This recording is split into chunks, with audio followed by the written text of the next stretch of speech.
It's spring training baseball in the Arizona desert, and the Cubs are soaking up the sun as they fine-tune their lineup for opening day.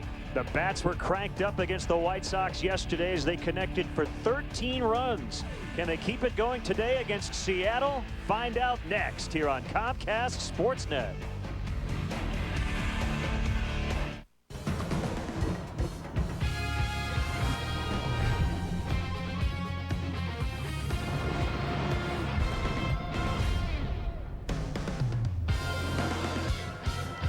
From a warm and very windy Hohokam Park in Mesa, Arizona, we are set for Chicago Cubs baseball on Comcast Sportsnet. Today, spring training action continues as the Cubs host the Seattle Mariners out of the American League West. And hi again, everyone, and welcome to another season of Cubs baseball here on Comcast Sportsnet. Bob Brenly and Len Casper with the new shirts here. We've got the Cubby blue on, and Derek Lee is back in the lineup today. Bob, he has been out a little less than a week with a sore quad, but it's good to get him back in there, and the Cubs are looking for him to kind of get back offensively to the guy we saw a few years ago. Yeah, no question. They're looking for Derek to pick it up a little bit. I'll tell you what, though, Len, there's a lot of question marks in spring training, but Derek Lee is normally not the guy you question. He's been such a consistent performer throughout his career, and as soon as that leg gets healthy again, I fully expect Derek to do what he always does.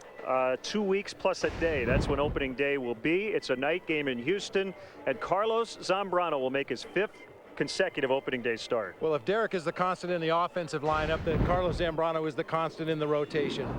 Always interesting, occasionally spectacular. Carlos is going to be asked to do similar things that he's done in the past. Give the Cubs innings, give him a chance to win ball games, and, of course, swing a mean bat. And we might see Big Z go 6 innings today. Left-hander Eric Bedard will go for the Mariners. Cubs playing well. They've won 3 in a row. They'll go for 4 straight.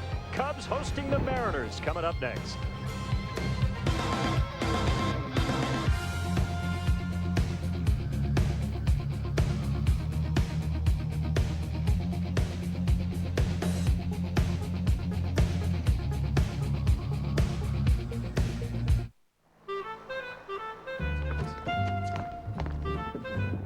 Yeah, you know the spot. Right away, sir.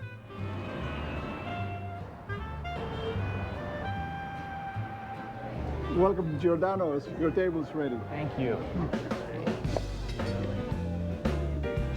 How's everything? Fantastic. What's your secret? It's the fresh ingredients, and it's been so for the last 30 years. We made it good. You made it famous. Deciding on a color?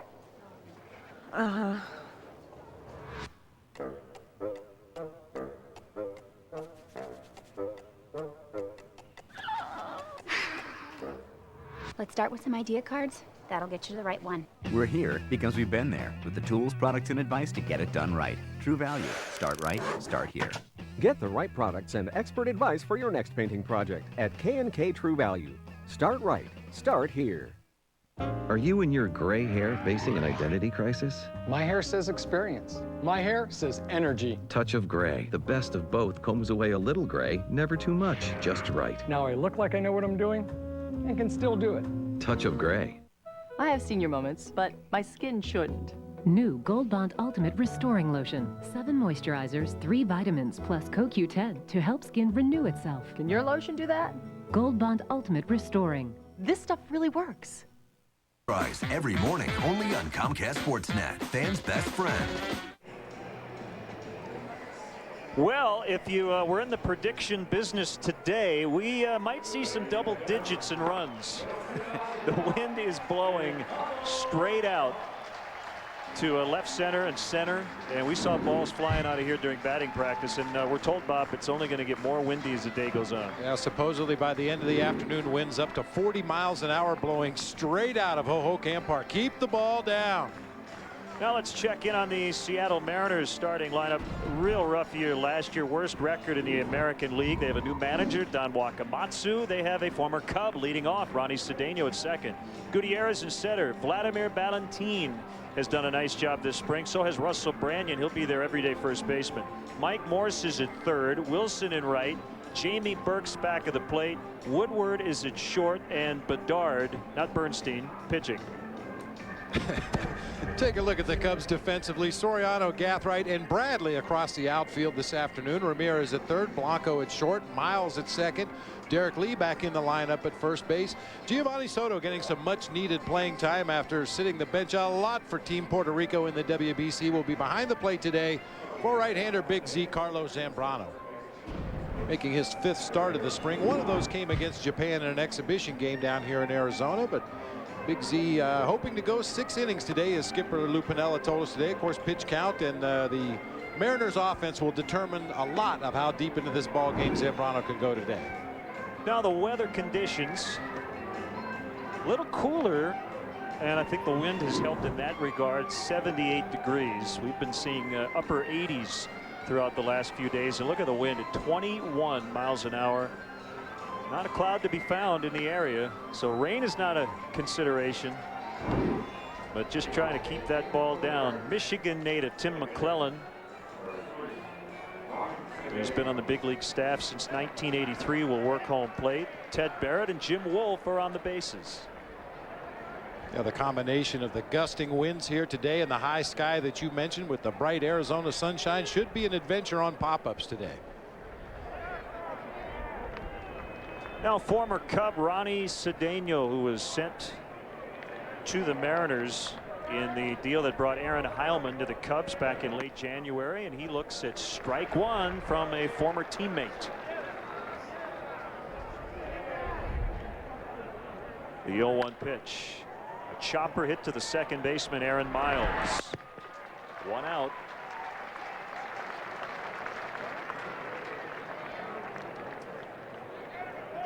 Cubs looking for their 4th straight win. They have pitched really well over this 3-game winning streak, a 1.33 earned run average, and they've been scoring a lot of runs. 61 over their last 7 games. It's a good combination. That's a real good combination, averaging just over 6 runs per game down here in Cactus League play.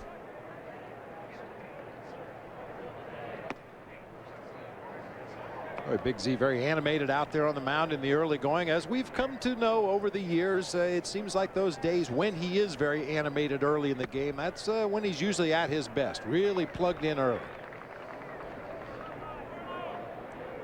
He's still a young man. He's 27. And with Kerry Wood now in Cleveland, there's a strike. 1-2 on Franklin Gutierrez. Carlos has the longest tenure among current Cubs.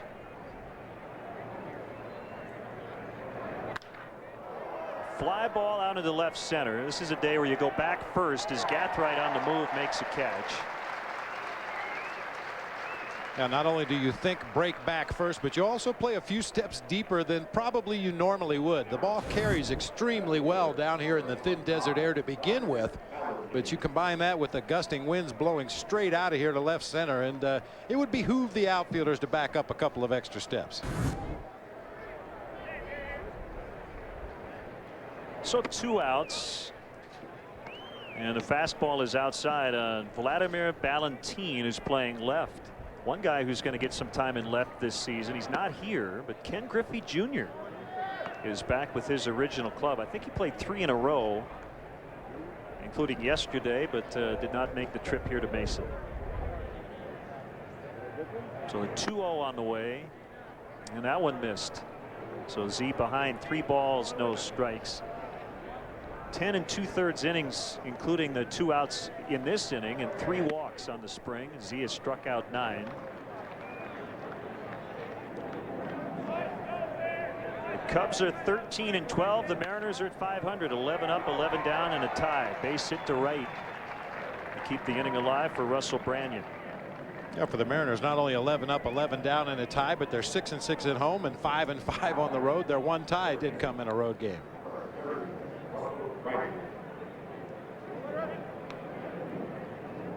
You don't talk too much about hitting streaks in spring training, but Russell Branyan's working on a 9-gamer. That's pretty impressive. Well, all the first basemen for the Mariners have been impressive this spring. Chris Shelton, Mike Sweeney, and Russell Branyan, the man at the plate, have combined to hit .416 with 8 homers and 24 RBI. Big production from a position you expect that kind of production. You know, when you think about the two teams that share the Peoria complex here in the Valley, quick throw to first, and Valentine with a pretty short lead. The Mariners and Padres both really struggled scoring runs last year, and they might struggle again, but you don't normally struggle here in Arizona. They play in some big ballparks.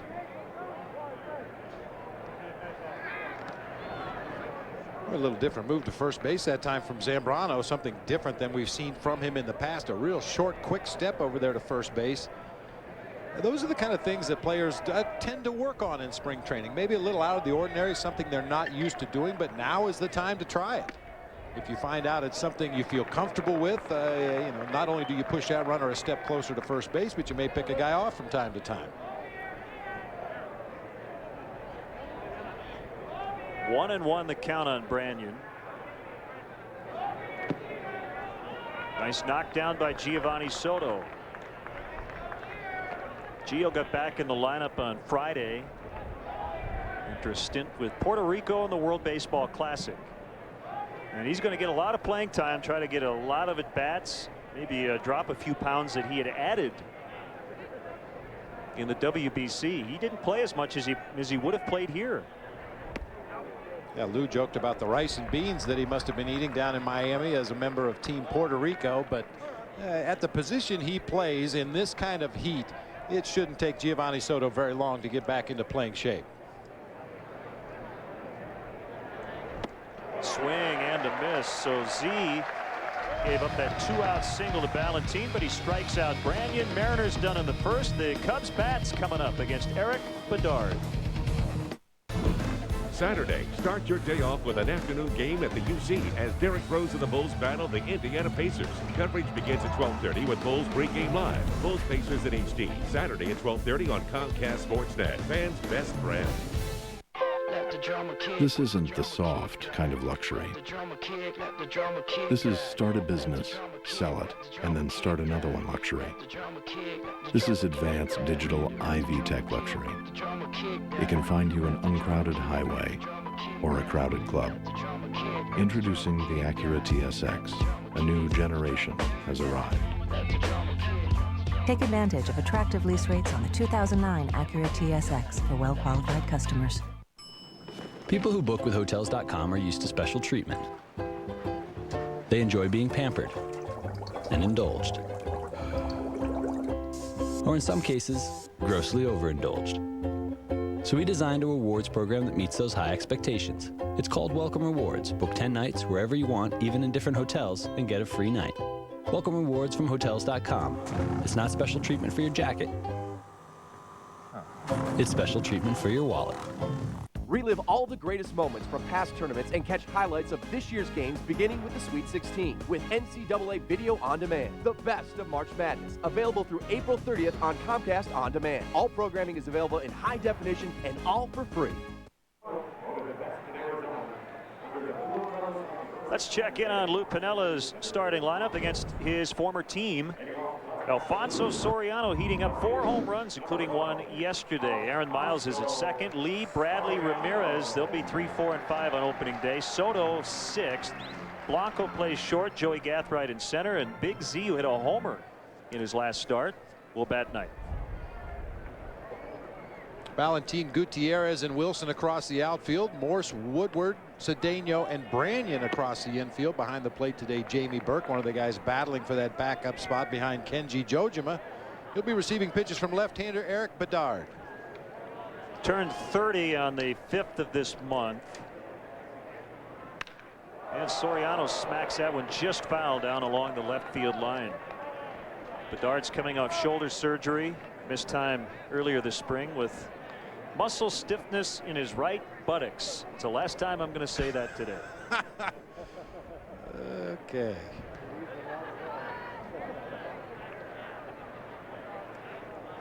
Here comes the 1-1. It's too high. Now this is Bedard's 4th start against competition down here in spring training. His other 3 starts came against LA teams, twice against the Dodgers, once against the Angels. He also started an inter-squad game back early in camp. Swing and a miss. Looked like a changeup there from Bedard. Yeah, Bedard has a good fastball. He'll try to cut into the righties, sink it away from the righties. Big over-the-top curveball and a tremendous straight changeup that we just saw right there. They got him from the Orioles in February of last year. Low and inside on the heater. Canadian born from Navan, Ontario. Just 15 starts last year. He's a good one when he's healthy. Ground ball to third. Backhanded play by Morse, and the throw is right on the money to get Soriano.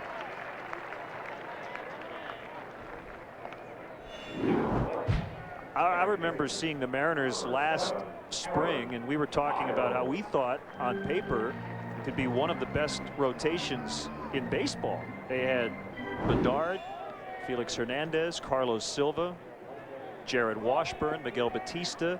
Mel Stottlemyre came out of retirement to be the pitching coach, and it ended up being a very rough year. Their starters last year, Bob, went 36 and 70.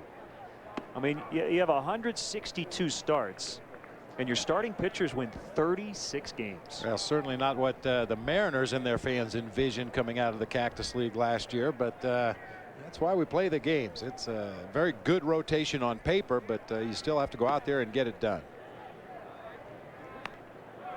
1-1 the count on switch hitting Aaron Miles. He's playing second. He was dealing with a bruised right shoulder, but nothing serious. Popped him up out into left center, and it'll be caught by Ballantine. Now Derek Lee. I was just about to say, the Mariners are still missing some very key people that are still participating in the WBC. That's one of the only downsides of the WBC is the fact that you get very deep into spring training, and if your players are successful on the countries they're representing in the WBC, you don't get them in camp. And for the Mariners, especially missing their starting catcher Kenji Jojima, I really think that's going to cause them some problems early in the season for not getting the reps with the pitching staff down here in Arizona.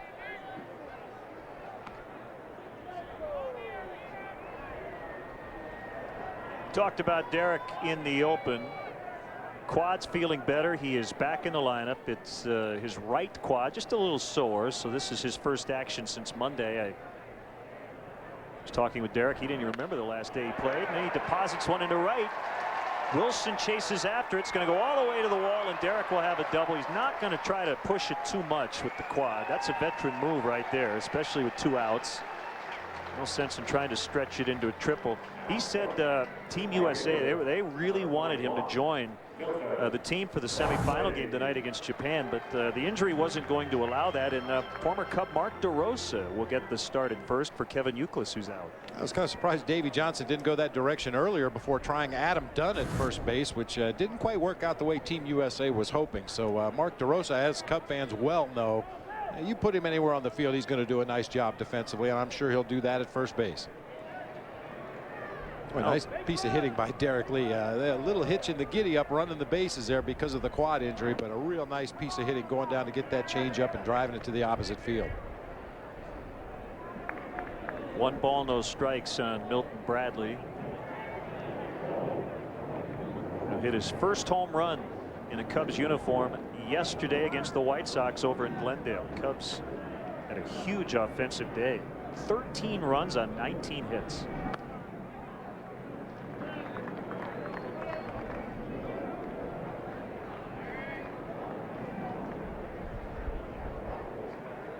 You know, Len, this harkens back to my playing days. This is the kind of day I would have hit 5 ground balls if I was in the lineup. Wind blowing, just howling out of here today. Bradley with that bat waggle from the right side, and he fouls it back. Take a look at that offensive explosion yesterday. Milton Bradley driving one to the opposite field. Well, his swing looks as locked in as you'll see a switch hitter, especially at this time of year. Normally it's a little bit of a struggle to get comfortable from both sides, but you know, we've seen him quite a bit this spring, and he looks like he's swinging it well from both sides of the plate right now. And in his career, statistically, has been stronger from the right side than the left. I think just watching batting practice the last few days, his swing is a little more compact from the right side of the plate, a little bit longer as a left-hander, but still gets that bat through the strike zone in a hurry. Lee at second, 2 outs. And a 3-1 pitch to Bradley, and he sprays it foul. Bradley is reunited with his hitting coach from Oakland, Gerald Perry. I'm sure, Bob, it's nice for a guy to come over and not only see a familiar face, but your hitting coach. The terminology for me is such an important part of coaching and player relations, being able to talk about the game and know exactly what your coach is talking about by the terms that he uses. And everybody's a little different. They have a different way of expressing the same thing, but that familiarity between Milton and Gerald should come in handy. That's a base hit to left, and again with the quad, even though there are 2 outs, you're not going to push it with Derek. Speaking of quad, Mike Quaddy pretty much had the stop sign up the minute Derek got near third base. Yeah, not only the quad injury, but the fact you've got Aramis Ramirez making his way to the plate here with 2 outs. We know he's come up with a lot of huge 2-out base hits in the past to drive home Cub runs. No sense taking a chance with Derek.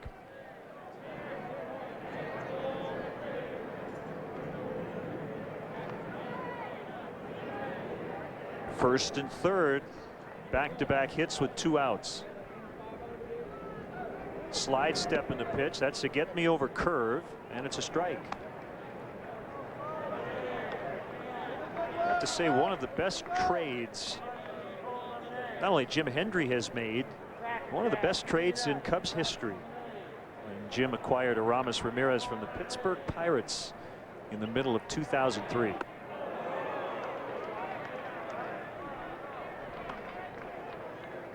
I don't think nationally, Bob, you hear enough about Aramis in terms of the elite third baseman today. And I really think, and we talked about it at the end of last season, Len, I really think that he became a better player last season. He took more base on balls. He worked a lot deeper counts. We didn't see those lapses in hustle that we saw from time to time earlier in his career. I think Aramis really took his game to another level last year. You know why we don't hear enough about him nationally? Because the 2 guys in New York are named David Wright and A-Rod. So they tend to grab the headlines and get all the sponsorship deals. I think Aramis is all right with that. He just wants to be part of a winning ball club and do what he does best. And this is the situation where he has shined in the past, driving in those big runs with 2 outs. It seems like the other team's on the verge of getting out of a jam, and Rami putting together a good at bat here. Hopefully he can make it pay.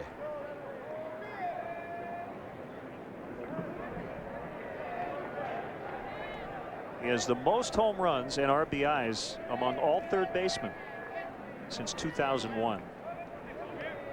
An RBI chance here, even though he's down in the count 1-2, and Bedard strikes him out. It's pretty good heat. 92 and well located for Eric Bedard. Cubs strand 2 were scoreless from Mesa after 1. Dear PlayStation, MLB 09 The Show thinks I can't hit the high and inside fastball. You're gonna fix that, right? Well, Dustin, PlayStation gamers demand the most realistic baseball game ever, so we're just going to keep it as is. It's called integrity. Oh, I'm sorry. I was just polishing my MVP trophy. How many MVPs do you know that can't hit that pitch? Apart from you? MLB 09 The Show, the most realistic baseball game ever. Rated E for everyone. Oh, and this one is tied up. Time out, Boston. Man, I wish this game would never end. Hey, send it into overtime. Yeah, no problem.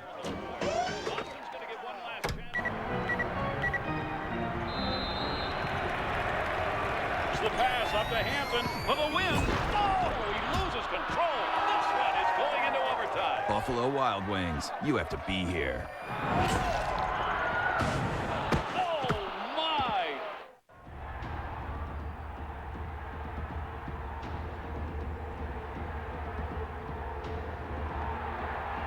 Cubs baseball, April 6th on Comcast Sportsnet. Fans' best friend.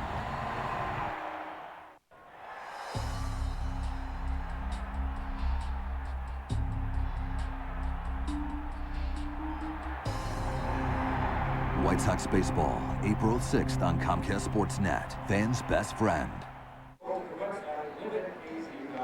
Get Chicago Sports News Nightly on Sports Night. Coming up tonight at 6:30. Pat Boyle will have news from Cubs and Sox camps. Also complete coverage of the Blackhawks-Kings game. Join Chuck Garfien and Mark Shanowski for Sports Night tonight at 6:30. Only on Comcast Sportsnet. Fans' best friend. We'll get a Cubs report in a couple of innings from Pat Boyle. Big Z with a scoreless first. Depending on the pitch count today, he could possibly go 6. 5 innings his last time out against the Dodgers. Mike Morse will lead it off. Shanks that one to right, and it'll be caught by Bradley on the move for the out. Well, those 1-pitch 1-out at bats will go a long way toward getting Carlos through 6 innings in this game today. Nice running catch by Milton Bradley going over toward the foul line. We saw the Cubs out here early on Friday working on their pop-up priority drills, and Milton Bradley came in, called off everybody in his way to make the play. Mike Wilson playing right. He won't be playing right on opening day. A guy named Ichiro will be out there every single day.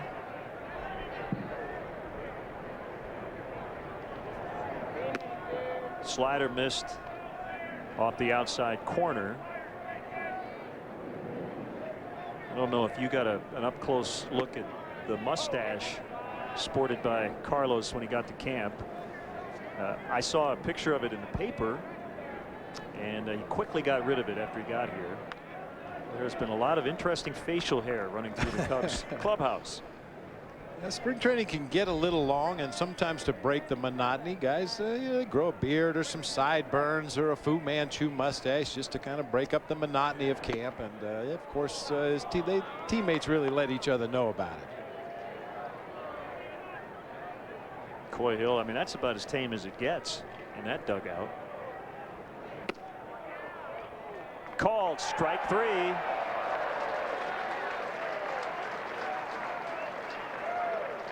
Like he got him on the sinker. 2 down. Late call from home plate umpire Tim McClellan. That's been said a couple thousand times in the history of the game. Very deliberate strike 3 call on a sinker right down there around the bottom of the kneecaps. Well, it seemed to really dip right when it got to home plate. And that side view, you saw it. It looked like it was at the knees when it crossed home plate. And that's all that matters. Well, that late movement you talk about, Len, that's an indication that Carlos has his arm in the proper angle. When he gets his arm up there where it's supposed to be and gets his hand behind the ball, he gets that very late downward movement on his sinker. When he drops that arm angle a little bit, that ball tends to flatten out when it gets in the hitting area. And even though it continues to move, it's not the same sharp late break that you like to see on a sinker. Boy, Burke was very late on that swing, and it goes right to Lee, who steps on first, and that's a 1-2-3 second for Carlos. Coming back in the bottom of the inning, Giovanni Soto will. Make floors look new with great products from Menards. Kempton glueless vinyl flooring from Armstrong requires no adhesive and easily installs over most floor types. Only 79 cents a square foot. Create a new look for your floors with indoor-outdoor carpet by Citation. Arrowhead is great for decks and patios. In 3 colors, just 39 cents a square foot. Dedicated to service and quality. Menards. Save big money at Menards. 64 teams came, and then there were 4. See college basketball's biggest event on Chicago's biggest screen. The semifinals live at the venue, exclusively at Horseshoe. Hey Cubs fans, are you looking to get tickets to the hottest Cubs games this year? Visit Cubs.com and click on StubHub, the official fan-to-fan ticket marketplace of Cubs.com. Don't miss all the fun and excitement at the friendly confines with StubHub. There's always a ticket available to a Cubs game. What's your idea of financial security? My idea of financial security?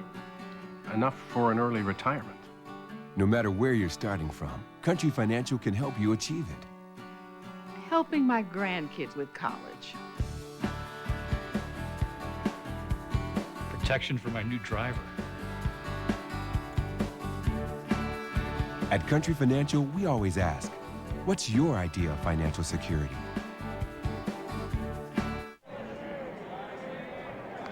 Ticket sales are at a record pace, but plenty of tickets are still available for the 2009 season. To purchase tickets, visit Cubs.com.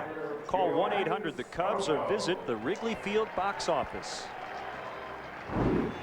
Len and Bob and our Comcast Sportsnet crew, great to have you with us. Our first of 3 spring telecasts before we get set for opening night in Houston. There's Chad Godin. Yeah, that's real as far as we know. Jake Fox. Goatee Fest. Fun with facial hair. Reed Johnson, his Billy Goat look. Yeah, you're right. Coy Hill is he just blends in over there. That's about as non-radical as you'll see on that Cubs bench. We will have opening night from Houston right here on Comcast Sportsnet.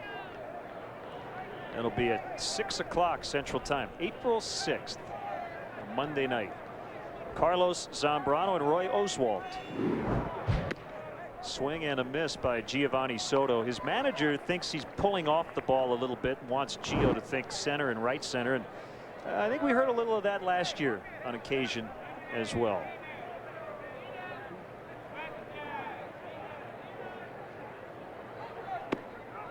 Yeah, Lou even suggested that perhaps Gio would go to one of the backfields and set up a curveball machine. And obviously, when you're hitting against an off-speed breaking pitch, you have to stay in on that ball. If you're flying open, you've got no chance to do damage with any kind of an off-speed breaking pitch.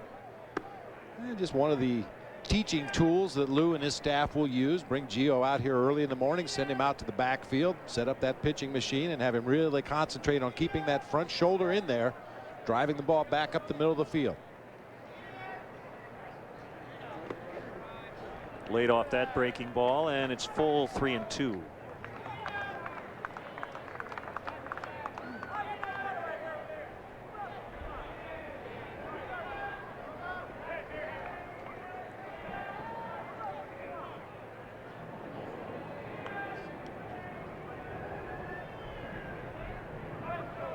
Andres Blanco on deck, then Joey Gathright. Bedard ready for a 3-2, and here it comes. And it missed high. And Gio will head down and maybe wish happy birthday to Matt Sinatro, turning 49 today. He was serenaded with a happy birthday right before team stretch. He didn't. Somebody said happy birthday to him in the clubhouse. He said shh. Oh yeah, he didn't want anybody to know. I was another guy that always had my birthday during spring training, and you just hope to get in and out of camp that day without anybody realizing it, because so many players in camp, as I said earlier, with so much free time, the pranks can get pretty nasty on your birthday in spring training. Blanco, ground ball, glances off the glove of Morrissey, will get an out at second base. That'll go 5-6-4 as Woodward made the play after it bounced off the glove of the third baseman Morris. So fielder's choice for Blanco.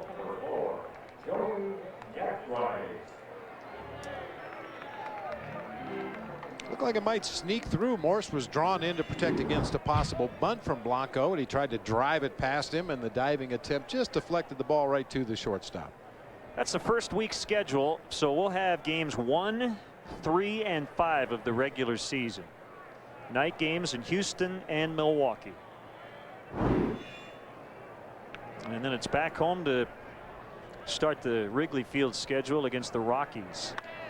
Gathright pops up the bunt, and Burke couldn't get over there in time.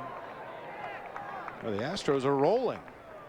Actually won a couple games. They were 1-16 at one point this spring, but they're now up to 3-16, so they must have figured it out.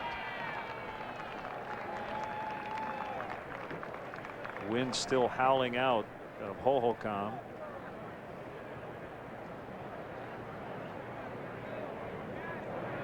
Well, let's see. The Astros just won again today. They scored a run in the bottom of the ninth to beat the Nationals.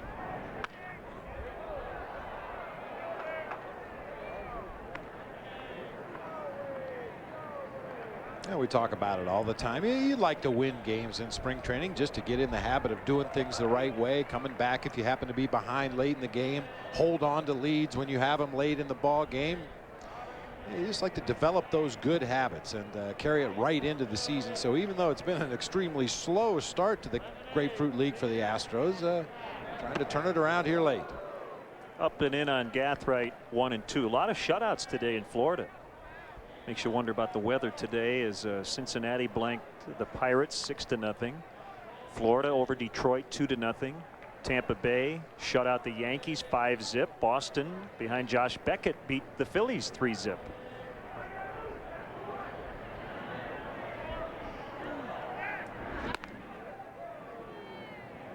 Who do you like tonight, U.S. or Japan? Oswald for Team USA, I believe, tonight. Against I think I read that in the Dice K, paper. right? I don't know. I'll tell you, it's so hard to predict those games. I think Team USA, as I mentioned earlier, has a much better defensive team on the field now, moving Mark DeRosa from left field to first base and more than likely running Adam Dunn out to left field. But it's like any baseball game, it comes down to pitching. So we'll see. The winner gets South Korea in the finals. They knocked out Venezuela last night, blew them out. Gathright late on the swing, 2 gone. Bedard will probably go a maximum of 3 today. Mentioned the muscle problem and coming off shoulder surgery, so they're not going to push him too much. And here comes Big Z hitting 750. He's in mid-season form. On Tuesday, a 3-run homer and an RBI double. Morse will throw and get Z, who was hustling down the line as always. Leadoff walk goes for naught. We are still scoreless after 2. Oh, look at that. I just don't seem to sweat anymore. Everybody sweats, especially now during tax time. Oh, I don't worry about my taxes. I got people. People? What if something goes wrong? That'll get some beads going. Nope, my people take the heat. The H&R Block Guarantee. We guarantee our accuracy, or we'll pay any resulting penalties and interest to the IRS and stand behind you if you get audited. This copyrighted telecast is presented by authority of the Chicago Cubs and may not be reproduced or retransmitted in any form, and the accounts and descriptions of this game may not be disseminated without the express written consent of the Chicago Cubs. For more than 20 years, people have been coming to Bud's Skyline Inn, the Quad City's #1 supper club. Fly in for some of Bud's favorites, like their famous surf and turf, tantalizing steaks, succulent catfish, or mouth-watering prime rib. Relax at Bud's Skyline Inn with your favorite cocktail while keeping track of the arrival and departures at the Quad City International Airport. In a hurry? Get in and out with their $6.95 lunch specials every weekday. So for your next special occasion or just a quick lunch, Bud's Skyline Inn, just 2 minutes from the airport.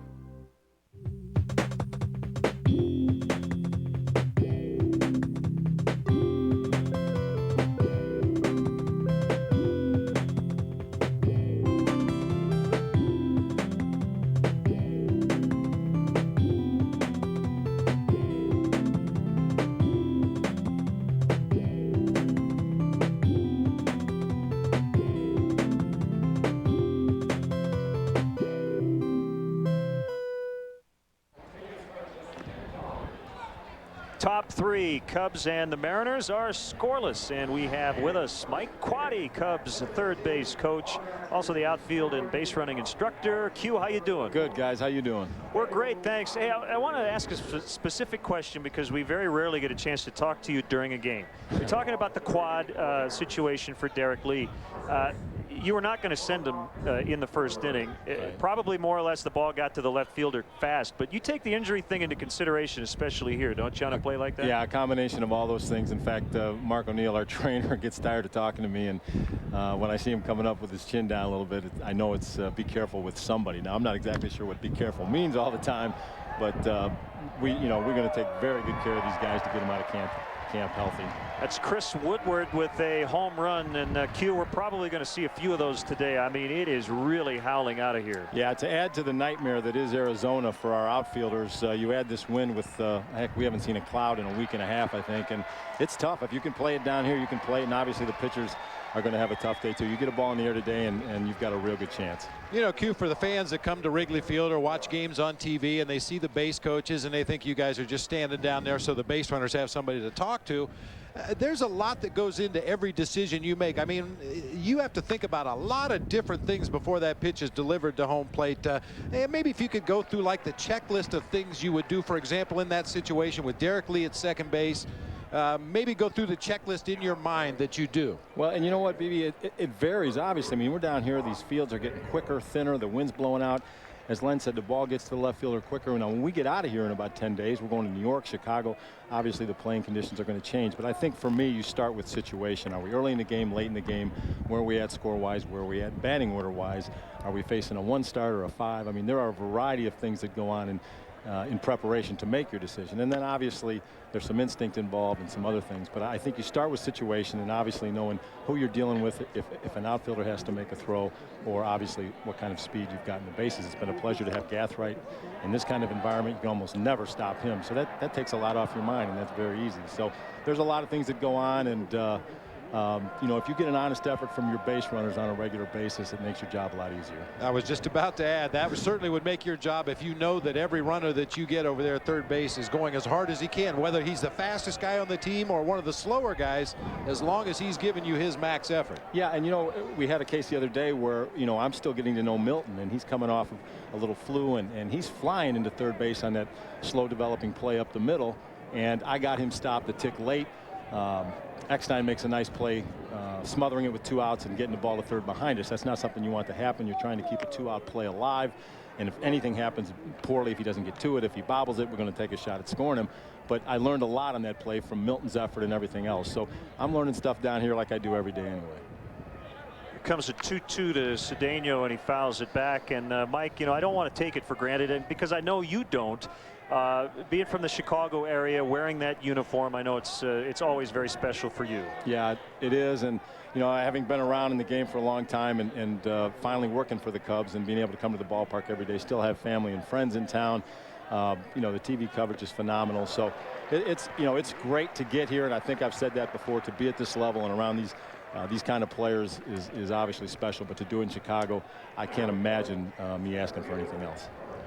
Is it kind of nice now at Wrigley that you don't feel like you're standing beneath the field with everything flat? Now, I mean, it really held up well last year, and you give the grounds crew, Roger Barrett, everybody a ton of credit. But a little better vantage point for you and Matt Sinatra. No, yeah, the playing conditions along with that. I mean, it's great for us, and heck, for Lou and Tram and the people in the dugout. You can see second base, and also, and I mean, I think I got run over a couple years ago by our third baseman, but you used to come down off that mountain around third, and if you went too wide, you were in trouble. So they've done a great job fixing that thing up, and it played real well last year. Mike, one question quickly. Do you use different signs to your base runners and hitters down here in spring training than you will during the regular season? Absolutely. As simple as possible here. You know, Lou, I think we've played hit and run twice this spring. We're not going to put a lot of plays on. We're going to let guys swing the bat and do that. So we'll change them up and get a lot more serious here, probably with about a week to go, BB. Always a pleasure, Mike. Get back out there, all right? All right, thanks, guys. That's Mike Quaddy, 1-0 Seattle on the Woodward home run.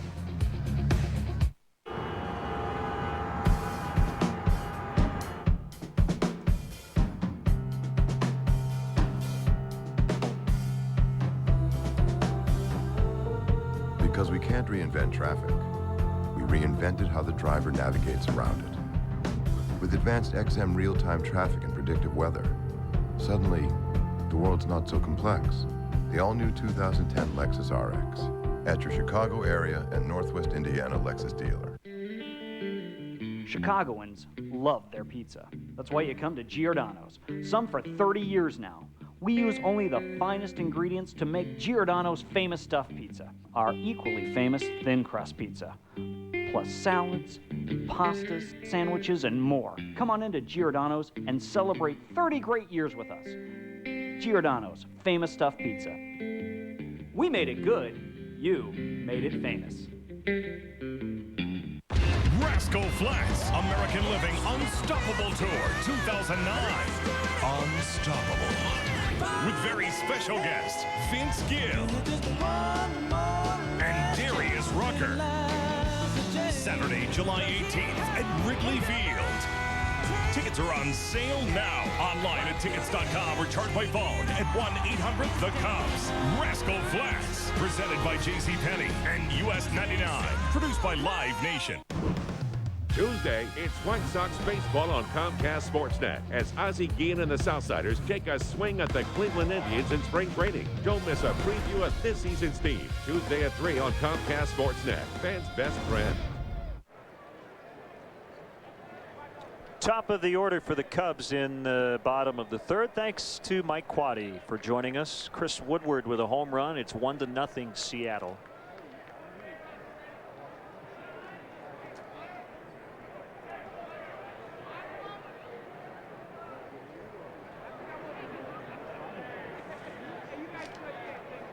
Bedard's 1-0 pitch. Too low. There's Mike with the helmet on. Words of encouragement to his batter. And in a way, it was a shame Z had such a quick, efficient inning other than the leadoff home run in that inning. I love to talk to Mike. He's very articulate. He's a very tremendous student of the game, and he gives great answers to questions. The reason I ask him about the signs, just to go a little bit further, you keep it simple in spring training. Lou and Gerald Perry just want to see the hitter swing the bats for the most part. But another factor is, as you get down to the end of camp and you have some cuts or maybe some trades and guys end up with another organization, you don't want to use your go-to signs for the regular season in spring training and then possibly have a guy go to another organization that you're going to play against. So generally in spring training, teams use very simple little league-like signs, if any signs at all. And it can get a little complicated once the season starts, but your job as a player is to remember them all. Yep.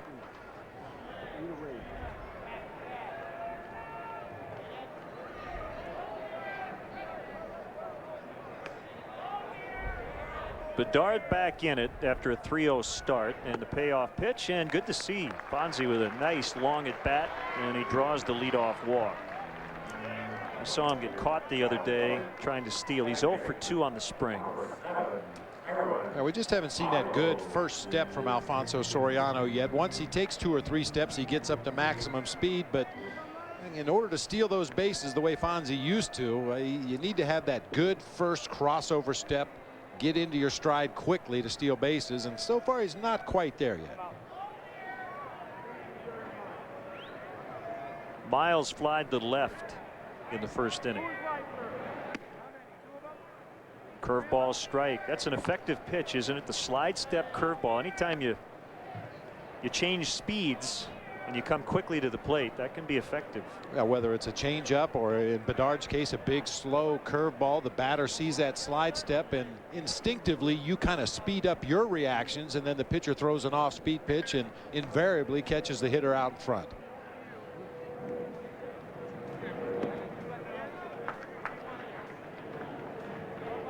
One ball, one strike. Looks like Bedard would be very tough to run on because he does get rid of it so quickly. I mean, even if you went on first movement, which a lot of base stealers will do against a left-handed pitcher, you just take off as soon as you see that right foot come up off the ground. Even if you do that against Bedard with that slide step, he's so quick to the plate. No slide step that time. Nice play. It's short by Woodward, and they will turn the double play. 6-4-3. Well, most of the time, in order to turn a double play, you need a hard hit ball, and that's what the Mariners got off the bat of Aaron Miles. A one-hopper hit to the backhand side of the shortstop. Even though he had to go down to the knee, because the ball was hit so hard, he still had plenty of time to recover, feed the second baseman on to first for the double play. So Woodward teaming up with Cedeno, and now 2 outs, nobody on. Derek Lee with a double his first time.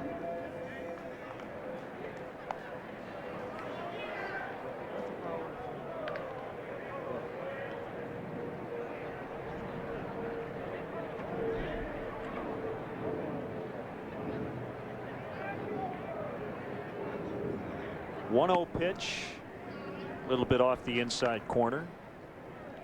Derek was honored last November by the Arizona Fall League, receiving a Distinguished Alumni Award. Year before, he was inducted into the AFL Hall of Fame. was in the Padres system when he played in the AFL back in the mid-90s. I didn't know he played in the Arena Football League. He probably could. I'm sure he could.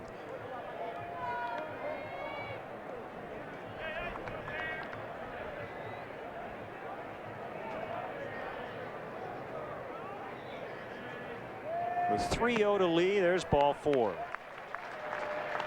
And for Bedard, that's his 3rd free pass. He'll have to face Bradley.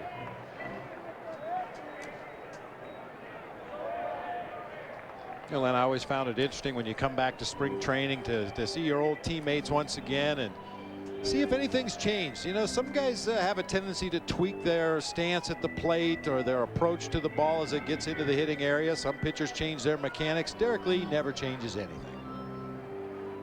It's going to be it for Bedard. First-year manager Don Wakamatsu taking the baseball, so they'll go into the bullpen. Bottom 3, 1-0 Mariners. Will be back. This quote of the week is brought to you by Nationwide agent Jeff Vukovich, in business for over 30 years. For an insurance quote for auto, home, life, or business, please call Nationwide agent Jeff Vukovich at 847-825-4783. Dad, why are we Cubs fans? It's complicated. You wouldn't understand. But I really want to know. Look. This. Now this is why we're Cubs fans. So, they have stuff for all teams. I don't get it. I told you wouldn't understand. Some of us may not know why we're Cubs fans, but as long as we are, there's Wrigleyville Sports, your premier source for everything Cubs. The Great Escape is announcing the final days of our $1 million liquidation sale. Save up to 60% on slate pool tables, wood bars, bar stools, fitness, and more. Don't miss floor model pricing on Brunswick and American Heritage pool tables. Buy any slate pool table and get free installation and free delivery. Save up to 70% on new and used floor model fitness equipment from Nautilus and Bowflex. No rain checks, sold on a first-come, first-served basis. Only at The Great Escape. Escape your everyday. Shop The Great Escape. This quote of the week is brought to you by Nationwide agent Jeff Vukovich, in business for over 30 years. For an insurance quote for auto, home, life, or business, please call Nationwide agent Jeff Vukovich at 847-825-4783. Bob's favorite, the 4th annual Race to Wrigley 5K on Saturday, April 25th, starts at Clark and Addison. Will continue through the Wrigleyville neighborhood and finishes with a run down the Wrigley Field concourse and under the famous marquee. Each participant receives a performance management race t-shirt. Proceeds will benefit Chicago Cubs charities. To register, visit cubs.com/race. Are you on the DL for that race this year with the bad knee? Yeah, that's my excuse. I'll meet you at the concourse. I'll do the last 50 yards. How's that? That sounds good. You see Mark Lowe has given up a bunch of hits, 16 in under 8 innings. And he faces Bradley with a runner at first and 2 outs in the bottom of the 3rd.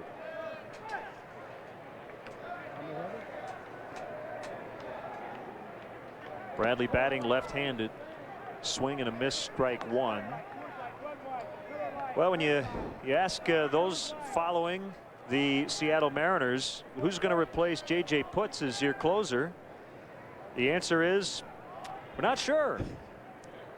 Mark Lowe's name in that mix. It's a long list. They're really trying to sort out that bullpen.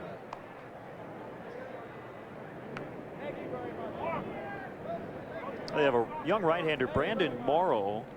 We're hoping Morrow would jump into their starting rotation. He was slowed this spring by some right forearm tightness. Suppose it's possible Morrow could grab the 9th inning spot if he's ready to go on opening day.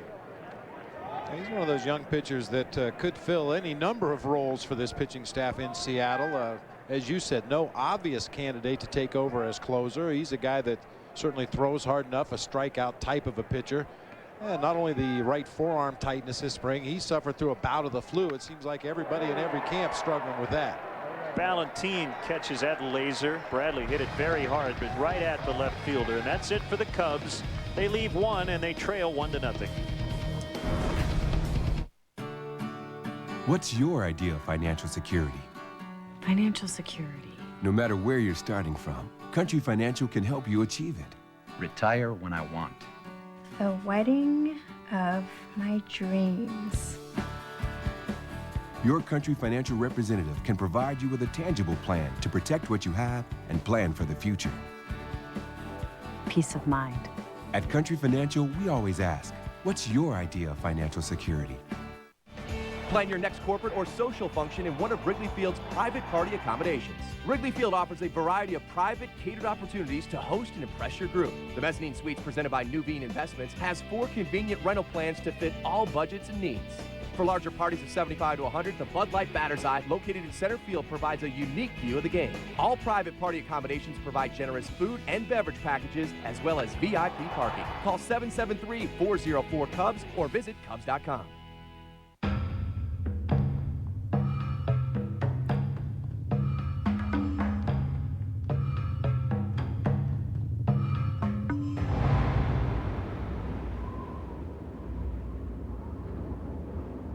Strength is power. Introducing the all-new TL, the most powerful Acura ever built. Take advantage of attractive lease rates on the 2009 Acura TL for well-qualified customers. Hi, I'm David Kaplan. Monday on Chicago Tribune Live, the Bulls tip off in Washington. We'll preview the game, plus the latest from Arizona as the Cubs battle the A's, and we'll hear from last year's Masters champ, Trevor Immelman. All that in the day's news Monday at 5:30.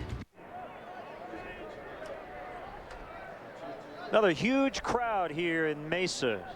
Great day to be out in the sun. The Cubs set a Cactus League record on Friday with 13,162. That was broken 24 hours later in Glendale.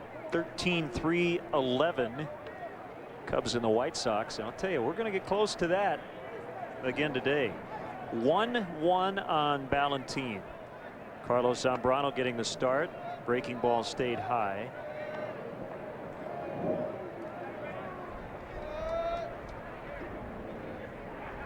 Cubs spending their 31st consecutive spring here in Mesa. Longest active streak in the Cactus League. 2-2.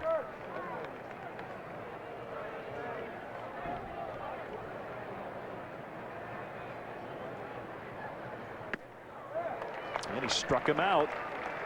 It's 3 straight for Carlos. 5 on the day, no walks. And it'll be Russell Branyan. Well, what you really like to see from Big Z today, a lot of strike one. Get ahead in the count. Any pitcher in the major leagues is much more effective when you're ahead in the count and put that hitter on the defensive, but probably nobody more so than Carlos Zambrano. Well, especially on a day like today, you do not want to be in any 2-0, 3-1 counts, especially against guys like Russell Branyan. You see that home run swing. Got that uppercut, classic left-handed home run swing. Oh, and Russell Branyan can hit some monster taters. We saw him playing for Milwaukee, taking batting practice up there at Miller Park, just hitting balls out of sight, out of the stadium. With the wind blowing out on a day like this, you just don't want to see him catch one squarely with that uppercut swing. Bounced that one off his front leg or foot. Well, you talk about classic home run swings from the left side. The aforementioned Ken Griffey Jr. I'm sure we'll hit some long, majestic home runs here in 2009. Popped him up back of the plate. Soto shading his eyes, and he lost it.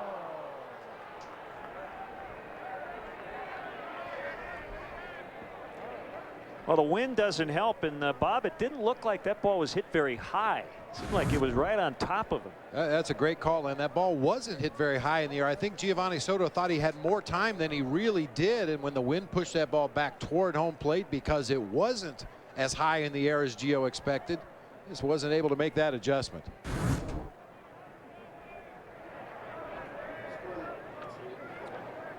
Gio will be charged with an error.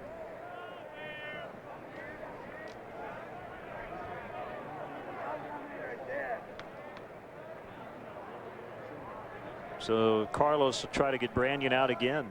Branyan with a new bat. Here's a pitch. Ground ball to Lee. Big hop at the end, no problem.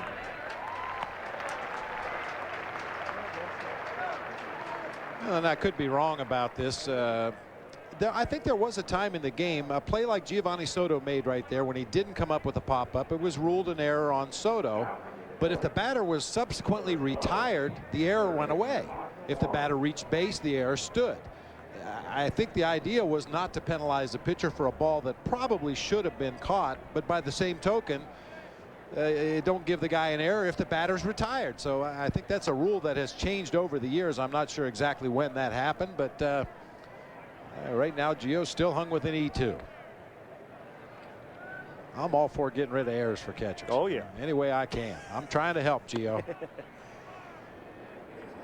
Well, if you remember last spring, and I do, Mike Morse hit .492.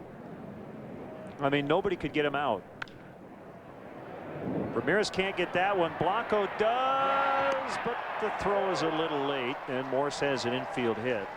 So that's the good for Mike Morse in 2008. .492 in spring training, but then diving catch attempt in mid-April in the regular season. Left shoulder injury, surgery, done for the year. Pretty rough year. Yeah, nice attempt here by Andres Blanco. Has a lot of arm out there at that shortstop position, but just too much time elapsed to wait for that big hop deep in the hole. It's short. He made it a close play, but Morse able to beat it out.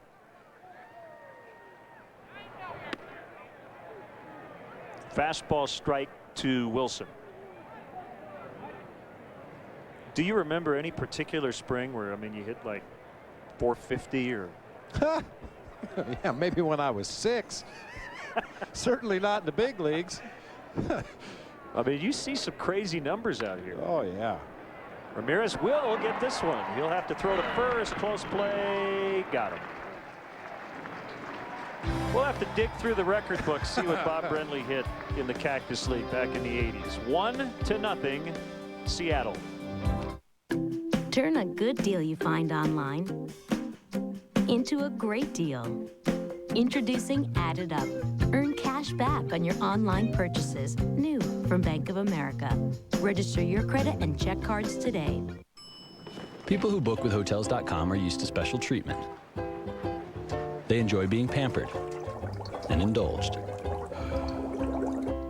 Or in some cases, grossly overindulged.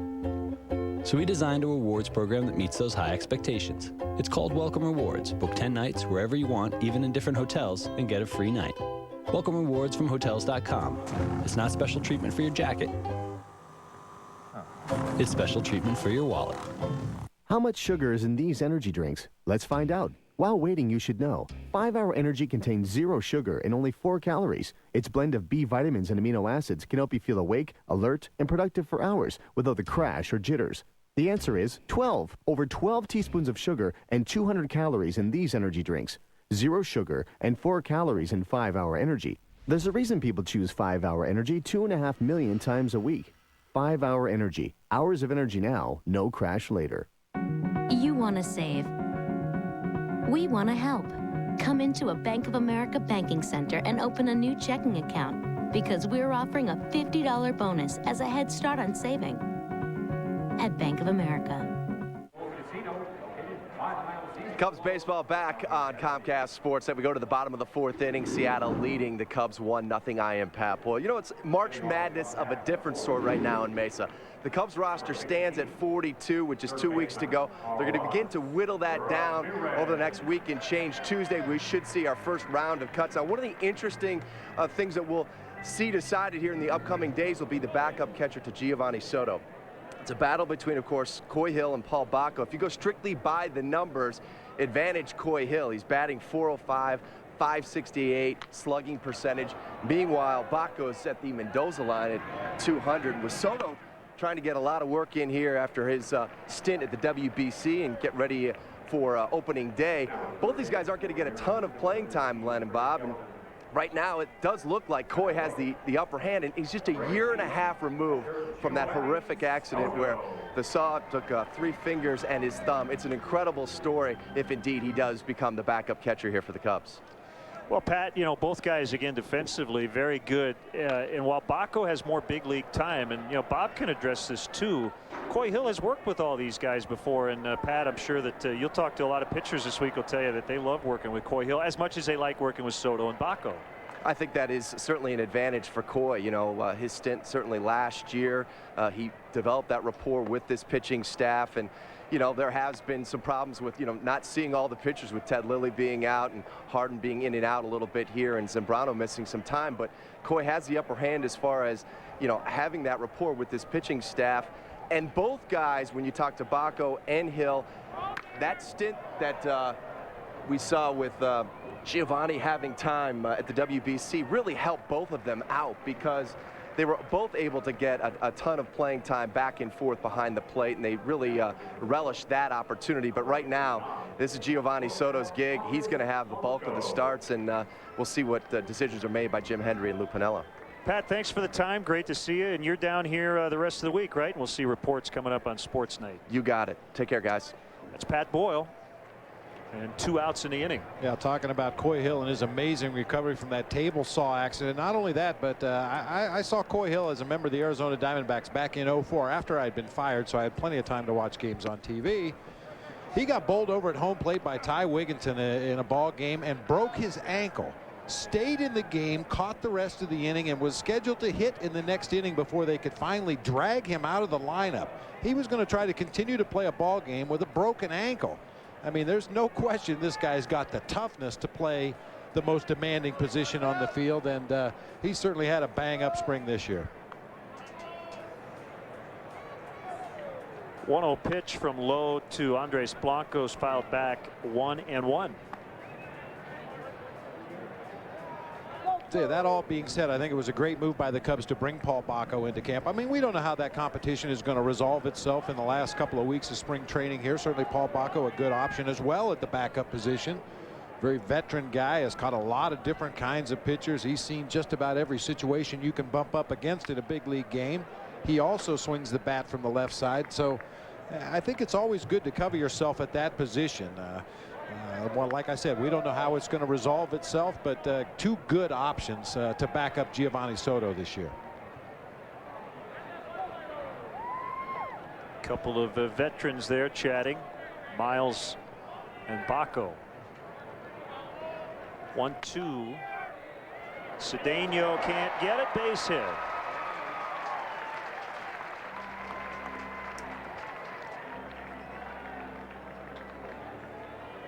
Solid spring for Andres Blanco. He came in at 351. He's 1 for 2 on the afternoon. Well, a lot of times you come into camp and you wonder how much playing time you're going to get. How many at bats am I possibly going to get? But a guy like Andres Blanco, you know, there's no question Ryan Theriot is the starting shortstop at the major league level this year. And your starters tend to ease into spring training. Maybe they play 3 innings, get an at bat or 2 for a week, and then maybe they get an extra at bat for another week or 2. And somebody's got to come in and finish the ball game. And Blanco, more often than not, has been that guy, and he's taken full advantage of his at bats and his opportunities. I was going to joke when I did the Cubs starting lineup that Derek Lee filling in for Michael Hoffpower today. Hoffpower into action today with 65 official at bats. You add 5 walks, a couple of sacrifices. He's over 70 plate appearances. He's about 3 plate appearances per game. He needs a day off. He's going to make this club. I don't think there's any question about that. And Lou would like to get him lots of playing time wherever he can fit him in. 18 knocked in. That leads all major league players here in spring training. The 0-1 to Gathright is outside. Burke thought about firing down to first as Blanco was venturing well off the bag. You saw Chris Shelton into the game for Branyan.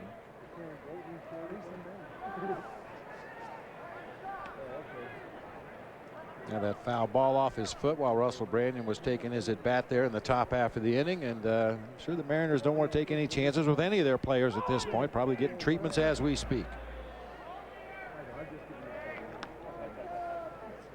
Yeah, talking about spring training at bats, most players would like to get around 50 at bats in spring training in game situations. You pick up a few more in some inter squad games or maybe a B game in the morning, a minor league game.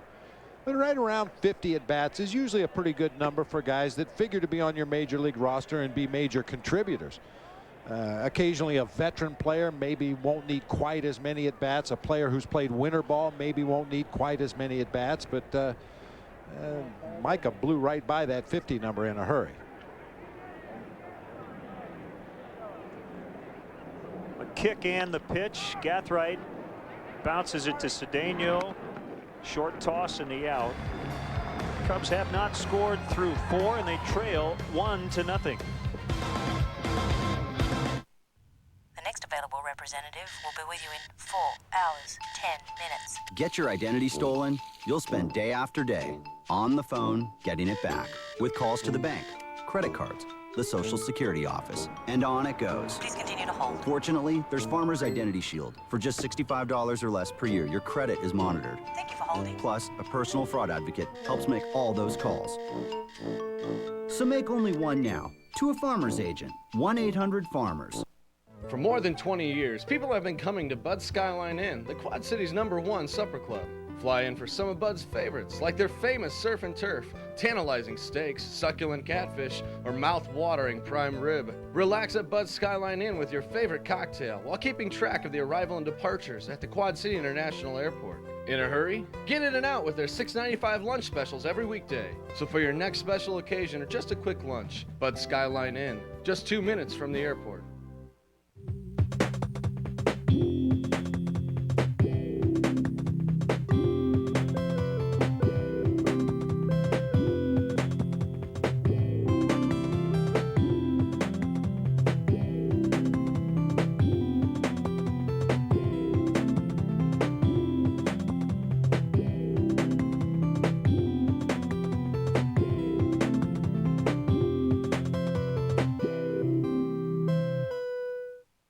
Every morning, only on Comcast Sportsnet, fans' best friend.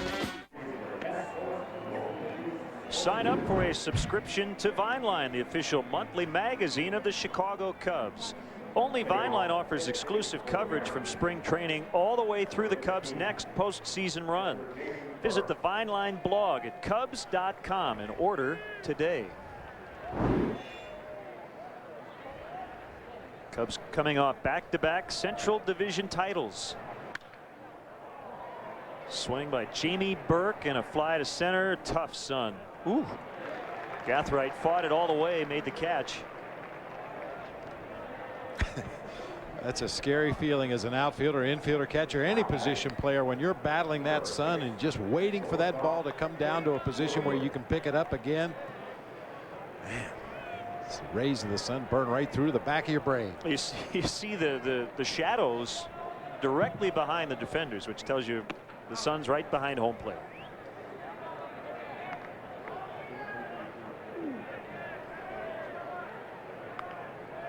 Woodward with a home run in the 3rd. That's the only run to this point.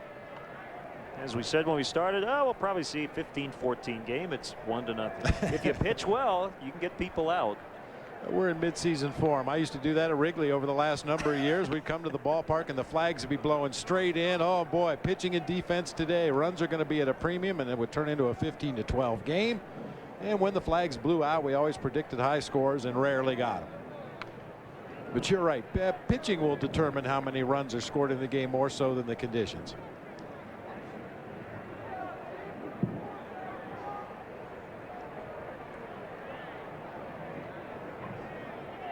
Somebody stole your hat. Into right, Bradley is there. 2 outs. Mark Lowe, the pitcher, is going to bat. Pretty smooth sailing to this point for Carlos Zambrano. There might not be a more compelling pitcher to watch every 5th day in baseball today. I mean, there's always something. Even when he doesn't pitch, he makes headlines. Admitted the other day that he grew up a White Sox fan in Venezuela. I appreciate the honesty. Doesn't mean that he doesn't want to be a Cub the rest of his career. He wants to. That's his first preference. He talked to Chris DeLuca from the Sun-Times and told him that. But when he was a kid, he rooted for the White Sox.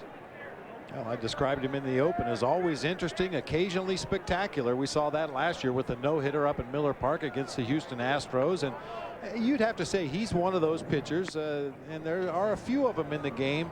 On any given start, he's capable of going out there and striking out 20 batters or throwing a no-hitter, certainly throwing a shutout. But you just never know which Carlos is going to show up some days. Called strike 3 to end the inning. I have to think he'll come back for the 6th. He's been pretty efficient today. Cubs trail 1-0.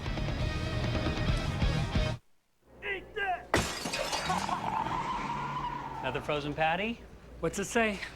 Stop making the new Arby's roast burger, or else. Ooh, scary. Put it with the others.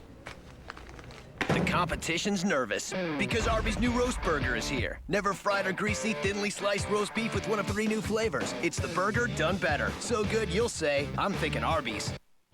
Bank of America offers the opportunity to see Wrigley Field like you never have before. Take a 90-minute guided tour and check out the press box, locker room, dugouts, and much more. Tours are available on select dates and can be purchased by calling 1-800-THE-CUBS or by visiting Cubs.com.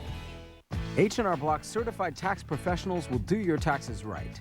Last year, we found errors on 4 out of 5 returns prepared by others, saving people thousands of dollars. Already filed your taxes with someone else? Let us take a second look for just $29. Brighten up your walls with great colors from Dutch Boy and Menards. DuraClean Flat has a beautiful look that stays clean, features a lifetime guarantee and 1-coat coverage. Now just $15.88 a gallon after rebate. Satin, eggshell, and semi-gloss are also on sale. Seal up cracks with DAP silicone caulk. It's waterproof, weatherproof, and won't crack or dry out. Available in a variety of colors, just 99 cents after rebate. For all your wall covering needs, shop Menards. Save big money at Menards.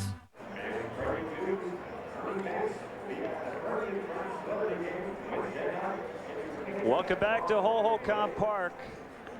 1-0 Seattle. The berms are packed.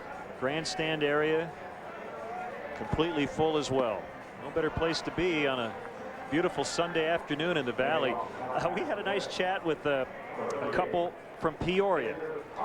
Lynn and Bob Maletti. Lynn was joking with us, you know, it's Len and Bob, and we're Lynn and Bob. So we've been together for 40 years. And I said, well, we've been together for 5. And you said, well, if it's 40 years, what? You'll be in your... I'm in my 90s up here doing 90s. Cubs games. Well, we hope that you're doing it that long and that keep this thing rolling here as Z bats. So Lynn and Bob Maletti. Like I said, their son Brian with them as well from Peoria. Great to see him at the ballpark. Z turns on one, deep to right, and it's in the corner. It's fair. And he's on his way to second with a double. Well, is he going to try for 3? Nope. That's it. Throw a rope around him. That's enough. He hit it about 349 feet. Well, and I think the only thing that kept that ball in the ballpark was the tremendous amount of topspin that he had. Looked like he really went down and golfed that ball into the right field corner. And the only question was fair or foul. But a lot of topspin through that wind and just does drop fair down that right field line.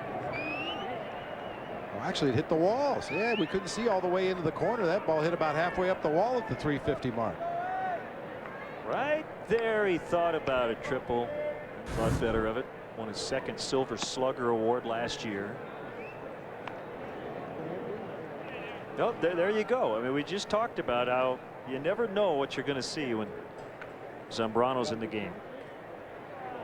Well, there's no question over the years his offense has helped him, you know, not only win a lot of ball games, but stay in some ball games a little deeper to save the bullpen and, you know, give his team a chance to win. I love pitchers that can do things offensively, that are smart base runners. They know when to take an extra base, when not to take an extra base. Obviously, they can get a bunt down if the situation calls for it. Even just putting the ball in play sometimes to advance a runner 90 feet and give your teammates behind you a chance to drive them in. And Carlos does all those things extremely well. Look at the batting average, .337 in 2008.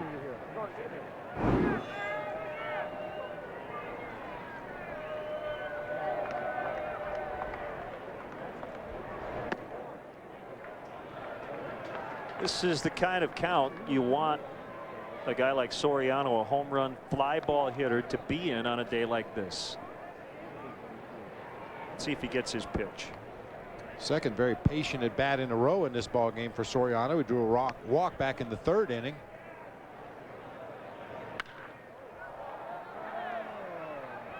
Coming over is Wilson, and did he catch it? He did catch it, and Z tagged up on the play and moved to third. Again, we just lost sight of Wilson, who made a really nice catch over there in the corner, but our cameras always can find it. Oh yeah, the wind pushed that ball back toward fair territory. It looked like it was clearly headed for the bleachers, but that wind that's blowing out, well, what in the world? Apparently he held it long enough. The good thing was Carlos went right back and tagged immediately. He was at second base, perched on the bag, waiting to see what happened out there in the right field corner, and tags and moves on to third base with one out in the inning for Aaron Miles.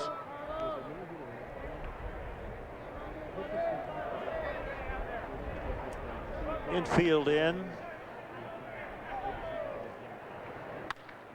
Fly to right. Wilson's going back. This will tie it up. Z tags and scores. That's a sac fly for Aaron Miles, his 6th RBI of the spring, 1-1.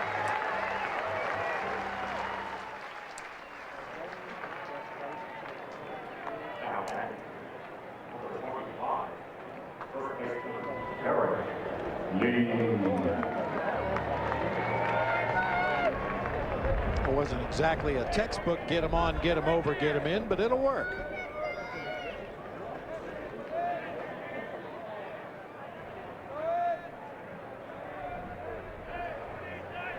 Here's the pitch to Lee.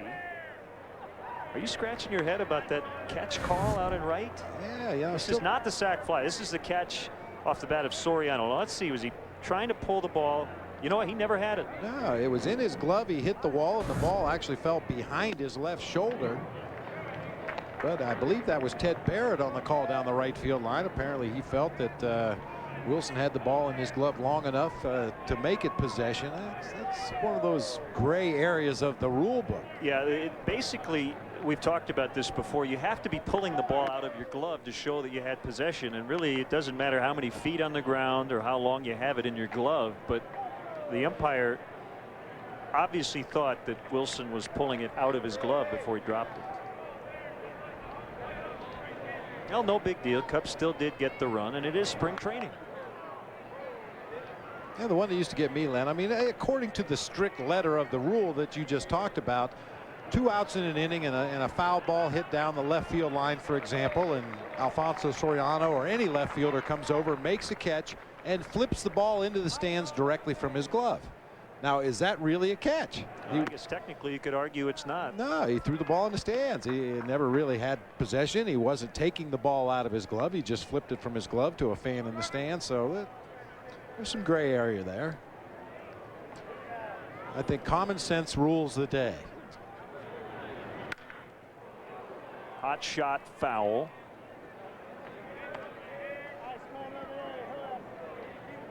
Lee with a double and a walk in his first action since Monday.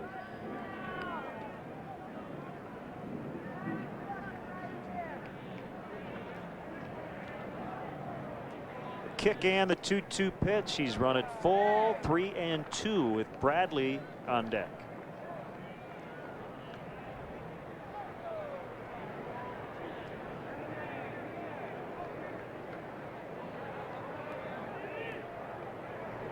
Low from the stretch with nobody on base. Really got in on his hands that time. And it's Wilson who had a very busy half inning, ending it with the catch out in right center. Well, Z scored the tying run after the leadoff double. Sac fly by Miles. It's 1-1.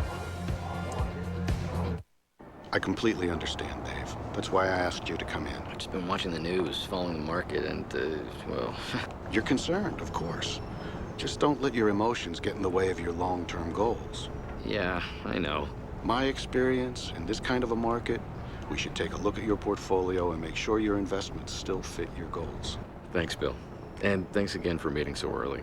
Edward Jones Financial Advisors. Over 10,000 offices. One near you.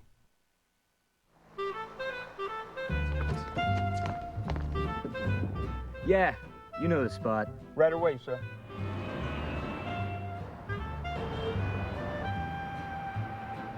Welcome to Giordano's. Your table's ready. Thank you. How's everything? Fantastic. What's your secret? It's the fresh ingredients, and it's been so for the last 30 years. We made it good. You made it famous. Dear PlayStation, MLB 09 The Show thinks I can't hit the high and inside fastball. You're gonna fix that, right?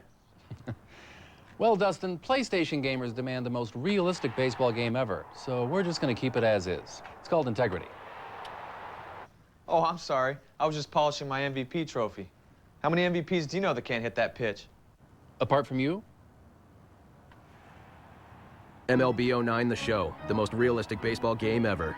Rated E for everyone.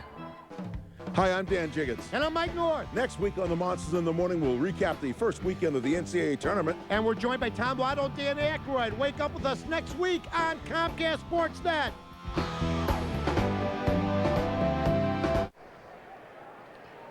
Pledge your allegiance to the Cubs by becoming a member of the Cubs Club, the official online fan club for die-hard Cub fans. Cubs Club members receive several exclusive benefits, such as a subscription to 2009 MLB.com game day audio, special merchandise, and much more. To join today, visit Cubs.com, where baseball is always on. Ronnie Cedeno will be 0 for 3 as Micah Hoffpower catches that foul pop. Micah in for D. Lee.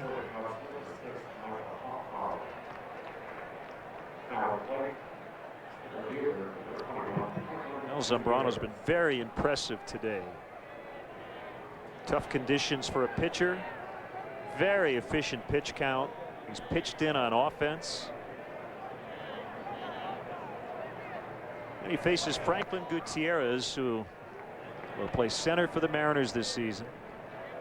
He's in center today.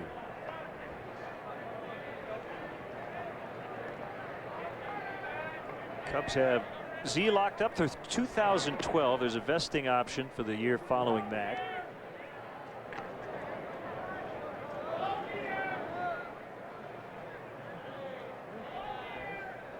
Finally got that elusive no-hitter on September 14th of last year against the team he'll face on opening day, the Astros. That was in Milwaukee. I get the feeling it's not going to be his only no-hitter of his major league career. Well, you talk to hitters around the National League, we've talked about this in the past, and asked them, hey, give me a list of 2 or 3 guys that you just do not want to face. And Zambrano is always at or near the top of that list. On a given day when he's got all his pitches working well and he's got the good body language on the mound, he's working in a quick rhythm. That's about as tough a day as you're going to have as a major league hitter. Little dribbler left side, picked up by Zambrano, and the throw is in time. He could win a Gold Glove one of these years as well. You know, in an odd kind of way, Len, probably the only thing that'll keep him from winning a Gold Glove is the fact that he is such a good athlete. He covers a lot more ground than most pitchers coming off that mound, and those are the times you're susceptible to making errors. So I think if he never wins one in his career, it would probably be because he gets to a lot more balls than most pitchers do. Pop foul by Ballantine and out of play. And he thinks he ought to make a play on every ball he can get to. Sure. And with more experience, he'll learn when to stick the ball in his pocket and go to work on the following hitter, and when to go ahead and try to make that miraculous play.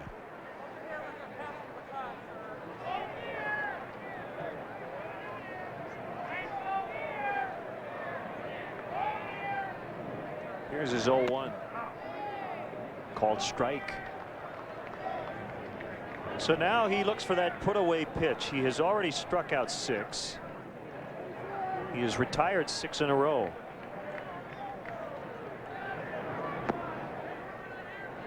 A different look there. Kind of dropped down a little bit through an off-speed slider. Just tried to float it up there out of the strike zone. Get Valentin to chase a bad pitch.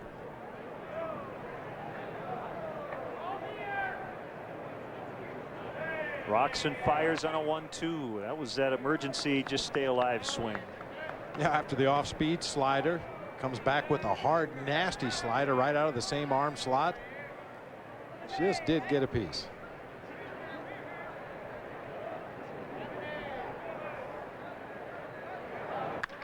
Ground ball back up the middle and a base hit.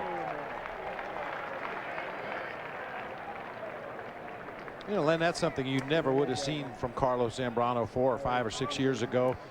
Changing speeds, adding a little, subtracting a little. He was a maximum effort guy on every pitch he delivered to home plate. He was throwing it as hard as he possibly could, whether it was a fastball, a splitter, or a slider. And over the years, Carlos has learned how to take advantage of the hitter's aggressiveness a little bit, take a little off, add a little. Outside corner, 0-1 on Chris Shelton, now playing first. That's called pitching. Yeah, that's right. How many pitchers say, boy, if I only knew now what I did, or knew then what I know now? Absolutely. He's going. And now the go-ahead run in scoring position as Valentin moves up on a wild pitch.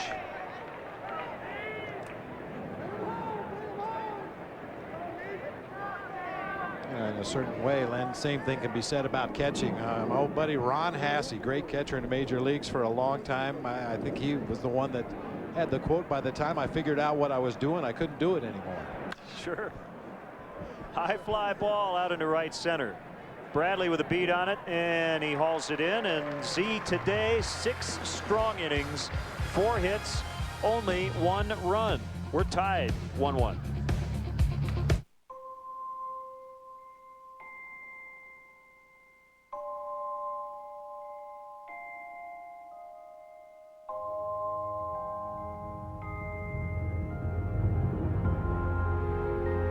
Grace is power. Introducing the all-new TL, the most powerful Acura ever built. Take advantage of attractive lease rates on the 2009 Acura TL for well-qualified customers. Deciding on a color? Uh-huh.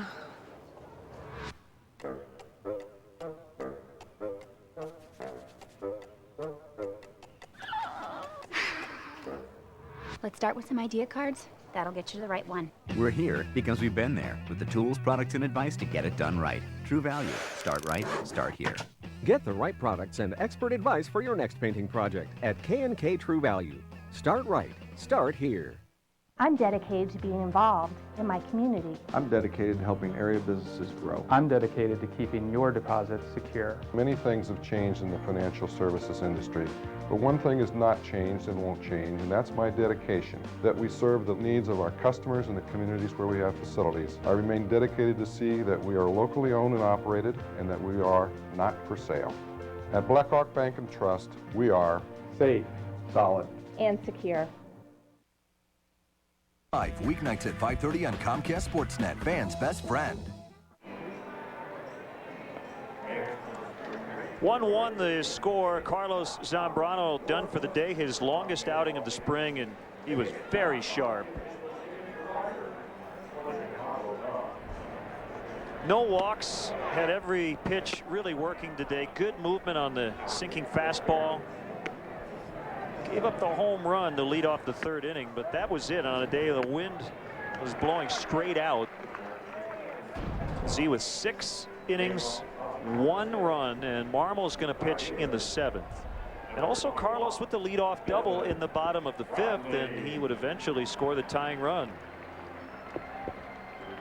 The Mariners go with their 3rd pitcher of the afternoon, back to the left side of the mound, and it's Cesar Jimenez to take over.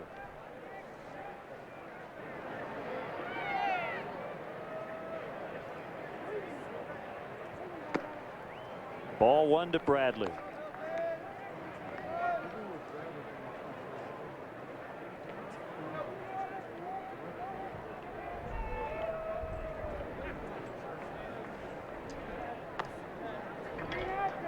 Make it 2-0.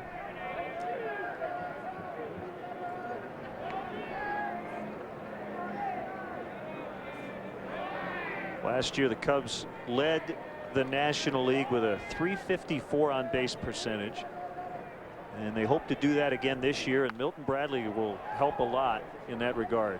He's a very good eye at the plate. And obviously a huge area of improvement for the Cubs offensively last year, their ability not only to draw the base on balls and get those good hitters counts, but as we've talked many times in the past, the sooner you can get that starting pitcher out of the ball game, the better your chances of winning a game. You get into the middle relievers, the guys who probably the opposing manager doesn't want to see in the ball game. You can get into that middle relief. That's when your offense can really get fat. How about a .436 on base percentage? Milton Bradley led the entire American League last year with Texas. Medium depth in center.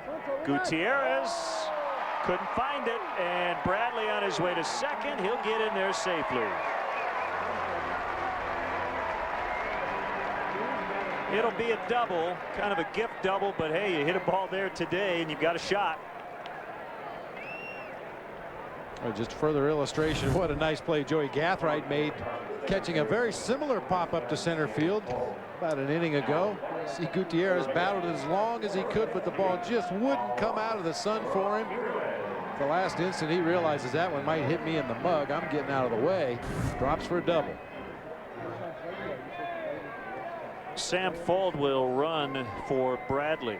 So Milton Dunn 2 for 3 on the day with a double. And the Cubs with a good chance to take the lead with Ramirez at the plate facing a left-handed pitcher. Called strike.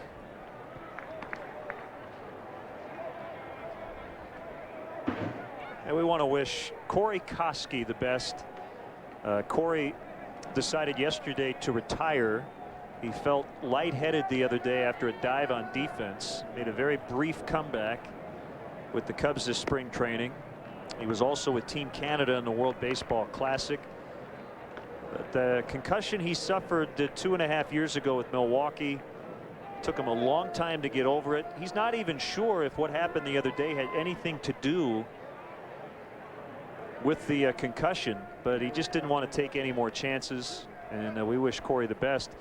The real scary part of it is his 6-year-old son suffered a concussion after a fall recently, and Corey wants to take care of his family and try to live a normal life. When he was healthy, Bob, he was very, very good. I mean, real solid hitter from the left side, good on base percentage. He had a very nice career with the Twins, the Blue Jays, and the Brewers. Now we wish him nothing but the best. Gets to now enjoy that family time that he's missed out on over the years, chasing this little baseball around. It's just an unfortunate way for a career to come to an end, but I think Corey's got his head on square, no pun intended, and is doing the right thing. But to read the comments from Koski about what he's had to deal with the last 2 years, just kind of felt like everything was fuzzy. Had a hard time watching television. I think the way he described it was like he was looking through a window. Like the rest of the world was kind of outside of his little box, and that's a tough way to go, let alone try to hit a baseball.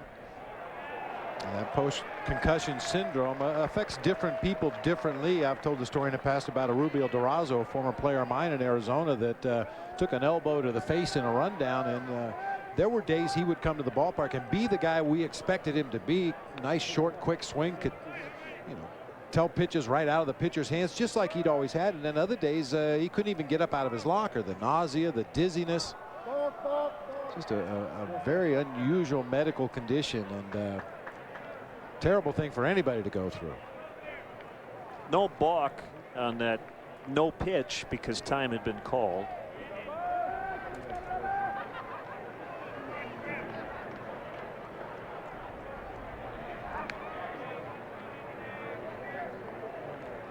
2-2 to Ramirez. Ground ball to Woodward, and it gets past him. Took a wicked hop right at the end.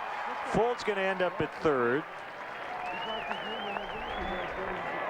And it'll be a base hit for Ramirez. I mean, it was struck really well and took a nasty bounce right at the very end to get past the shortstop. And Ramirez will come out. Bobby Scales will run for him. A bad hop at just the right time for Aramis Ramirez. That last bounce, when Woodward just didn't have enough time to react to it, gets over his glove into left field. And Sam Folt did the right thing. That ball was hit to his right. The shortstop was playing right there in that position.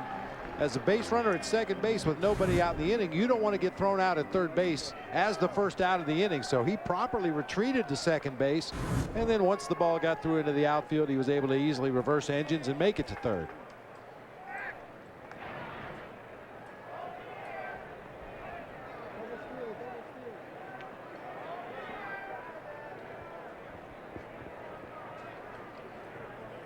So Bradley and Ramirez both out after picking up hits this inning, and Soto looks at strike one. First and third, no outs, in a 1-1 tie.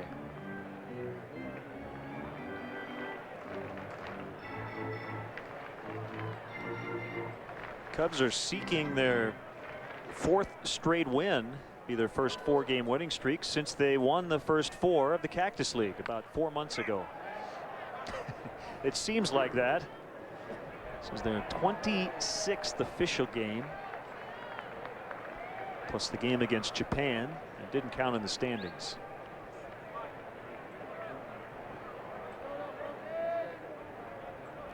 Ryan Dempster will start tomorrow against the Athletics in Phoenix.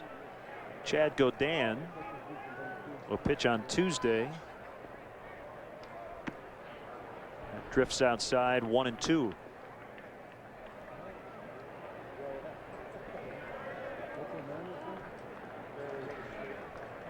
Jimenez 5'11", 218 pounds. He's from Venezuela. And he's in a heap of trouble here. He's going to throw to first. Scales back.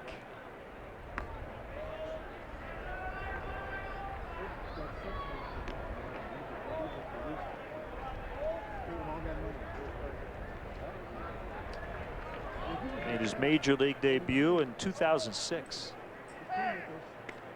Snap throw that time.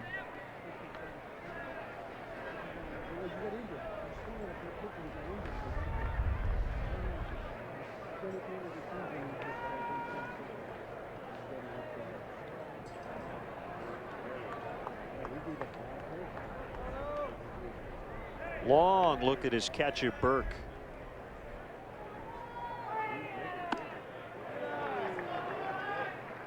Jimenez has gone into the 4 corner here with runners on the corners, really trying to slow the game down, take some of the momentum away from the Cubs offense, paying a lot of attention to Scales over there at first base. And many times that's when you make a mistake to that hitter. Get a little overly concerned with the base runners and don't fully focus on the pitch you're making.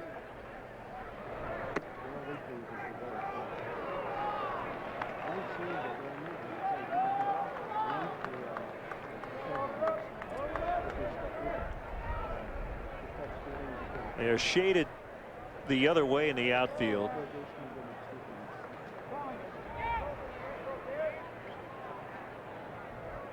And a 3-2.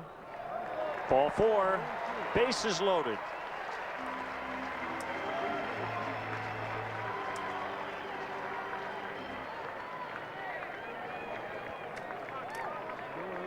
Action in their bullpen. That's Randy Messenger.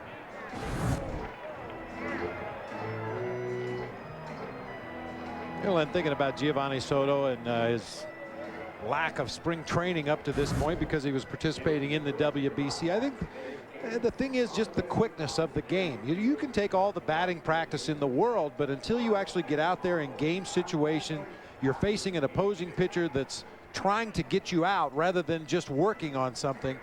You kind of have to speed up the mechanism a little bit. And, you know, Giovanni Soto will get there very quickly. He's always been a good hitter.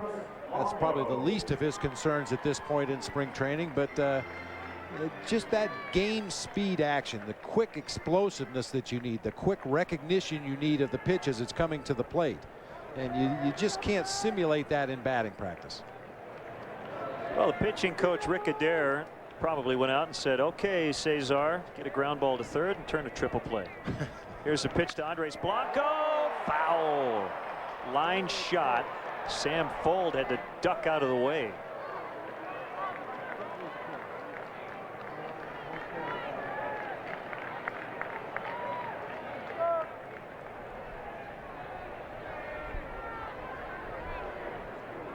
Bases loaded, nobody out.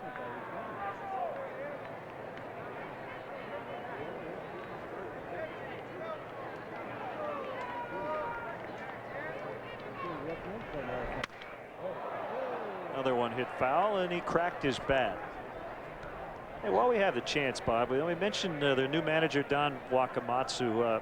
Also want to give props to their new general manager, Jack Zarensik, the GM of the Seattle Mariners. He ran some great drafts in Milwaukee. He was the first non-GM to be named the Executive of the Year by Baseball America. I've known Jack for a long time, and well-deserved. And if you see his name, it's Zarensik, so remember that. And I don't think it'll be too long before the Mariners are back to where they'd like to be.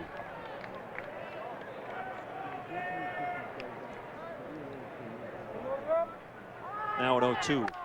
Ground ball to third, kicks away from Morse. The throw will go to first, and Woodward gets one out. But the Cubs do take the lead, and Blanco will get an RBI. So the guys on the left side of the Mariners infield have teamed up twice for outs, and ball's deflecting off Mike Morse. I wonder if that's something the Mariners have been working on, you know. Take an easy play and make it a tough one. That ball kicks once again right to Woodward at shortstop. Strong throw in time to get Blanco at first, but Cubs take the lead. I was just wondering about that. They made an announcement here in the press box that Reed Johnson is in the on-deck circle and will pinch hit for Carlos Zambrano. Big Z's been known to take that last at bat, even though he's coming out of the ball game, but not in spring training. And Reed Johnson hit a pinch hit home run on Friday, so ride the hot hand, Lou. And that was a game winner.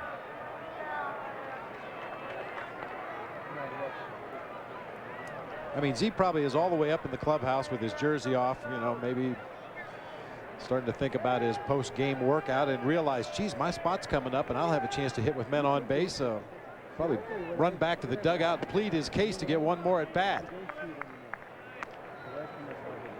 I guarantee you he would if it was a regular season game. And Lou would think about it, depending on the depth of the bench and the opposing pitcher. Yeah, we've seen Lou use Carlos as a pinch hitter, and also, as I mentioned before, keep him in the game for that one more at bat and then go to the bullpen in the following half inning.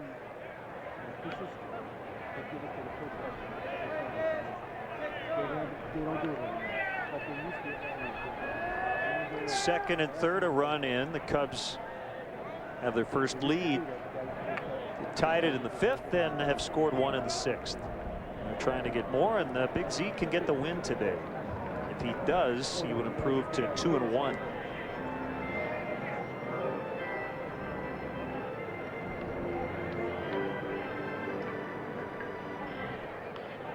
We've seen Joey Gathright this spring with runners on at third base and less than 2 outs in the inning try to bunt his way on base for a base hit.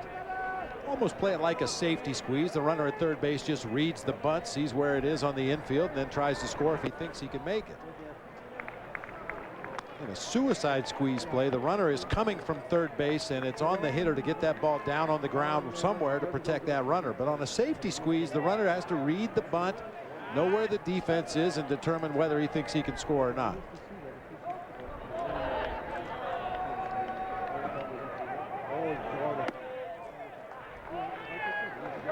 Three and one on Gathright, who's signed as a free agent in mid-December.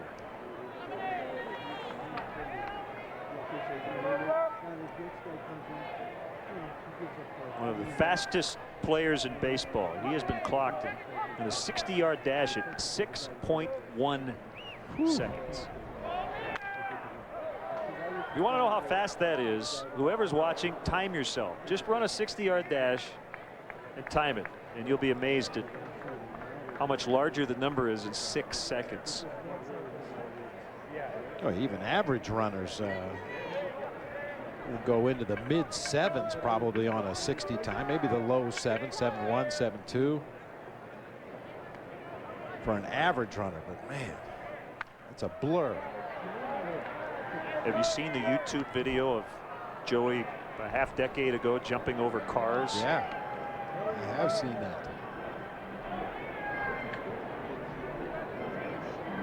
So he's fast on two different planes. He can run fast down the first baseline, and if necessary, he can elevate. Playing for Lou Piniella for the second time. He was a Tampa Bay Devil Ray, and he walks to load him up again for Johnson. There's some real nice patient at bats in the ball game today by the Cubs offense. I mean, you want to see hitting in spring training. You want to see the guys swing the bats, but as you get closer and closer to opening day, you want to see quality at bats. That'll be it for Jimenez. As Don Wakamatsu is going to make a change. So it's 2-1 Cubs, and the bases are still loaded. We'll be back. The McCafe Mocha from McDonald's is a delicious treat for the senses. Indulge yourself and enjoy the uplifting aroma of bold espresso, the sweet decadent taste of real chocolate, the delicate touch of fluffy whipped cream, and the gorgeous sight of chocolate drizzling down your drink. One sip and you'll be making beautiful music. The McCafe Mocha from McDonald's, starting at just $2.29. Try one today. 64 teams came, and then there were 4.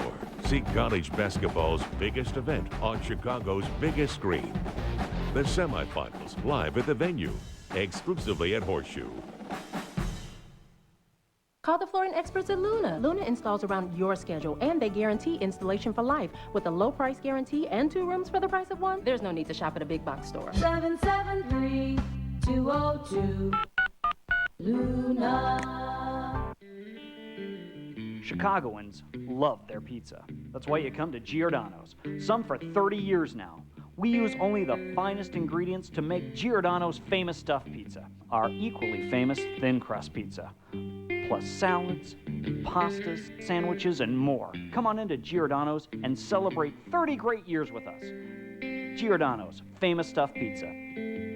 We made it good, you made it famous. The Chicago Cubs strongly encourage the use of public transportation. CTA Red Line stops directly at Wrigley Field at the Addison Station. For drivers, DeVry University offers remote parking and bus service for just $6. For more details, visit Cubs.com or call the CTA hotline at 773-836-7000. Oh, Randy Messenger will do the pitching, and it will not be Reed Johnson, rather Mike Fontenot. And our understanding is that Johnson was never even announced. Yeah, strategic error by Don Wakamatsu. Generally, a manager will wait until that pinch hitter has been announced. Then you go to the bullpen and force, in this case, Lou Piniella to burn 2 players to pinch hit for that pitcher spot. But not as much of a factor in spring training when you've got 199 guys sitting over there on the bench to use. But during the regular season with limited rosters, if you can make that opposing manager burn a player, that's to your advantage, obviously. Messenger in his second year with Seattle, he's been a Marlin and a Giant as well. And he needs to throw some strikes because he has nowhere to put Mike Fontenot. What a spring he's had.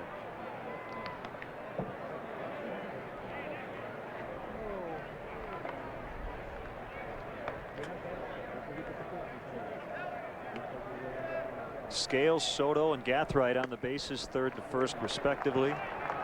3-1 the count. Mike is in the driver's seat now.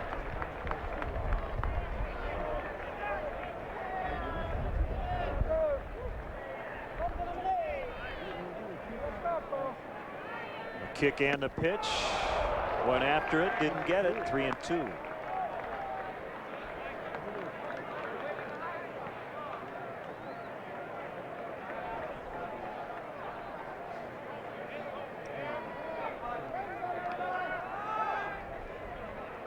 Payoff pitch, and Messenger with a huge strikeout as he fans Fontenot.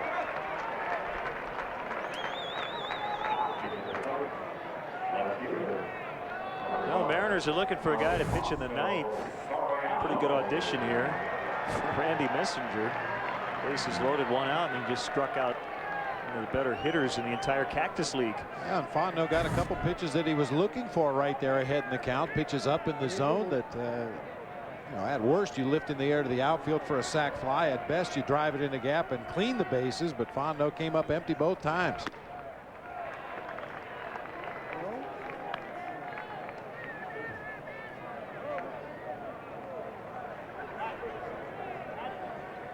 One 1-0 on Soriano. See 3 grand slams in his career in the regular season.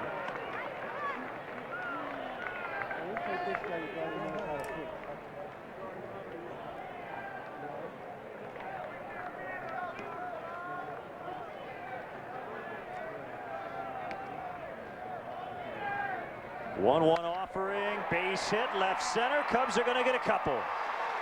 Scales is in. Soto scores. Gathright was thinking about it. Mike Quaddy holding him up at third base. Soriano with a 2-run single to make it 4-1.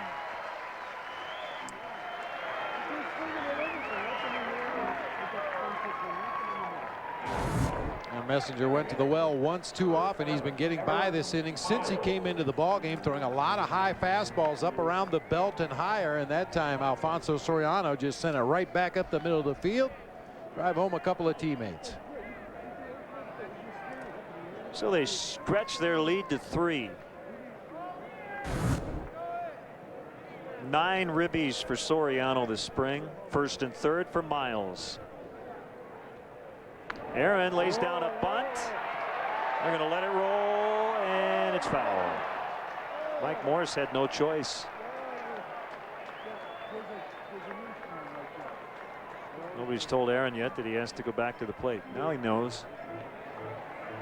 Well, he probably saw that ball bounce once or twice before he started sprinting down that first baseline, and when he saw it, the ball was well on the grass of the infield. Just a little bit of side English, enough to push it over there toward the lip of the grass, and once it rolls off that grass, normally it has enough momentum to carry it into foul territory. You know, Bob, this is you know, 2 guys right now on the field. Cubs could play a little more small ball with Aaron Miles, Joey Gathright. We know Ryan Terrio can do that. Team's certainly not known for that style of play very often, and I don't expect the Cubs will do it that much, but with these guys in the lineup, you could do it, definitely. I'm not going to ask Michael Hoffbauer to lay down a bunt hit.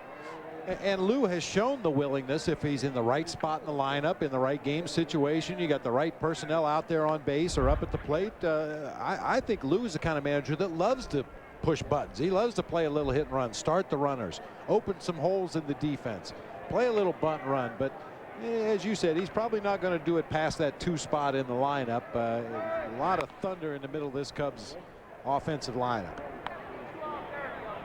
But, you know, you get the number 8 hitter on base. The pitcher moves him up. You got a couple guys coming up that are very capable of handling the bat.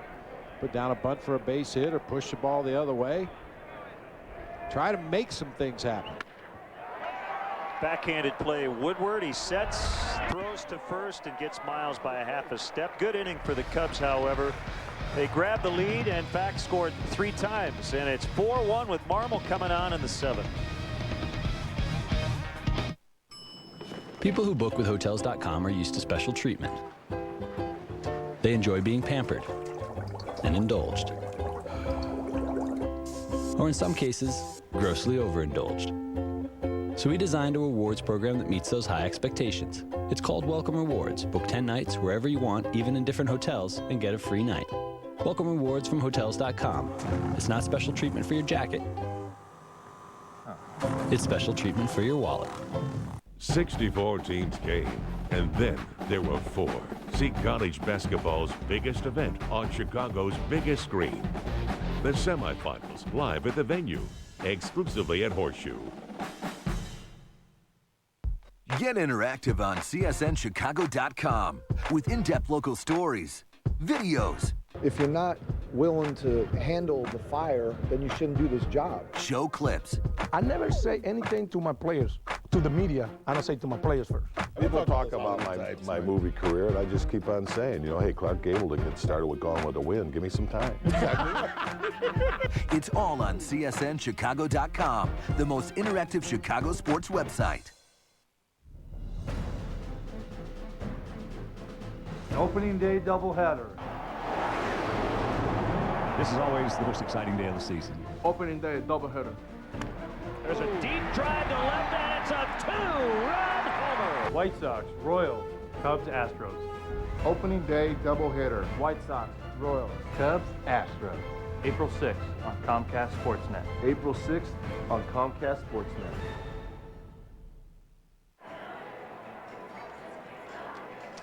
Tuesday, don't miss White Sox baseball on Comcast Sportsnet. Ozzie and the boys square off with divisional foe, the Cleveland Indians. Sox and Indians Tuesday at 3 right here on Comcast Sportsnet, fans' best friend. You want to do them?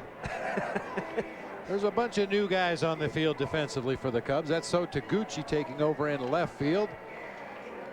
Scales at third base. I believe Sam Fold is now playing right field. Paul Bacco behind the plate, taking over for Giovanni Soto behind the dish. And the most important change, Carlos Marmol coming on out of the bullpen in relief of Carlos Zambrano. Outstanding effort today from Big Z. Also, Esteban Herman is at second. Nice job, partner. You got him all right. Most of them. It's Marmol versus Morse.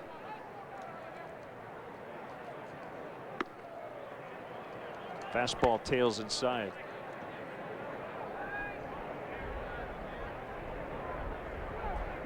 We'll see Carlos for an inning today.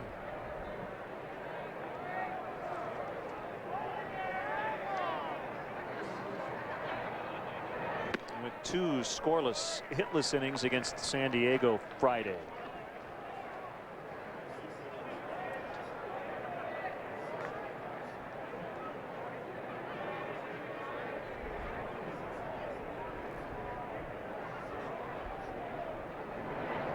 Swing and a miss.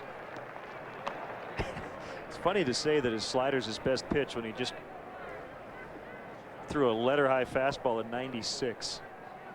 I was talking about Giovanni Soto and getting up to game speed with the bat. Well, that's what the Mariners are going to have to do quickly against Carlos Marmol. He's coming in there throwing BBs today.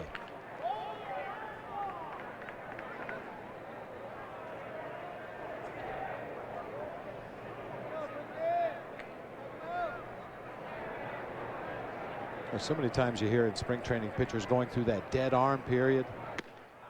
Whew. No dead arm from Marmol today. Just overpowered Morse, all fastballs that time. Pitchers come into camp and they're on a very strict throwing program. They throw off flat ground, then eventually they get on a mound and throw a certain number of pitches. They increase the number of pitches each day until ultimately they throw some live batting practice. They go from live batting practice maybe to an inter-squad game. Then you get into your Cactus League games, and once again, a very strict pitch count, very strict limit. And gradually you get your arm strength up and you get ready to go for the regular season. But at some point, there's always a few days, maybe a week, where a pitcher says his arm just feels dead. It doesn't hurt. He's not in any pain. But when he reaches back for that good fastball, it just isn't there. Well, I think it's safe to say that Carlos Marmol is not going through a dead arm period right now. Throwing a lot of heat.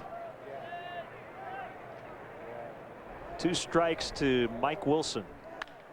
High fly, deep left, and it's going to go on an 0-2 pitch off the board, out and left. Is that a hanging slider? Yes, indeed it was. A hanging slider on a 2-strike count. That's the pitch you'd like to believe with a little more arm strength and a little more experience. Carlos had bounced that ball about 4 feet in front of home plate. There's no reason to throw this pitch anywhere near the strike zone. Belt high, hanging slider inside part of the plate. Just screamed, hit me, as it came up there. And he did. Yes, he did. And it's 4-2. That guy wound up like he was going to fire it across the stadium. He threw it about 20 feet. He's going through that dead arm period. Yeah, I think he's going through the dead arm period. Either that or he was throwing a changeup, tried to sell it with the arm speed. That slider got away from Carlos, so he's thrown a couple of bad ones. One hit out of the park, and the other one hit Burke. Yeah, I mean, he looked like he's really good. Since the batter's looking for a fastball, though, he might have been fooled by that. Maybe not.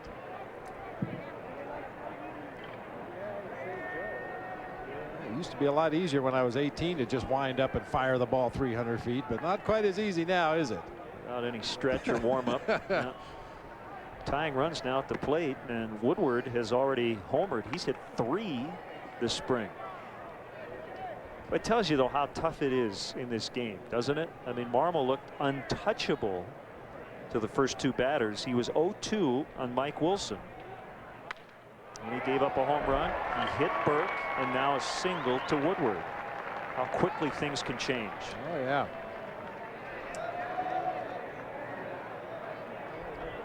I think occasionally for Carlos Marmol, because his stuff is so electric, we saw him early in the inning overpowering Morse.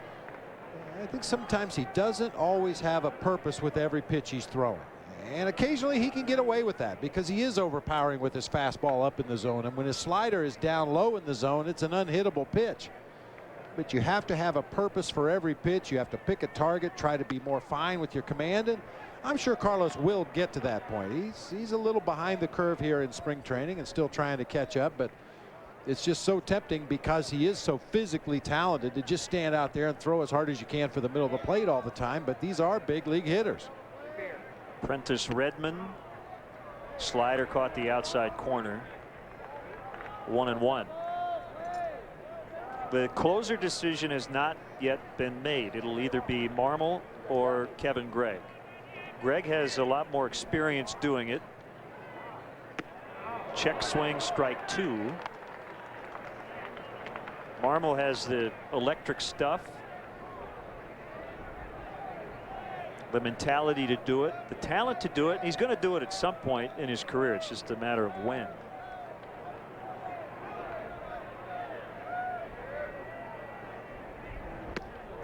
Slider called strike 3.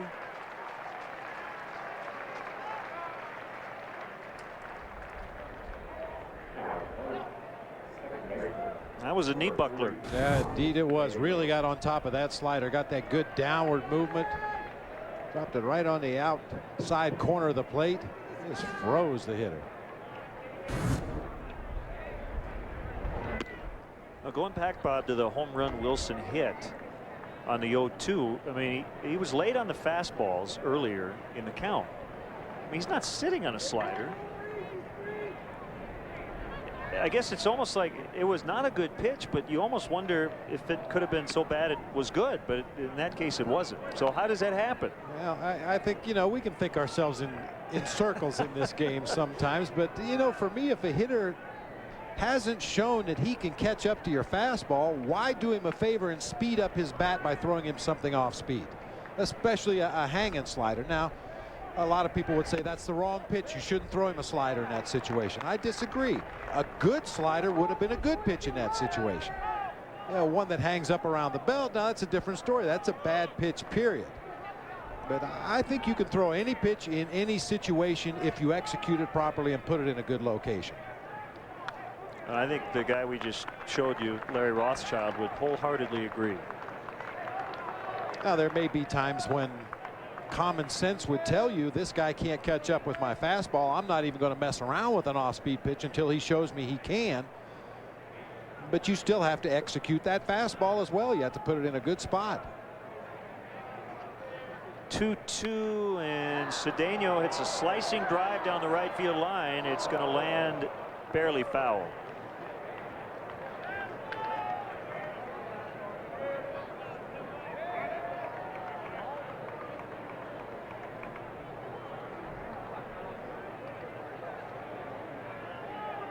Well, you can always look at things 2 different ways. I mean, you never want to see a guy struggle, but if you're going to give up a home run on an 0-2 bad slider, you do it here. And learn from it. And learn from it. Absolutely. Another foul.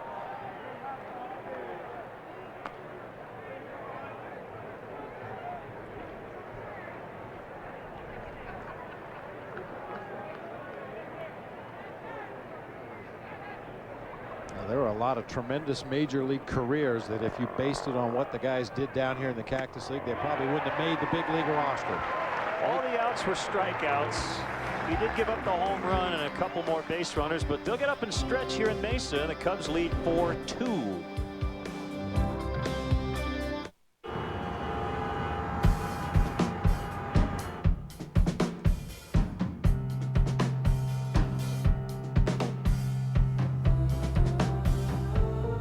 Because we can't reinvent traffic, we reinvented how the driver navigates around it.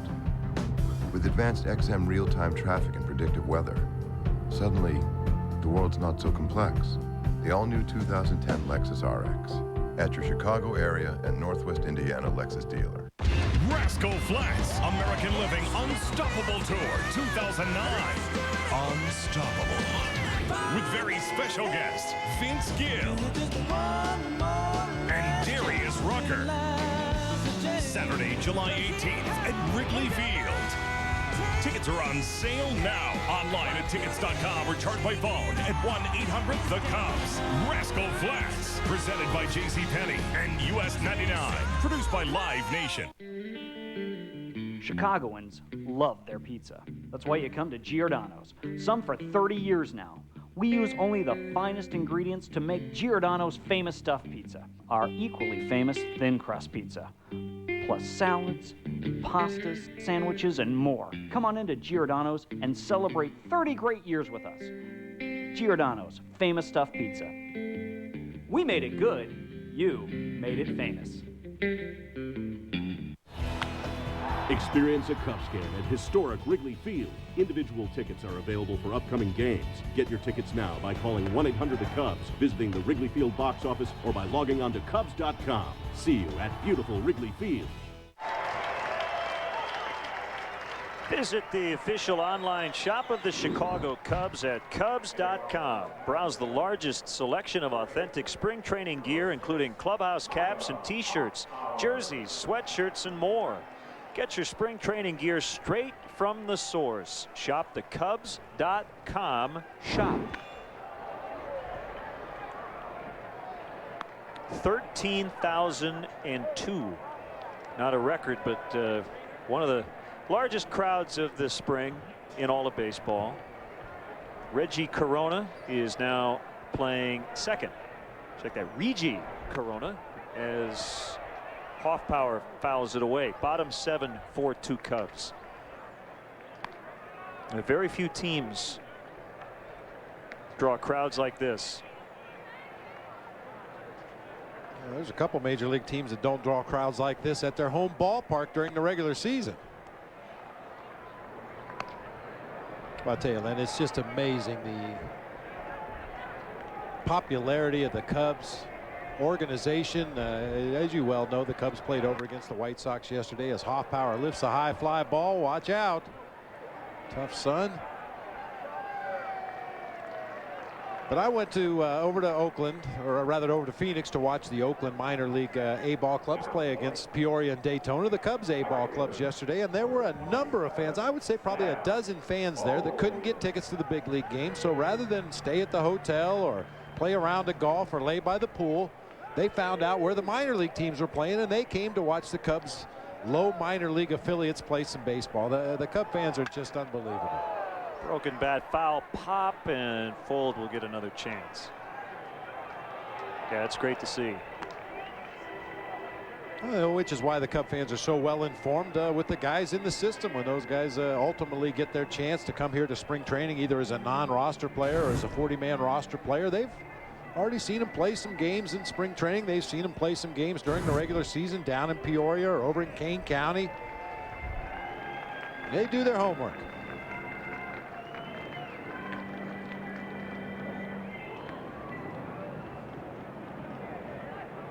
Guy's yawning. Obviously, he hasn't been listening to us today. 0-2 on Fold. Well, you know, they're glad we're here today, Len, because otherwise the attendance would have been an even 13,000. Right. We put it over the top. We put it over the top. Base hit center field. That'd be about the third 0-2 hit we've seen in this ball game. That's why pitching coaches are either bald or gray-haired. 0-2 base hits just absolutely drive them crazy. Pitcher is in the driver's seat. There's a number of ways you can go about executing that 0-2 pitch. Push the hitter off the plate, go up the ladder with a high fastball, bounce a breaking ball.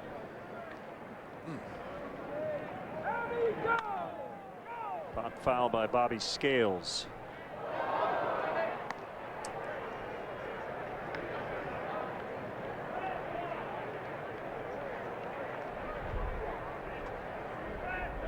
It's all part of the learning process. You know, some of it has to do with the physical limitations have at this time of year, just not quite as sharp as they will be later on. And some of it is a learning process between the ears, understanding what the situation calls for. Instead of you know, bowing your chest like you did when you were in high school and rearing back and blowing it by the hitter, make a smart pitch to set up your next pitch. Messenger's 0-2. Deep to center. Gutierrez can't get it. Fold hustling. He's going to stop at third. It's a double for Bobby Scales. That ball took off like a rocket past Gutierrez.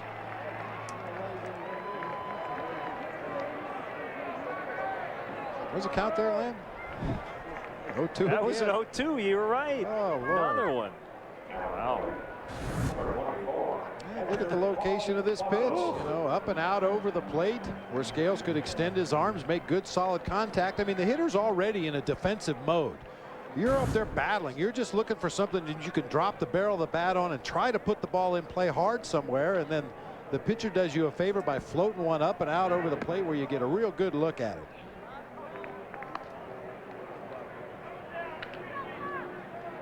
First AB for Baco. Everybody in on the infield. Second and third, one out. Ground ball through the right side, and the Cubs will get one with Scales holding at third. Fold scores. Baco the RBI hit. And it's now 5-2.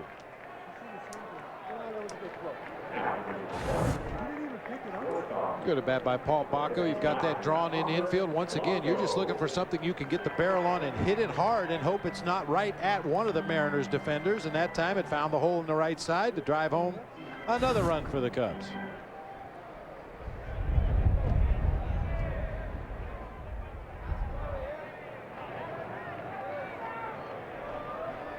Runners at first and third.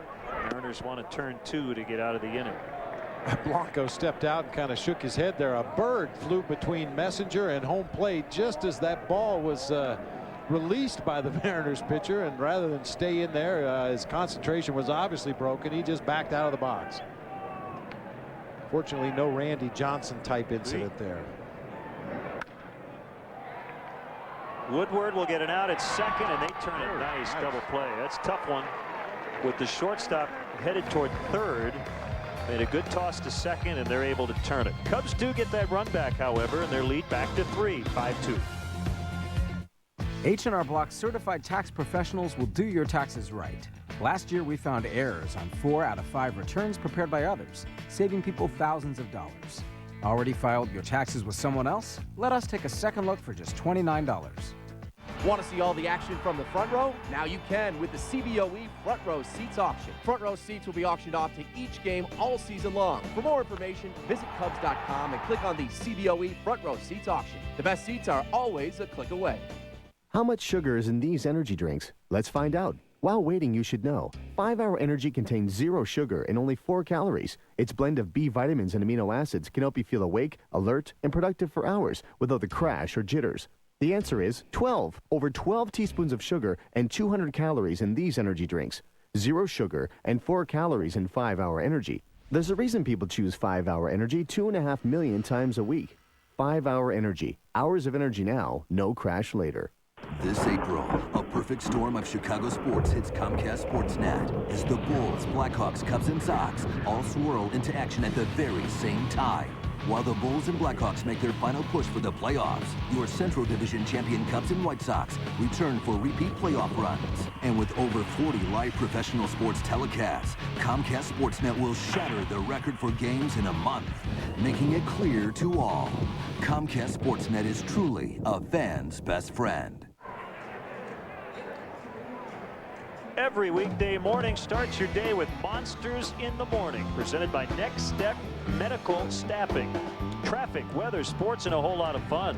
Monsters in the Morning with Mike North and Dan Jiggets. Every weekday morning from 6 to 9, only on Comcast Sportsnet, fans' best friend. Angel Guzman takes over on the mound for Carlos Marmol. 7 previous innings here this spring, giving up 8 base hits. His last couple of outings, he's really looked a lot better, driving that ball down into the bottom of the strike zone, both with his breaking ball and his fastball. And Larry Rothschild was talking about it the other day with Guzman. It's really just a function of the mechanics, getting his arm up in that proper angle so that he's throwing downhill, keeping that ball down around the knees with good movement.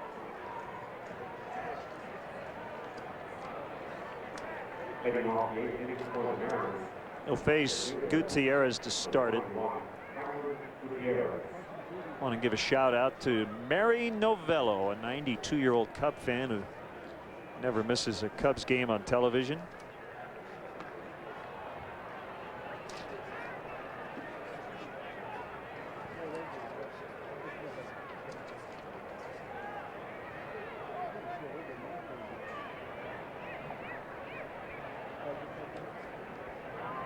So here we go with the Cubs leading by 3 and 6 outs to get. Called strike.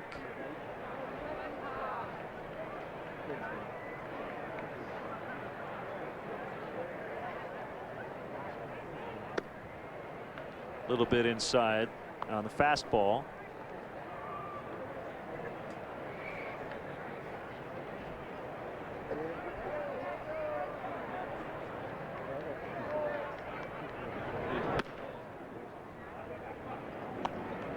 Well, and it's that time of year, you know, rosters are starting to be cut down, and you know, different organizations handle it differently. If you've seen the movie Major League, they used to hang a red card in your locker that lets you know that you weren't going to make the team, and other ball clubs will have a coach go out and grab a guy from the clubhouse, bring him into the manager's office, and you'll tell the young man he's being sent back to minor league camp, or perhaps being sent home, depending on the circumstance. I thought it was a kind of a funny story the other day when Rich Harden was unable to make his start for the Cubs. Had a touch of the stomach flu, and they decided it was best he didn't pitch. So Oneri Fleta himself went over to the minor league camp as the players over there were stretching, getting ready for the day's work, and grabbed Mitch Atkins right off the field. Now, if you've never been through that before, I can only imagine what was going through Mitch Atkins' head.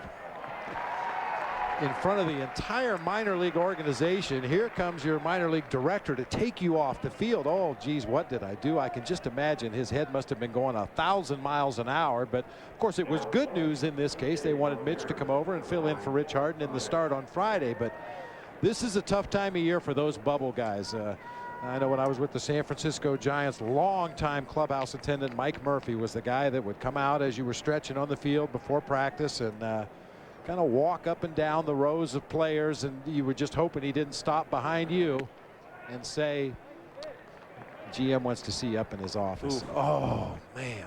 Now you got to get up and take that walk of shame. Everybody's watching you walk off the field and knows full well what's going on. It's just one of the most uncomfortable feelings you can possibly imagine. Jeff Clement is pinch hitting in the pitcher's spot. He's a catcher. You and I have talked about it before, and I'm sure every manager and general manager in the game would tell you that's the toughest part of the job. No question. No question whatsoever. Especially if, you know, if it's a veteran player who maybe this is his last stop. You know, this is his last go round, and if he doesn't make this ball club, he's going to have to pick up a lunch bucket and go to work somewhere else. And you know, as hard as you try to distance yourself and not get too close, there's always going to be players that you feel a special bond with. They've done well for you in the past, and you really want them to make the team, but whether it's a contractual situation or the fact that the guy physically has just lost a little bit, and you have to call him in there and tell him that unfortunately we just don't have a place for you this year. That was by far the worst part of the job.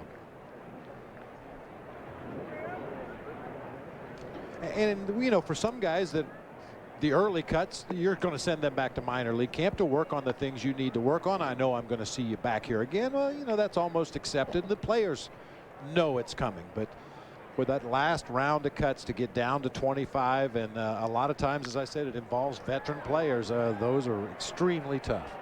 Well, the backup catcher. I mean, you have Coy Hill, Paul Bacco, Mark Johnson. Two of those three, and they've all been around for a long time, are going to get that bad news.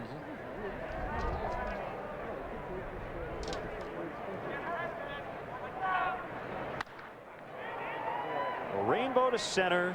Gathride's been in there the whole day, and he puts it away for the third out. Nice job, Angel Guzman. 1-2-3 go the Mariners. 5-2 Cubs.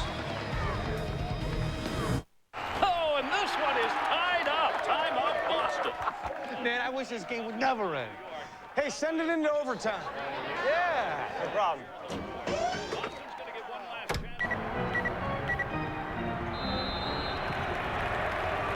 The pass up to Hampton for the win. Oh, he loses control. This one is going into overtime. Buffalo Wild Wings, you have to be here. Update your house with vinyl gutters from Menards. They have a seamless appearance and are easy to install. U-Snap gutters are free after rebate. K-Snap gutters in 2 colors are 99 cents each after rebate. Improve the look of your home for less with Dutch Lap vinyl siding and never paint again. Virtually maintenance-free Dutch Lap siding has a lifetime warranty. White is just $3.79 per piece. Other colors also available, just $3.99 per piece. Save big money at Menards. One of the beauties of the St. Ambrose Excel program is the flexibility that it offers the student. Most of my students are people who are working full-time, have families, and it's nearly impossible for them to be taking college classes during the day. It does not pull you away from your business or your home multiple nights a week. It's all compact into one 4-hour session. I feel the St. Ambrose Excel program has really helped me be an excellent role model for my children. St. Ambrose University Excel program, the right choice for you, your career, and your lifestyle. Ice every morning only on Comcast Sportsnet, fans' best friend. Plan your next corporate function, your next or family gathering in the comfort of the Wrigley Field Mezzanine Suites, presented by Nuveen Investments. Suites are available now for games during the season. Be sure to ask about our April and May incentives. To book your suite or for more information, visit Cubs.com/suites or call 773-404-Cubs.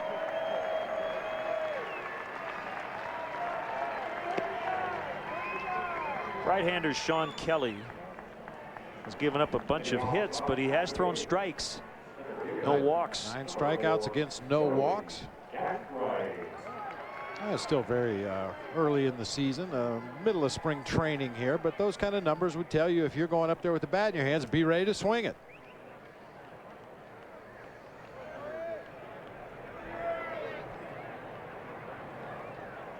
Joey Gathright can play all 3 outfield spots. He's been in center today. He can really run them down. Drifting back is Redmond. And Gathright is out.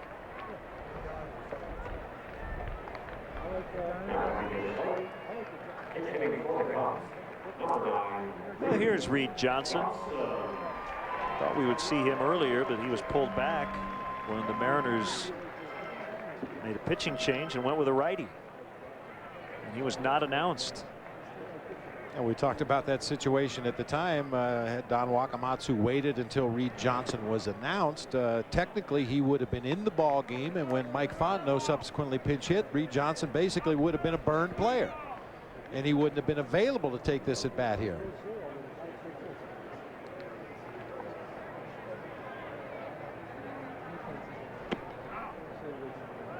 That was another thing that was kind of hard to explain to players, that there were going to be occasions where you're just going to be nothing more than a pump fake. I'm going to send you up there to the plate. They're going to announce you as the pinch hitter. The other manager's going to bring in a lefty or a righty to face you, whatever the case may be. But then we're going to have the matchup that we want as a team. And that's kind of hard to explain to very competitive ball players sometimes, that your biggest value to the club today is if you don't get an at-bat. Just want them to announce you, force the other manager to make a move, and then I can get the pinch hitter on that relief pitcher that gives us the best chance to have success in that situation.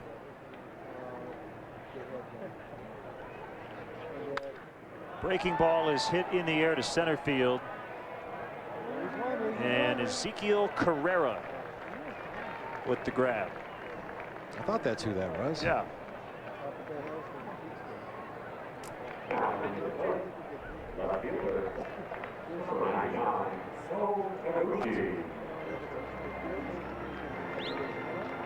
Wind continues to blow. And we've, believe it or not, only seen 2 home runs. Don Wakamatsu in his first year as a manager of the Mariners. He was a bench coach in Oakland, first Asian American manager in Major League history. He was a catcher with the White Sox, had a cup of coffee in 1991. And Bob, he was Mike Piazza's backup at AAA in 1992. And that was a pretty formidable duo at AAA that year. Piazza with Albuquerque hit .341. Wakamatsu hit .323. Everybody hits .320 in Albuquerque. Right.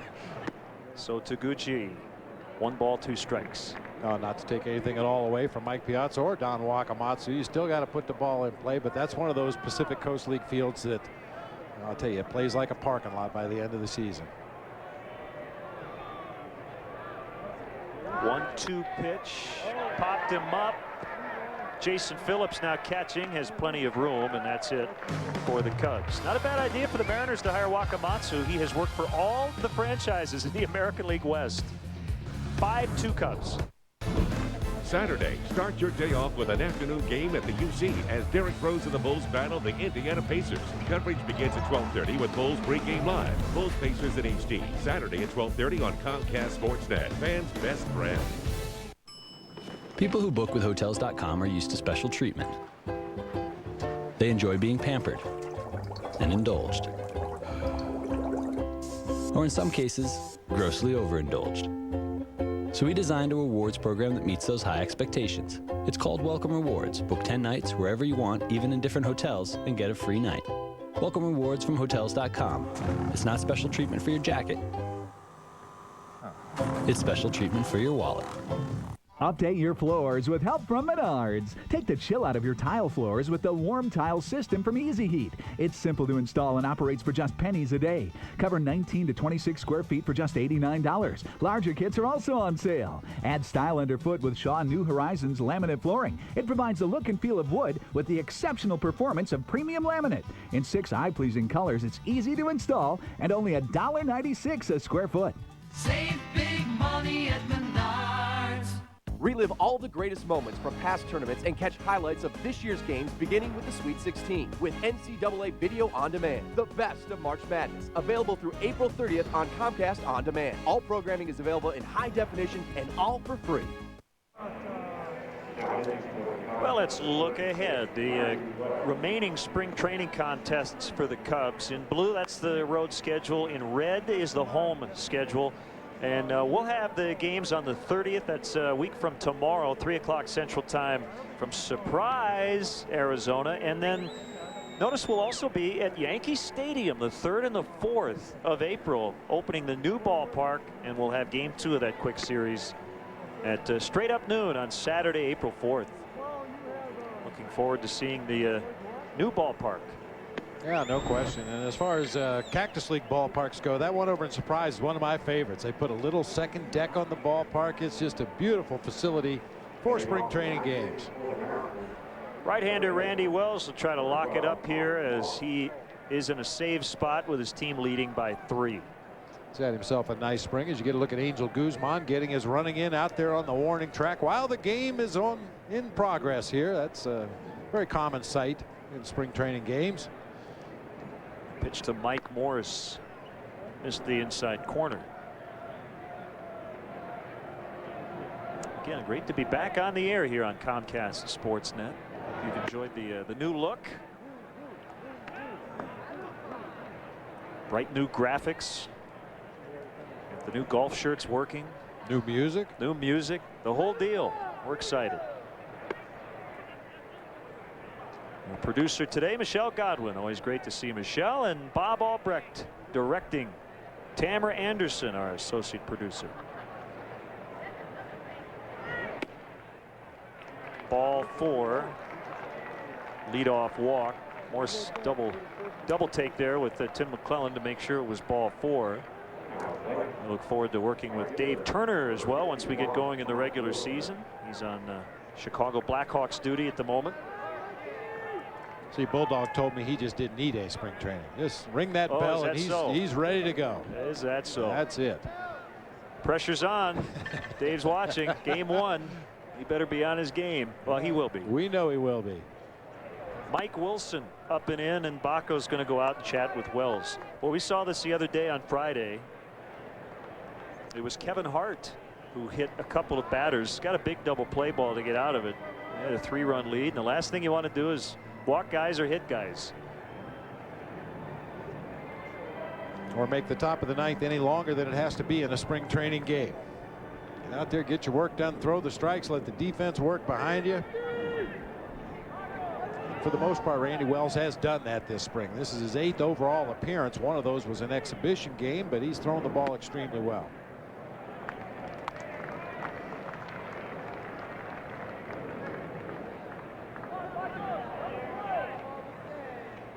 Boy, this spring has to be a nightmare for official statisticians because, you know, you've got inter-squad games, you've got WBC exhibition games, and split squads and B games. And then where does the Yankee Stadium series fit in? Hawk Power the catch, 1 out. It's not Cactus League. They're in the Grapefruit League.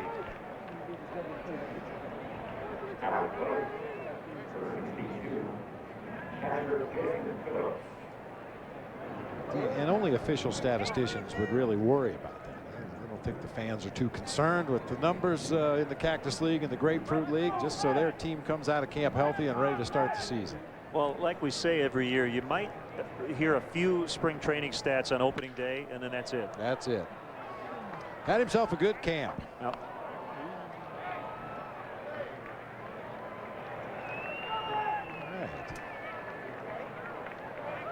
See, he's rewarded for hanging around to the 9th. Perseverance is its own reward. Jason Phillips. 1-1.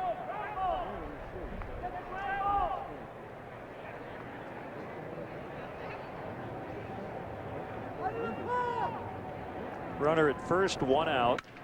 Broken bat, ground ball. Blanco will get it to Herman. No chance for a double play. Good, clean, hard slide by Morse at second base. Experience Cubs baseball from the private comfort of the Bud Light Batter's Eye in center field, offering a spectacular view and catered service for groups of 75 to 100. The Bud Light Batter's Eye is a great option for entertaining in Chicago's unpredictable spring weather. The Bud Light Batter's Eye is available for non-game day functions as well. To book your date or for more info, visit Cubs.com/suites or call 773-404-CUBS.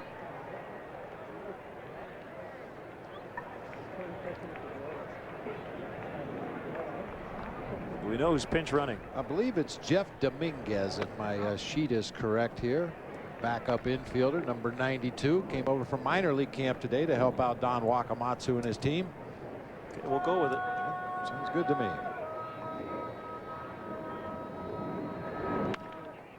Woodward, fair ball. And let's see if the Mariners will get a run. They will. And it's now 5-3. Dominguez, pinch runner, scores.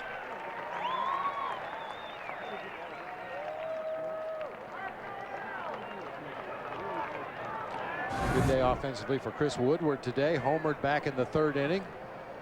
And a single in the 7th, and now a double down the left field line to drive home a run for the Mariners. He's a triple away from the cycle.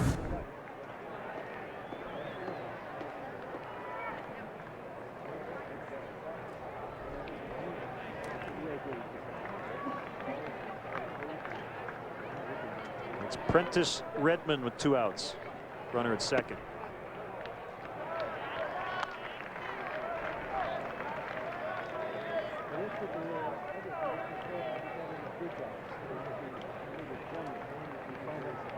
He's a younger brother of Tyke Redmond. Prentice with big league time in a Mets uniform. This should do it. Herman drifting back, calling, catching. Cubs win. They take their 4th in a row. The final today, 5-3 over the Mariners. Carlos Zambrano will get the win.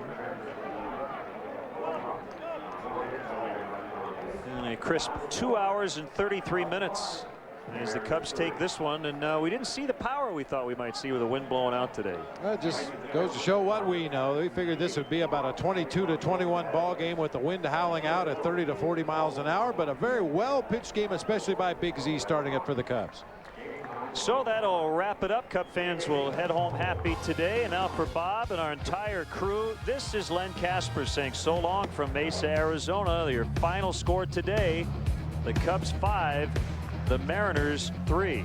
Our next Cubs telecast will be 1 week from tomorrow. That's a Monday from Surprise, Arizona, 3 o'clock Central Time. Cubs and the Royals. Stay tuned. Cubs spring training in depth comes up at 6 o'clock. You've been watching Chicago Cubs baseball on Comcast Sportsnet. This isn't the soft kind of luxury. This is start a business, sell it, and then start another one luxury. This is advanced digital IV tech luxury. It can find you an uncrowded highway or a crowded club. Introducing the Acura TSX. A new generation has arrived. Take advantage of attractive lease rates on the 2009 Acura TSX for well-qualified customers.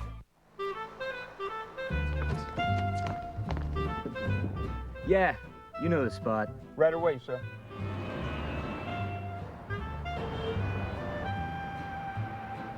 Welcome to Giordano's. Your table's ready. Thank you.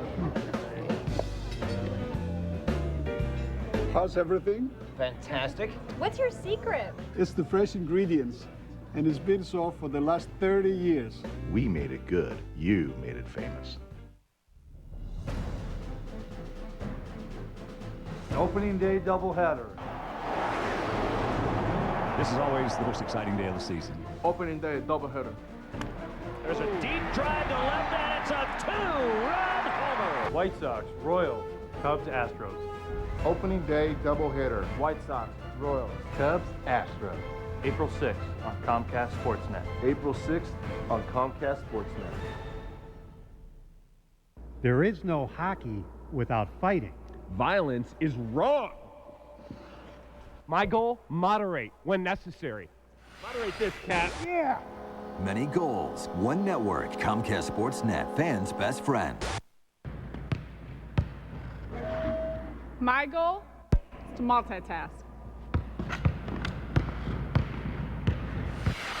Many goals, one network, Comcast Sportsnet, fans' best friend. We now join our regularly scheduled program already in progress. Welcome back to baseball's golden age, where history comes alive in its original color. Up next, we get down and dirty with the Gas House Gang. The Great Depression of the 1930s was unprecedented in its magnitude and duration. And while baseball was heralded as the national tonic, it too was suffering. During the Depression, people were short of money, so the attendance was way off. The glamour of the 20s is gone into bread lines and soup kitchens. Everybody was down and out. We didn't have Social Security. We didn't have welfare. And if you were out of a job, you were out of a job, period. But in 1934, out of America's heartland where economic struggles were hardest felt, emerged a team in St. Louis that became one of the most entertaining, inspiring, and legendary ball clubs of the 20th century. A roster of hardened men that rallied an ailing nation. These guys come out of nowhere. They don't all come out of the Midwest. There's tough Easterners like Leo DeRocher, Southerners, crazy Southerners like the Dean brothers, Dizzy and Daffy. They became known as the Gas House Gang, perhaps as a nod to the turn-of-the-century New York street gang of the same name. Although that tale has long been debated, one look at the gang's unwashed uniforms and haggard mugs was explanation enough. They aged before their time, and you can indeed see that in their faces. Many of them look a decade older than they really were. The Gas House Gang just had a toughness about them, an aggressive quality, and a sort of a devil-may-care, who cares what happens tomorrow attitude. And they do win, and they don't care how, and they don't care what they look like or sound like doing it. It was this scrappy attitude, the gang's ability to throw caution to the dust-filled wind, that gave the nation confidence that it too could weather those dark times. Maybe Americans saw themselves in this resilient cast of characters. Leo DeRocher is one of the great baseball pirates. He'll cut you and cheat you and do whatever he has to do to win. Pepper Martin was the kind of a guy that people identified with. He didn't wear jock strap. He stole bases. He slid in. He busted his nose all the time. But the greatest showman of all, of course, was Dizzy Dean. Dizzy Dean could not be contained. He'd brag and say, I'm the best that ever was. The Cardinals were so tough, so unapologetically pugnacious, that fights within the team's own clubhouse were commonplace. One time they got into an argument, and Medwick picked up a bat and said to the Dean brothers, I'll split both your heads wide open. Frisch had to stop him. He says, you can't do that. He says, we can't win the pennant without the two of them. Thanks to the Cardinals' powerful radio station KMOX, broadcasts of the gang's rough-and-tumble ways reached the deepest corners of the country. And it was the National League pennant winners' pregame antics that broadened their appeal. And a lot of people would just come out to watch the Gas House Gang practice before the actual event. They'd play pepper, but then they would feign a throw back to the batter who they're playing pepper with, and then flip the ball over their shoulder to the guy next to him. Another individual might then take the ball and mime a very fast throw to the other guy who's 3 feet away. If you love baseball, you would be falling on the floor with laughter, and you couldn't root very hard against the Cardinals and the Gas House Gang. They were a riot, in my estimation, but they could play ball. In 1934, Dizzy Dean was serious enough to win 30 games, leading his gang of misfits to the World Series against Hank Greenberg and the Detroit Tigers. Dizzy Dean, he had no qualms during the World Series, going into the Tigers clubhouse, offering up his arm to Greenberg so he could feel the muscle that would be striking him out. That was a rough, tough World Series. In fact, there were many who thought the Tigers were intimidated by the Gas House Gang. In a fierce battle, the Cardinals defeated the Tigers in 7 games. Perhaps the most symbolic story of the gang's legacy occurred in Game 4, when Dizzy Dean entered the game as a pinch runner. Intent on breaking up a double play, Dean was struck in the head by the throw from second. They carried him off the field and whisked him over to the hospital. The next day, he showed up at the ballpark and he said, it's all right, they x-rayed my head and didn't find anything. The Gas House Gang's World Series victory coincided with signs of economic recovery as FDR's New Deal policy began to take root. Though their reign was short-lived, they fought, scratched, and entertained, embodying the American spirit at a time when the country needed it most.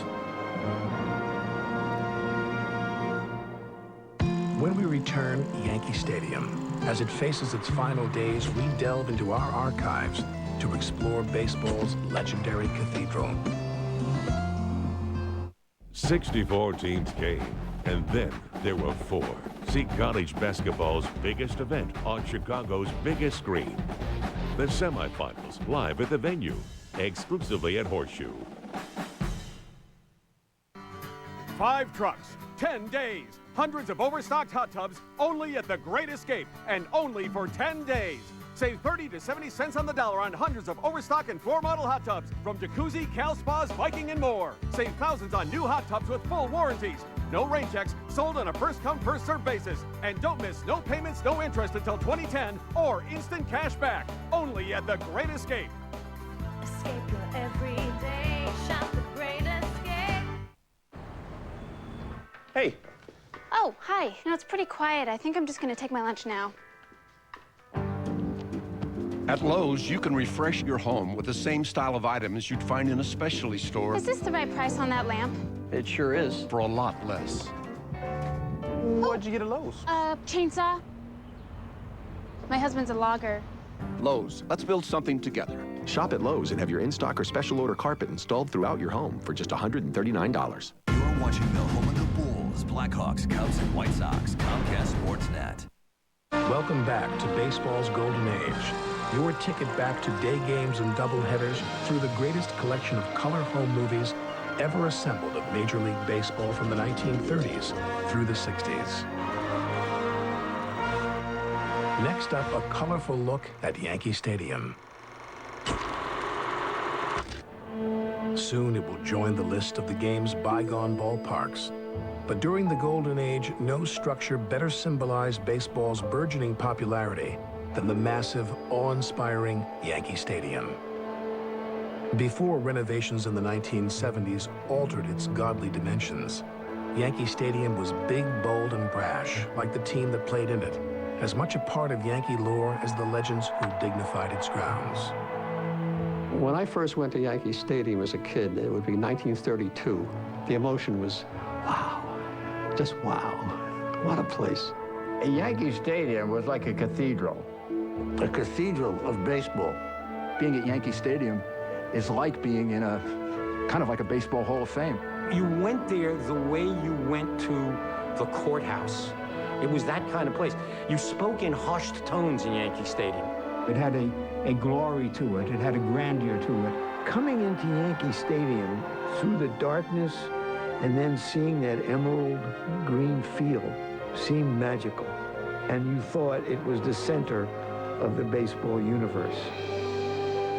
Opened in 1923, Yankee Stadium was baseball's first triple-tiered structure with a seating capacity nearing 70,000.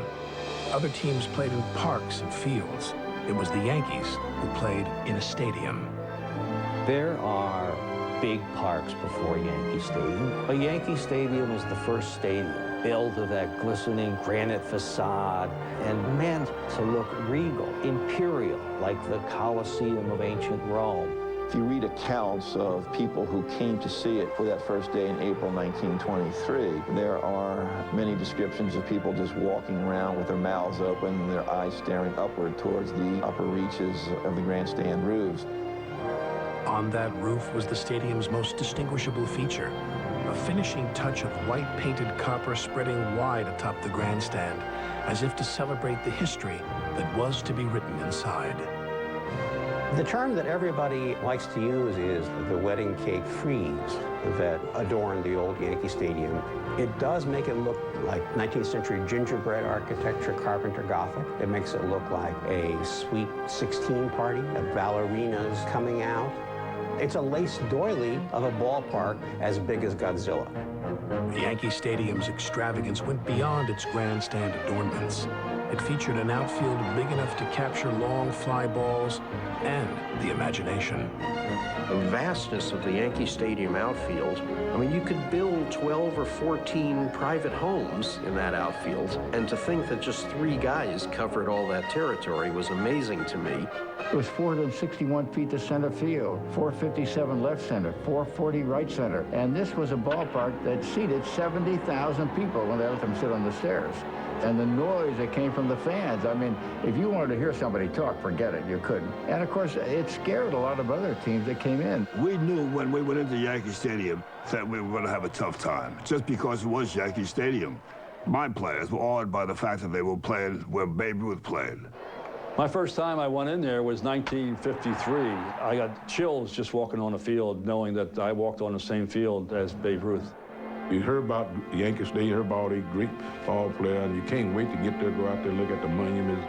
The monuments were actually on the field. Out there in left center field in full view, not behind a fence, it was a kind of living museum. Witnessing a game at Yankee Stadium was a connection between past and present, between adorers and the adored, and a lost privilege of the golden age served to heighten that link. They would allow you on the field after the game and kind of walk in the footsteps of where your favorite players were. This was an absolute thrill to touch this and to walk over it and to realize that these players actually ran on that grass. This beautiful, vast lawn where the spikes of Ruth and Garrick and the old teams, they had their imprint on that same grass. It has a historical connection that I think is unlike any other baseball field in the United States.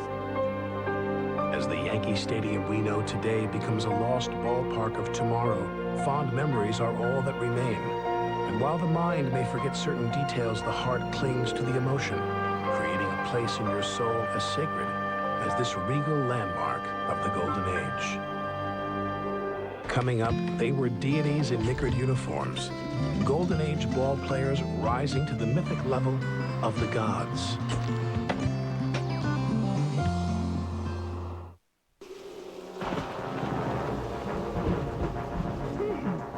Put that back.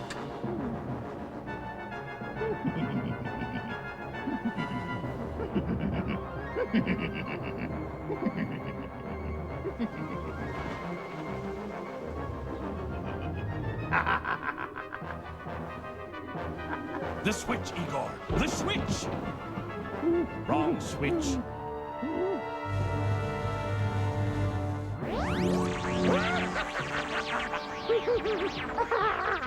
It's alive!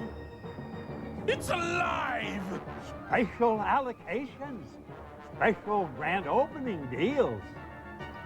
It's Bob Rorman Schaumburg Ford's grand opening.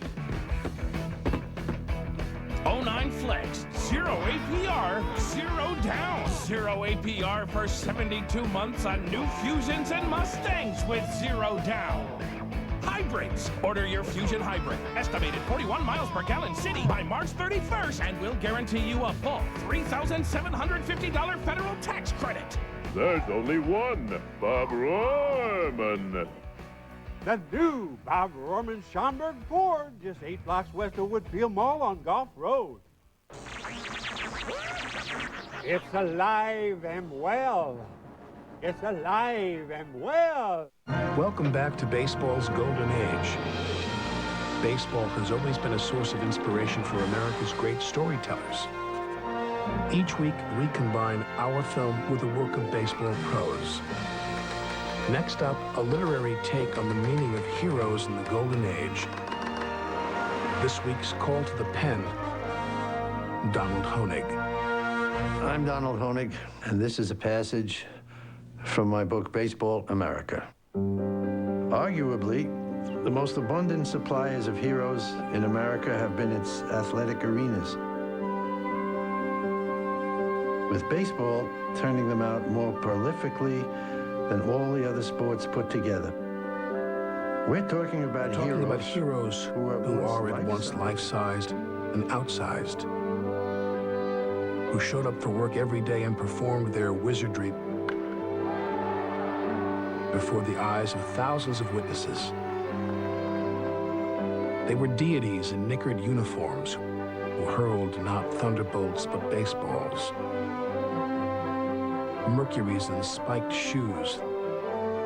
Thors who swung bats and not hammers. Not statues, but blood-carrying men sculpting their own figures, inning by inning, game by game, year after year, until they were complete in memory, hallowed and emblazoned. They were heroes who were all too often disappointingly and heartbreakingly human. Living, breathing heroes who, for a change, had the history books opened ahead of them, not closed behind. and who were performing their feats not in unpathed wildernesses or in distant lands, but who were out there in golden American sunshine, playing America's own game on the bright green grass of home.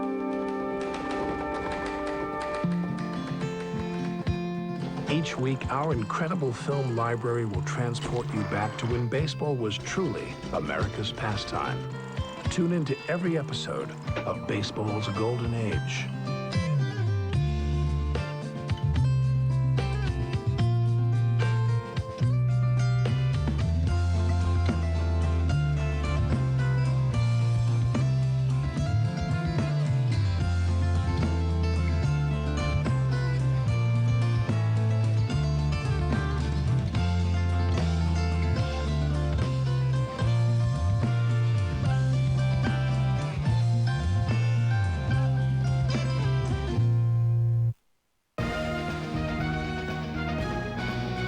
Hi, I'm Ryan Dempster of the Chicago Cubs, and you're watching Comcast Sportsnet.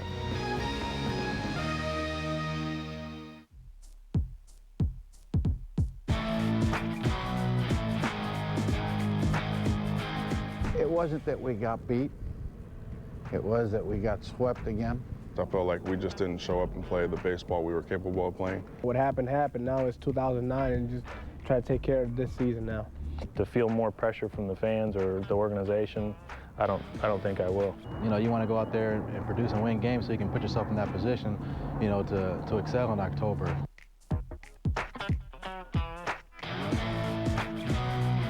Hello and welcome to Cubs Spring Training In Depth. I'm Luke Stuckmeyer. Over the next 30 minutes, we're going to take you inside the defending National League Central champs team and take a look at their chances for a three-peat this season and hopefully a run deeper into October. Coming up in the next half hour, we'll go one-on-one with 5 key members of the Northsiders, including reigning National League Rookie of the Year Giovanni Soto and first baseman Derek Lee, who still can't believe the Cubs were swept again last October. Sometimes you get beat. You know, sometimes the other team is just better than you and you get beat. But I don't feel like they were better than us. I felt like we just didn't show up and play the baseball we were capable of playing.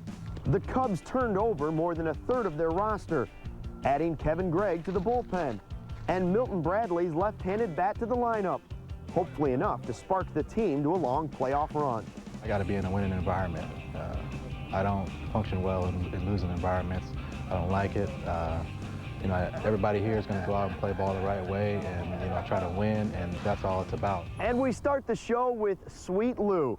He is the first skipper since 1907 to take the Cubs to the playoffs in his first 2 seasons. Of course, those postseason appearances were somewhat forgettable. So in his 3rd year, what can Lou do to make that sour taste go away? Well, Gail Fisher sat down with Lou Piniella at their spring training home in Mesa, Arizona. You said the end of last season hit you pretty hard. You felt like you got hit by a Mack truck. Why do you think it this time around hit you so hard? I was expecting a lot better. I think everybody, fans, players, entire organization. We had a very successful summer. Won the most games in the National League. The expectations. Everybody felt, well, this is the year. 100th year, everything's going to happen according to plans. It wasn't that we got beat. It was that we got swept again. That was the furthest thing from my mind going into the playoffs. Unexpected totally, and I was really down. I came back to Chicago after the game in Los Angeles, and I was going to stay there for a few days. I said, I'm going home. And I got on a plane and went home, and I'll tell you what, I hibernated for about 10 days. I took it hard, I really did.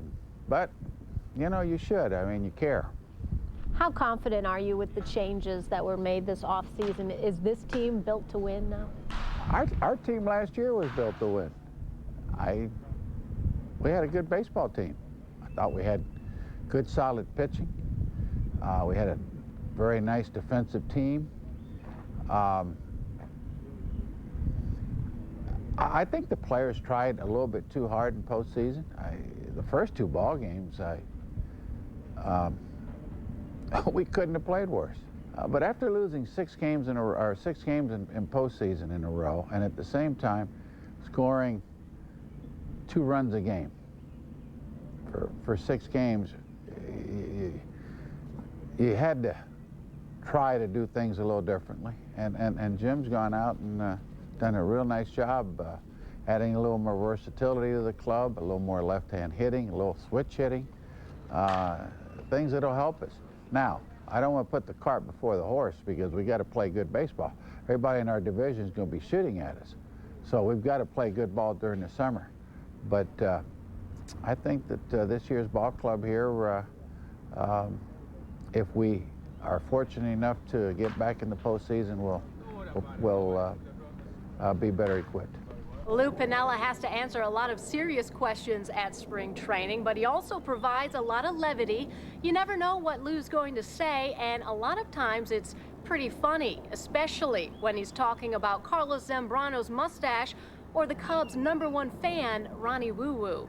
Zambrano, the first thing I noticed, I just came from Tampa where we had the Gasparilla parade with all those pirates running around. And he reminded me with that mustache of one of those pirates in the Caribbean.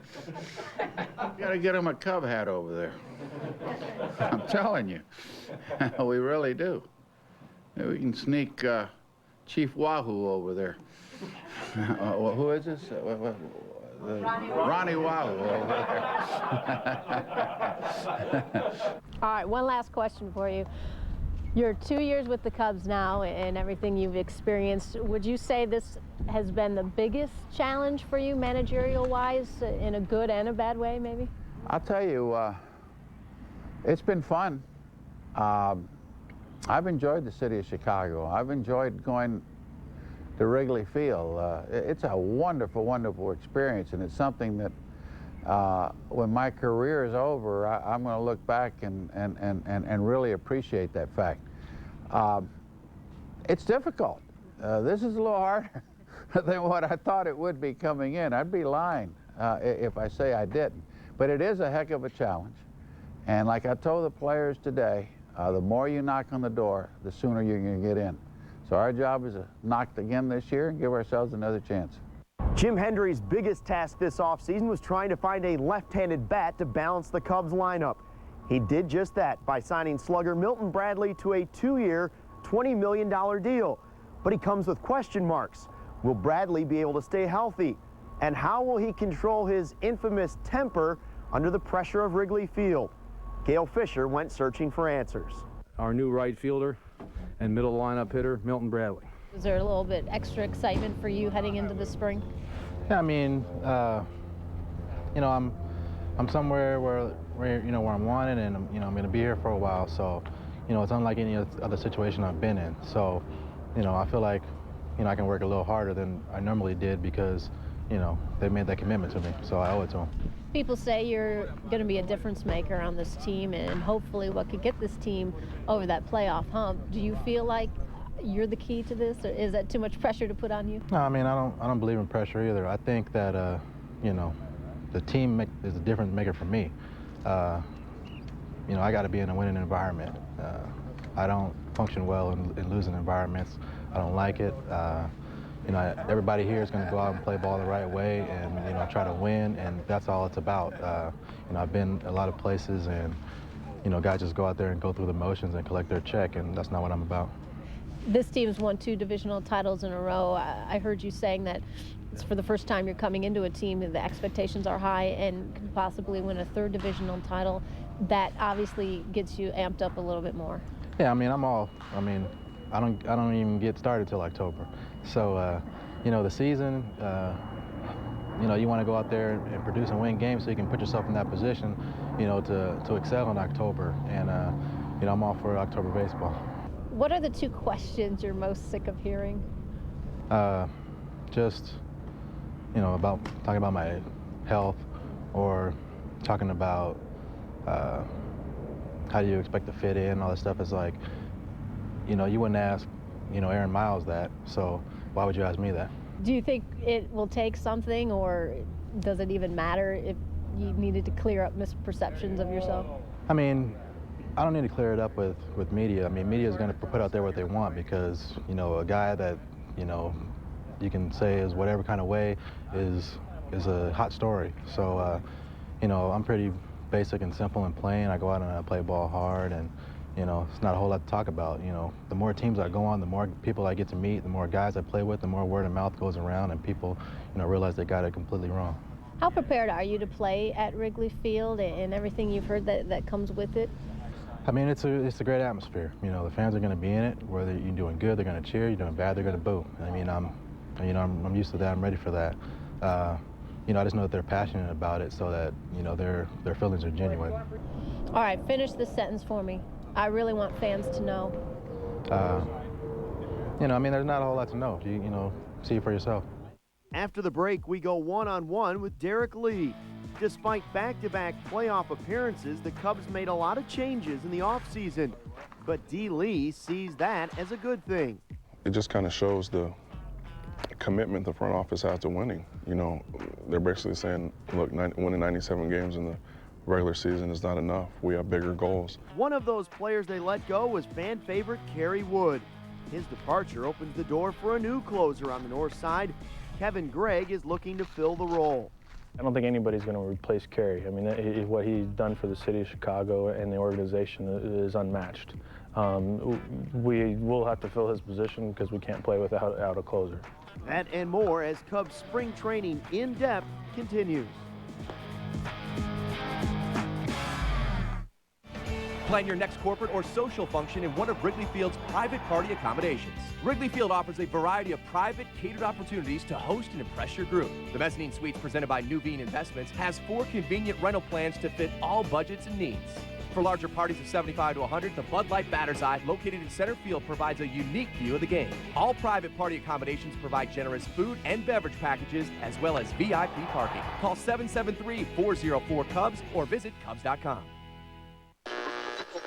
We'll head to the ninth with the Cubs up by 2. You're clear.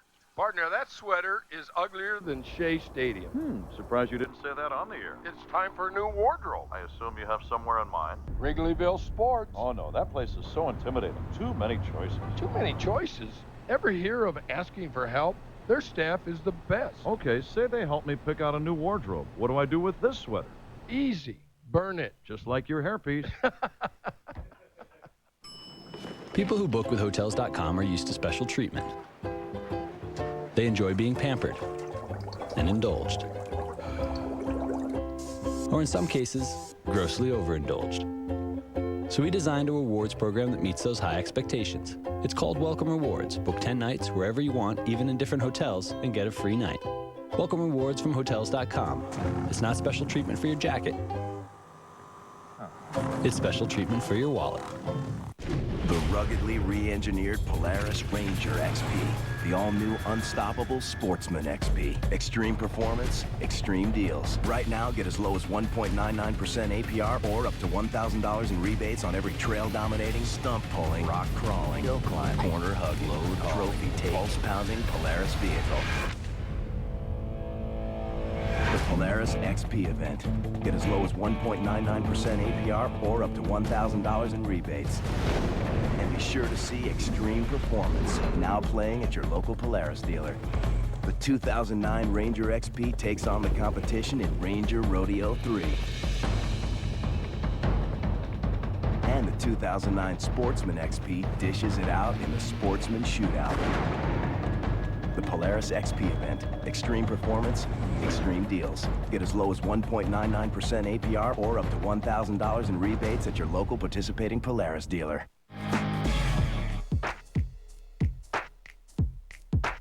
Derek Lee has seen the highs and lows of Cubs baseball the last few years. He was with the Marlins in 2003 when they stunned the Cubbies in the playoffs. And of course, he's seen some regular seasons of success and some playoff disappointments in a Cubs uniform. Gail Fisher sat down with D. Lee to see if he's been able to forget that disappointing October last year. Did you spend the winter still baffled at all about the playoff loss, how that could happen a second straight year, especially given the fact that you guys won 97 games? Yeah, it was really strange. You know, it was like, it happened the year before. So you're like, okay, that can't happen again. And then there you found it happening again. So it was really strange. Like you said, we had such a good team. We played so well. But I think that shows you what the playoffs is like. You have to be ready. It can go just like that if you're not. Maybe we should have learned that the year before, but I think if we didn't know it then, now we really know it. Lou Piniella said that it hit him pretty hard, and he went home and really kind of took a look in the mirror and took some responsibility for it and hoping to change maybe the way he manages this year. Do you think the players did that as well, kind of looked inward? Yeah, I think definitely so.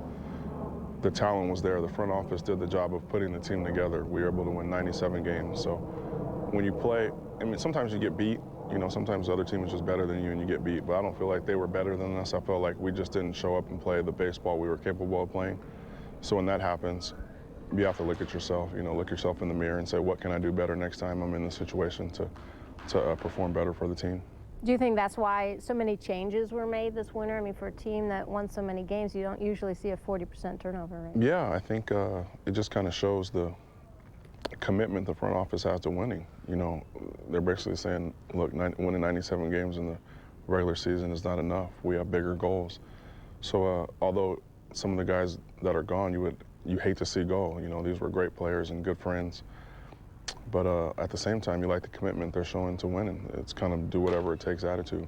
And some of these new guys, that maybe Milton Bradley with the switch hitting and a left-handed bat in that lineup, do you think that could make a big difference? Without a doubt. I think that's kind of one thing we've been missing since I've been here is that big bat in the middle of the lineup from the other side of the plate. I think you saw it in the LA series. We didn't see one left-handed pitcher. And a right-handed pitcher facing an all right-handed lineup can kind of get in a groove working one side of the plate. And it just makes it a little bit easier on them. So you throw in a big power-hitting lefty in the middle of the lineup, and they have to kind of change their approach, and it makes it easier on the rest of us. This team has got to break down the door of the playoffs one of these years. Is this the year, and what's going to be the key? Well, I think the key is let's not worry about it. We have 162 games before we even get to that point. So let's focus on the season. We have a good enough team to be there, but let's not let that be our focus. Let's have a great season and then see what happens. You start looking ahead and you can get in trouble. But you've been on a world champion team before. Is there something missing here? Like, no. If you looked at the last 2 years, why this team couldn't? There's nothing missing. It's just a matter of, you saw how LA showed up, and, they were clicking on all cylinders. They were ready to go from that first game, and we weren't. It's just a matter of getting it done. The team we won the championship, we were a really good team, but I would take our team that we had last year over that team on paper. But the difference was we showed up in October. We were hot, and we rode it out. While Derek Lee prepares for another successful baseball season, there's some good news in his personal life. His daughter Jada, who was originally thought to have a rare eye disease, is doing much better. In fact, Lee says doctors have changed her diagnosis. She's doing great. We started to get the news late last year. Her eyesight has not gotten worse, which originally with the disease she was diagnosed with, it was supposed to continually get worse, but it hasn't. So they've ruled out the original disease that she was diagnosed with. So it's been very good news. We're not sure exactly what she has, but we just know it's not getting worse, and that's good news. To say Kerry Wood was a fan favorite here at Wrigley Field is a major understatement. In 10 seasons with the Cubs, he went from that can't-miss starter to the closer on last year's division winner. But the Cubs decided to let Kid K go, and now 2 men fight for that closer's role. Last year's star setup man, Carlos Marmol, and another one of Jim Hendry's free agent signings, Kevin Gregg. He'll be a prominent part of the Cubs bullpen, Kevin Gregg. Do you feel like you're getting a fresh start, so to speak, with the Cubs? I know things at the end of last season weren't the greatest down in Florida. Do you feel like this is a new start for you? It's a different opportunity. Going to Florida was one opportunity in my career. Here's another stepping stone for me to come in here.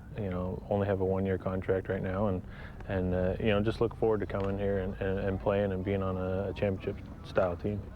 Whether or not you close or perhaps even set up for a Carlos Marmol, do you think the situation, there's a little bit more pressure here Because whoever is closing obviously replaces Kerry Wood, who's a very popular player here, and just the pressure in itself to have to win at Wrigley.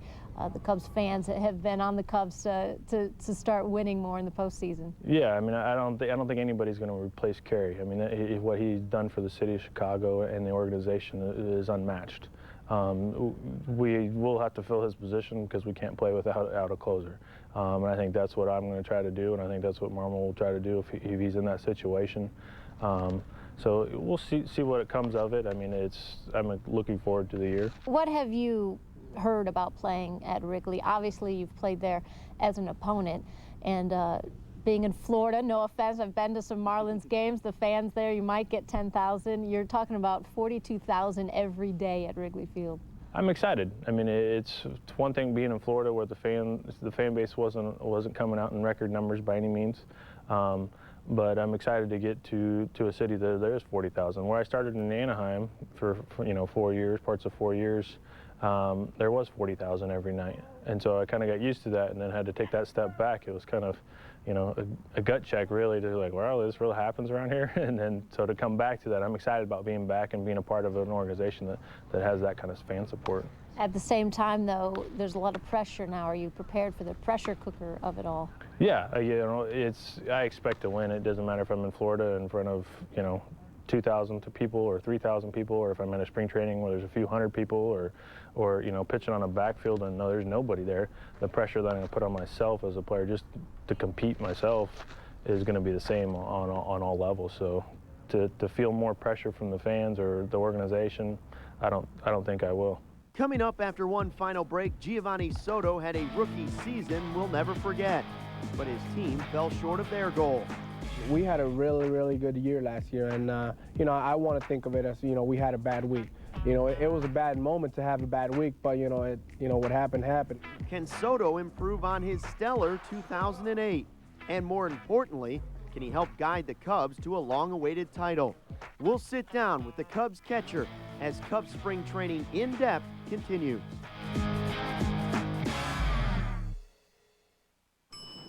People who book with Hotels.com are used to special treatment. They enjoy being pampered and indulged. Or in some cases, grossly overindulged. So we designed a rewards program that meets those high expectations. It's called Welcome Rewards. Book 10 nights wherever you want, even in different hotels, and get a free night. Welcome Rewards from Hotels.com. It's not special treatment for your jacket. It's special treatment for your wallet. Farmers Insurance presents Americans in Focus. I'm the middle child of 5 now, but I didn't start out that way. My mother had 8 children, actually, and I lost 2 sisters and a brother. For the girls, they were both respiratory deaths. My brother, he definitely died of asthma. He was in and out of the hospital, but I always could depend on him coming home, and then there was that one time he didn't. I think my parents felt helpless and hopeless. What were they going to do to keep me, this girl baby, alive? So from a very, very early age, I made a decision. I was going to gain that knowledge so that I would never be in that helpless, hopeless situation again. Oh, were there obstacles? When I was in high school, I was getting these phone calls from Harvard and Bryn Mawr, and I went to the guidance counselor and I said, can you give me some help in selecting a college? And this person said, I really recommend junior college for you. That was a big blow. The recruiter from Harvard, he arranged to meet, and he said, here is a round-trip ticket to Boston. Don't say no. In the fall of 1975, I matriculated at Harvard University. You can do anything you want to do if you want to do it badly enough. I'm Dr. Patricia Thomas for Americans in Focus. The days of this economy taking you for a ride are over. The Mazda Driver Seat event. Start with 0% APR financing, add $1,000 cash back, plus no monthly payments for 90 days. 3 ways to save on 5 great Mazdas, including Mazda 3 with more standard horsepower than Civic and Corolla. The Mazda Driver Seat event. You're in control again. Now, for the first time ever, get 0% APR financing, $1,000 cash back, plus no monthly payments for 90 days on a great new Mazda.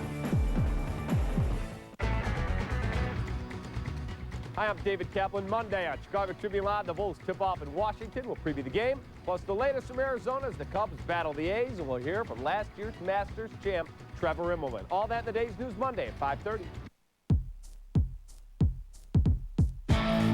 Well, the Cubs are looking for another surprise in 2009. Last year, the biggest surprise may have been Giovanni Soto. All he did was win National League Rookie of the Year and catch a Cubs pitching staff that had the third best ERA in the National League. So what's up for 2009? Well, Gail Fisher sat down with the guy the players called Gio. Well, you are the reigning National League Rookie of the Year. How does that still sound to you or make you feel? It feels pretty good, and now it's sinking in, and you know I feel I think with a lot more responsibility, and you know, I'm trying to not to put pressure on myself, but you know, Bussy and the trainers and everybody, you're rookie of the last year, so you know they joke around like that. But you know, I'm here to work hard and you know to have another good year if God willing. Everybody's going to ask the obvious next question: how do you top that, or how do you avoid the so-called sophomore jinx? Yeah, I'm just going to try to be myself and you know not try to do too much and just try to keep it simple. Like last year, I just try to come to the field, handle my pitchers, and you know, offense-wise, I'm just going to try to do my job and not try to get too big or do too much. And I think that's the main problem with some of the other guys that try to do too much, and that's when you get in trouble. So I'm just going to keep it simple. At the end of last season, you had to deal with injury, and then the team has the disappointing loss to the Dodgers in the playoffs. How hard was that emotionally to deal with, just because the season had been going so well for the team and for you? Yeah, I mean, it was kind of harsh on me. I mean, my hand did hurt a lot, and it wasn't really broken or anything, but it was kind of tough. I just, you know, toughed it up, you know, trying to play through it. And, you know, I figure out, I mean, we had a really, really good year last year. And, you know, I want to think of it as, you know, we had a bad week. You know, it was a bad moment to have a bad week, but, you know, what happened. Now it's 2009, and just try to take care of this season now. Now you're going to go play in the World Baseball Classic. You'll be gone for a couple of weeks. Do you think that'll affect your preparation at all with these pitchers here? I don't think so. I mean, I know these guys, and I think it'll help me, you know, going out there competing and you know, seeing live pitching. It's not, you know, I'm going on vacation. You know, I'm going to work hard out there. I'm gonna take advantage of the opportunity and you know, just trying to get game ready as quick as I can. Well, you achieved a high honor, obviously, last year. Is the sky still the limit for Giovanni Soto? I'm just going to try to be the best ball player that I can be and try to help the Cubs win. And, you know, that's where I stand. I love this game. I love the Cubs. And I just want to be there for them and be the best catcher, player, teammate that I could be. Well, that's a wrap for Cubs Spring Training in depth. Don't forget, you can watch the 2009 Cubs all season long on your home for Cubs baseball, Comcast Sportsnet. And for in-depth and breaking news, check out our website, csnchicago.com. I'm Luke Stuckmeyer. Thanks for watching, and we'll see you on opening day.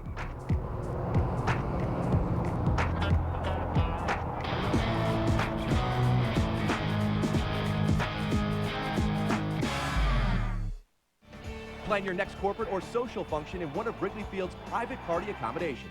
Wrigley Field offers a variety of private, catered opportunities to host and impress your group. The Mezzanine Suites presented by Nuveen Investments has 4 convenient rental plans to fit all budgets and needs.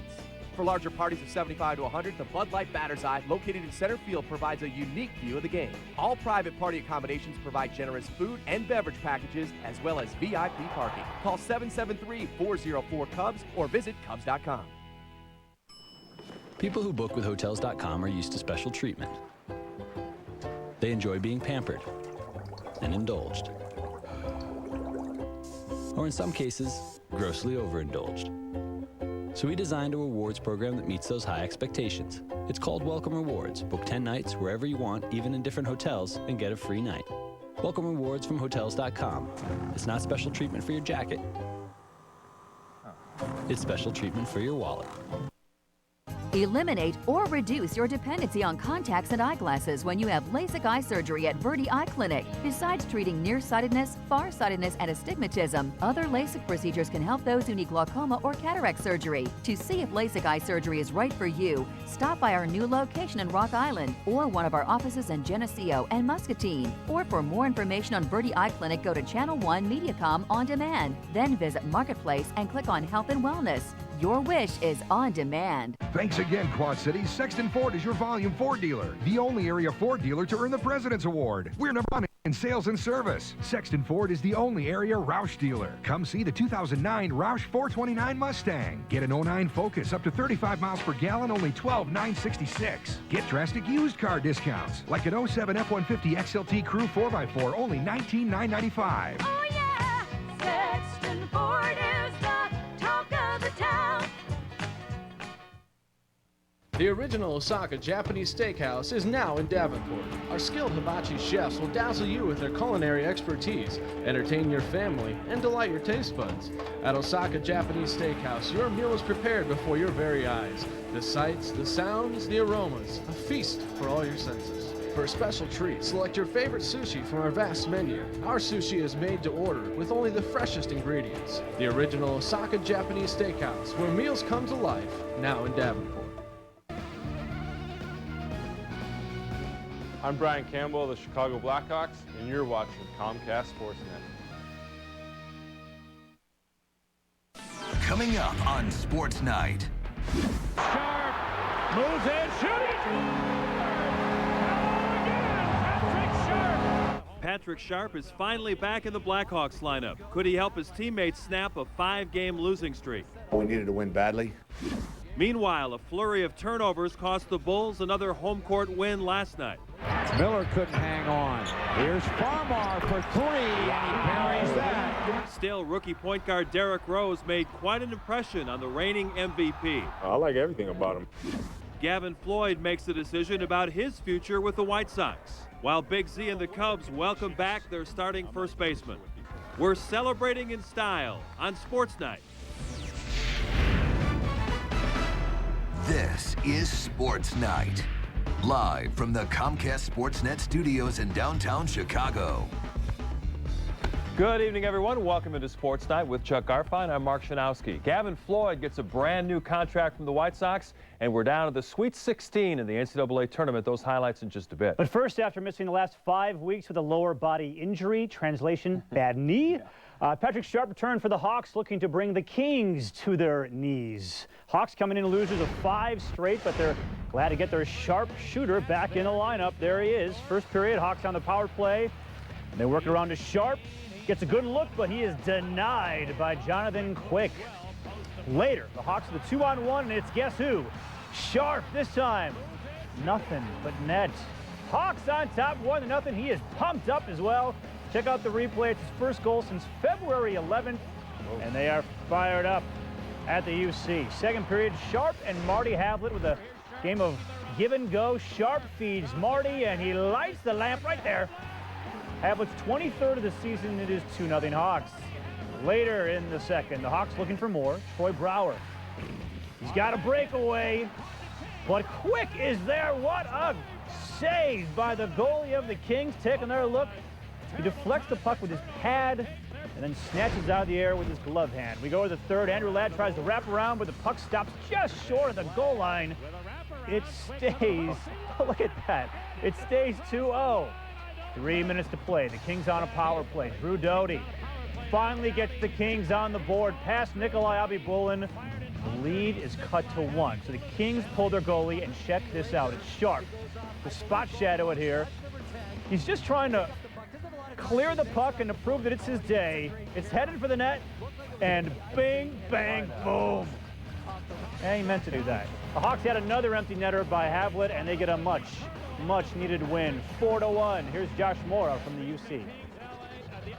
It's funny how that works out. Funny is one word for it. Fantastic is another. The Hawks hoped Patrick Sharp would give them a little lift in his return. He gave them so much more. I was just trying to play with energy and play well positionally, and I was able to get a nice break. So it's funny how the first one went in, but it felt good, and it was exciting.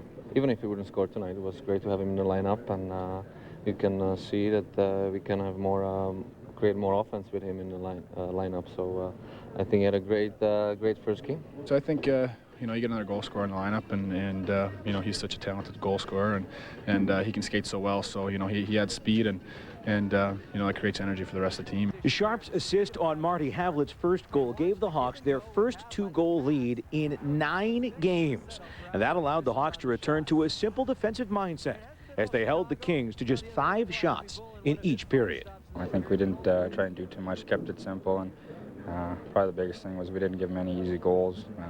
You know, and it's tough when you know, you fight for the momentum, and then you know, you give them an easy goal, a breakdown or whatever it is. And tonight we didn't have that. We were just trying to make easy plays and not trying to look for any fancy ones tonight. The Kings' 15 shots were a season low allowed by the Blackhawks, and it came with Matt Walker and Cam Barker out with minor injuries. Aaron Johnson and Jordan Hendry went in their place. Johnson had played just once in 17 games. Hendry hadn't skated with the big club since October, but both played with a determination that could keep them in the lineup. But yeah, I was kind of nervous before the game, but you know, after the first few shifts, I felt settled in and like I belonged back out there. You hold a little grudge when you're not playing, and you want to go out and prove the team that you can play and play in situations. And you know, I just got to keep going. I know the situation right now, and just a matter of helping the team win. I thought they did a great job. I think our defense was solid, and I thought those 2 guys came in there and played some quality minutes and some important minutes as well, and they were dependable. They had a nice gap, and defensively they did what they had to do, which was very effective. With the Blackhawks, Josh Moore, Comcast Sportsnet. Josh, thanks. The Hawks' first win since March 11th puts them 2 points clear of Vancouver, which was off today.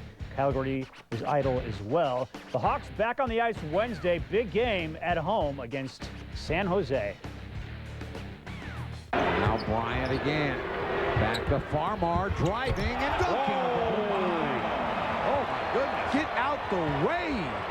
Jordan Farmar, a 2-hand dunk. Well, just when it looked like the Bulls were going to rack up another home court victory over one of the NBA's elite teams, they fell apart in a turnover-filled fourth quarter against the Western Conference champion Lakers. As Chris Bowden reports, it was the type of late-game performance the Bulls players thought they had put in their rearview mirror for good. The Bulls had 9 turnovers the entire game in last Tuesday's win over Boston.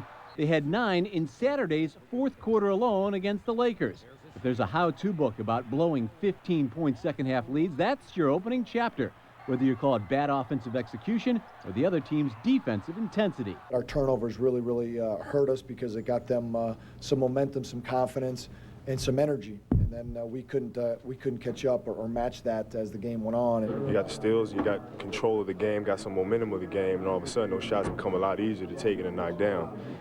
But it started for us on the defensive end with active hands. When you do that, anybody's going to beat you in this league. I think we had like 23 turnovers or something like that. I had 4. It was just, I don't know what was going on, but I was just turning the ball over. The last 2 games, the Bulls have committed a whopping 45 turnovers, translating to 57 points. Including the final period versus the Celtics, Derrick Rose had 11 turnovers and 11 assists his last 9 quarters. But he's also scored 59 points on 26 of 40 shooting. As recently requested by the basketball court of public opinion, he's been on the floor at crunch time. And the 20-year-old rookie point guard going through on-the-job training got a rave review from one of the game's brightest stars. I like everything about him, actually. You know, I think he plays both ends of the floor, which is you know, it's refreshing to see for a young player, because a lot of young players don't play both ends. You know, he works hard at, you know, on defense as well, and you know, he had his jumper working there early tonight too. It takes time. Everybody wants it to happen, you know, yesterday, and it doesn't work like that. You got to put in the work. You got to put in the film work. You got to put in the work in the summertime and practice, understand what you're doing, and grow as a player. And he's done that in a great way all season. Patience is difficult for people, but Derrick's a great kid, and he'll continue to get better at those things. They'll take their 1-game lead for the East's final playoff spot to Washington. That task wouldn't seem daunting against the league's second-worst team. But last month, fresh off a visit with their most powerful fan who then tried to cheer them on in person, they were blown out. continuing a trend of playing to their opponent's record that creates doubts over that killer instinct. I wouldn't say we're really lacking it, but we just got to learn how to handle situations better as a team, be all on the same page. If they can beat the Wizards, they'd move within just 2 games of 7th place Detroit as they host the Pistons on Tuesday. Then they get one last chance at figuring out a way to beat Dwayne Wade in Miami at the United Center on Thursday. Chris Bowden, Comcast Sportsnet. You're right, Chris, that schedule is favorable down the stretch. They've got 8 more home games left over the final 12, but you can't give away games in the fourth quarter like they did against the Lakers. As Chris mentioned, 9 turnovers to just 1 assist. They shot 31% from the field, got outscored by LA over the closing 12 minutes, 36-22. Time now for our spring training coverage from Arizona, and the White Sox making headlines off the field today, locking up one of their starters, and you can just call it the Gavin Floyd stimulus package. Floyd, who led the Sox with 17 wins last year, signs a 4-year extension worth $15.5 million. And when you consider where Gavin was in his career just 1 season ago, this is quite a turnaround. After going 1-5 for the Sox in 07, Floyd was one of the great comeback stories of 08, going 17-8, helping to lead the Sox to a Central Division title. Now, the Sox also made overtures to John Danks and Carlos Quinton, whose rights they hold until 2012, but both players told the Sox they were not interested in contract extensions at this point. We'll hear from Kenny about that, but first, here he is on Gavin. First and foremost, you have to believe in the player to make such an overture, and again, we've done so on a number of occasions, and Gavin was one who was of the same mindset and thought it was fair. We weren't so fortunate with a couple of others. We went down the path at the same time, and we were told that they weren't interested in what we were talking about. But at this present time, if Danks wants to come back and I'd put the same deal that that Floyd has on the table for Danks. But at this point, it's, as I explained to the players, no harm, no foul. It's a personal decision. Well, for getting pounded by the Cubs yesterday, the Sox taking on the A's today. Top of the first, Jim Thome. Line one to right. That brings home Quinton from third. Thome would later homer. The Sox score 4 in the first. Bottom of the first, Clayton Richard on the mound. Derek Barton finds a hole on the left side of the infield. That's going to drive in Matt Holliday. Richard, he struggled. He gave up 7 runs over 4. Second inning, Quinton up, Quinton out. A 3-run homer. Josh Fields and Wilson Betemit also went deep. Look out for Betemit. The guy's got 5 home runs already in the spring. The White Sox win 12-10. In case you haven't noticed, the Cubs are starting to string some wins together in Cactus League play, hosting Seattle this afternoon. Carlos Zambrano on the mound for the Cubs. Top of the first, runner aboard with 2 outs. He gets Russell Branyan to end the inning. Bottom of the first, Derek Lee playing for the first time since a week ago Monday. Lee rips the ball to right off Eric Bedard. That's a stand-up double. Top of the 5th inning, 1-0 in favor of Seattle. Zambrano gets Mark Lowe looking to end the inning. He went 6 innings, gave up just 1 run on 4 hits, had 6 strikeouts. Bottom of the 6th, the Cubs would rally. They're already up 2-1. Alfonso Soriano, the base hit to left. That scores a couple. Cubs up 4-1. They go on to win it 5-3. We've got much more baseball for you coming up after a break. We'll head live to Arizona for more on the Cubs, who've made most of their key roster decisions with 2 weeks to go until opening day. Top-seeded Pittsburgh gets taken to the wire in round 2 of the NCAA tournament. And could Tom Izzo get Michigan State into the Sweet 16 with a win over Tim Floyd's USC Trojans? Plus, the celebration continues on Chicago's west side, where Marcus Jordan and the Whitney Young Dolphins are the kings of the state's large school division.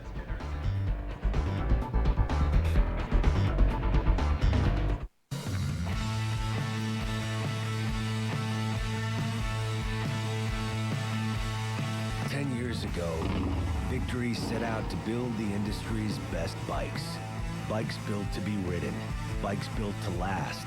And now, we're backing them up with the industry's best warranty. At least one thing will hold up to how hard you ride.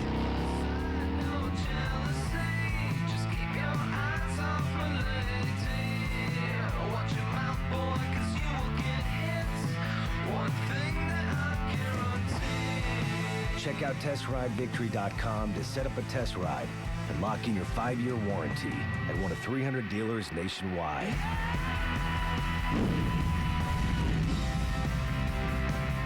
Dealer locations, bike specs, warranty info.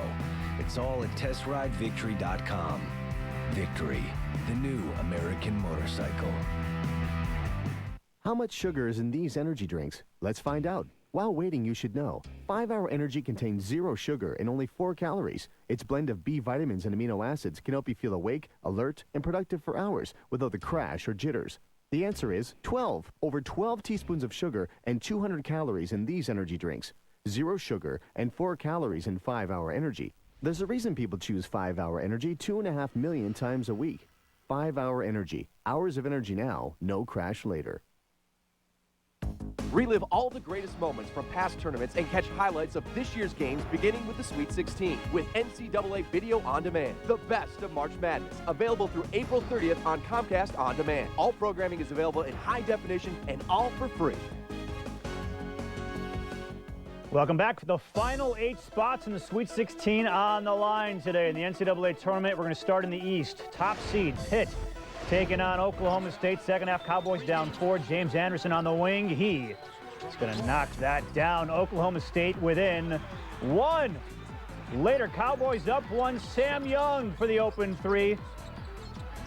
3 fall, and he hit a game-high 32. Pitt back on top. Final minute. Fields misses, but DeJuan Blair, a beast in the paint, the rebound, the hoop. Pitt escapes 84-76. Meanwhile, Wisconsin versus Xavier. Under 9 minutes to play, Jamel McClain. The block on Marcus Landry. The Musketeers go the other way. McClain. The monster jam coming. Someone should guard him, maybe? Yeah, that'd be an idea. Xavier up by 3. Just over 2 minutes to play. Xavier goes inside to Kenny Freeze for the nice hoop. And the foul. Xavier is moving on. Final score 60-49. Over in the Midwest region, Chuck's alma mater, USC, taking on number 2 Michigan State. Under 5 minutes to go, we're tied at 67. Michigan State senior Travis Walton knocks down the jumper. Spartans in front by 2 later, tied at 69. It's that man Walton again, not known for his scoring, but he buries another rainbow jumper. He had 18. Michigan State knocks Chuck's team out of the tournament. That kid would not miss. 69. He never missed. And you were suffering at every Yes. one. Spartans get Kansas next. Now here's the matchups coming up for the regional semifinals later this week. In the Midwest, the top seed Louisville faces surprising Arizona, with defending national champ Kansas taking on Izzo Spartans. In the West, Purdue challenges the top seed Connecticut. It will be Missouri playing Memphis. Missouri edge Marquette in a down-to-the-wire thriller late this afternoon. In the East, Pitt survives a couple of close games. They'll get Xavier next. Villanova and Duke, that should make for an entertaining semifinal. And in the South, top seed North Carolina faces number 4 Gonzaga. Syracuse against Oklahoma in the other semifinal. Well, the Cubs still have a couple of weeks before the regular season begins, but with the exception of maybe Rich Harden, it sure seems like most of the guys are ready right about now. And with more, let's head out to Mesa, Arizona, where we find Michigan State grad Pat Boyle with the latest. Hey, Pat, congratulations. Thanks, Chuck. I appreciate that. I'd ask you to repeat the final score, but I'll catch you on the 10 o'clock edition of Sports Night. Hey, very productive weekend for the Cubs here in Arizona, not only on the scoreboard, but certainly in that clubhouse. Some key contributors who they're going to lean on this year in efforts to get the three-peat in the NL Central came through big time. Carlos Zambrano looked like the ace that's ready for opening day today. And Derek Lee, in his first action in almost a week, battling through that quad injury, he doubled, he walked, made a nice defensive play at first base today, but he's not near 100%. In fact, in the last week, he told us that Team USA contacted him to play in the WBC semifinals. He said, look, I can't play for the Cubs. I can't represent my country. In fact, he didn't like being put in that difficult spot. I thought it was disrespectful, to be truthful. They know I wasn't playing here. How they expect me just to, get off the trainer's table and go play there.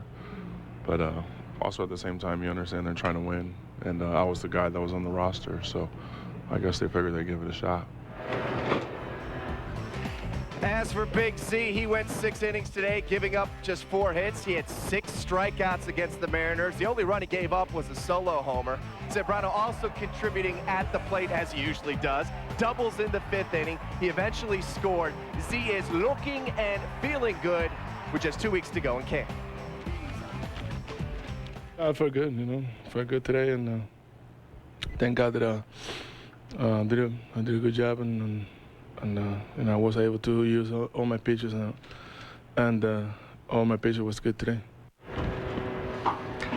You know, Carlos Zambrano's probably benefiting from not playing in the WBC, gradually progressing with that arm strength. Meanwhile, the guys that were in the tournament, guys like Carlos Marmol and Giovanni Soto, according to Lou Piniella, he says they're behind the 8 ball because of that tournament. Lou says he's going to trim the roster, the field of 42 right now for the Cubs, to about the mid-30s by Tuesday. That's going to do it from the Cubs' perspective. Reporting live from Mesa, I'm Pat Boyle. Let's send it back to you guys in Chicago.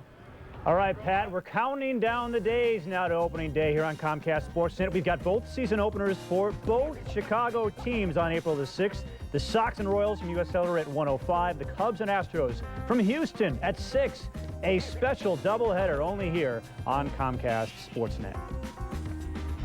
And after a break, we'll take you out to the celebration at Whitney Young High School. The Dolphins, state champs for the first time in over a decade after that thrilling win over Waukegan last night. Sports Night is brought to you in part by Blue Cross and Blue Shield of Illinois. We want to give you the Security 2 experience. Wellness everywhere. A renegade agent on a mission to stop lifeless economy cars from unleashing a devastating wave of boredom. Its codename Lancer from Mitsubishi. Armed with a fuel-efficient Maybach 4-cylinder engine, a highly advanced 40-gig navigation system, and Bluetooth connectivity. The 2009 Mitsubishi Lancer, out to save the world from global blending. Right now, get 0% financing or $1,500 cash back on the 2009 Lancer. It's a little tradition in honor of my White Sox. I stopped shaving from the last game of the season all the way until opening day. My wife is not crazy about it. She leaves little hints.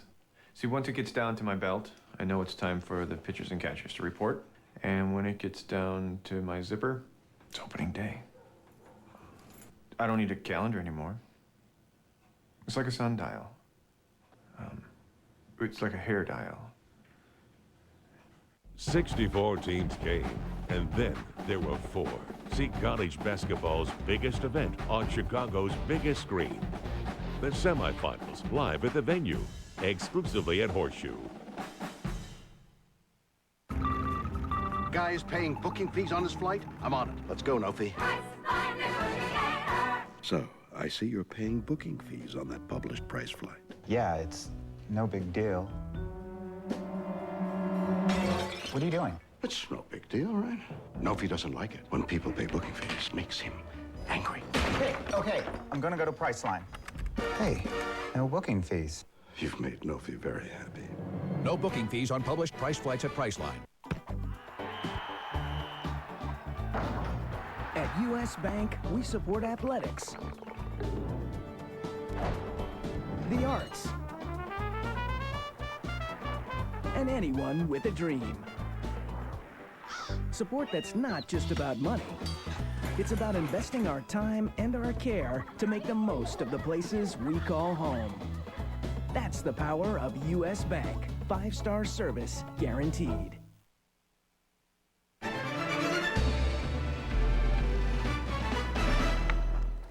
Welcome back to Sports Night. 11 years ago, a Whitney Young team led by future NBA player Quentin Richardson celebrated a state championship. Last night, it was Michael Jordan's son, Marcus, helping the Dolphins get back to the promised land. The Bulls legend was there in attendance, and the win by his son actually drove Michael to tears. But as Marcus put it, it's nice to have my own moment. My father had a lot. Just a few. Well, today, the Dolphins returned home to Chicago, and our Kip Lewis was there. It was a hero's welcome as the 4A champions arrived back home.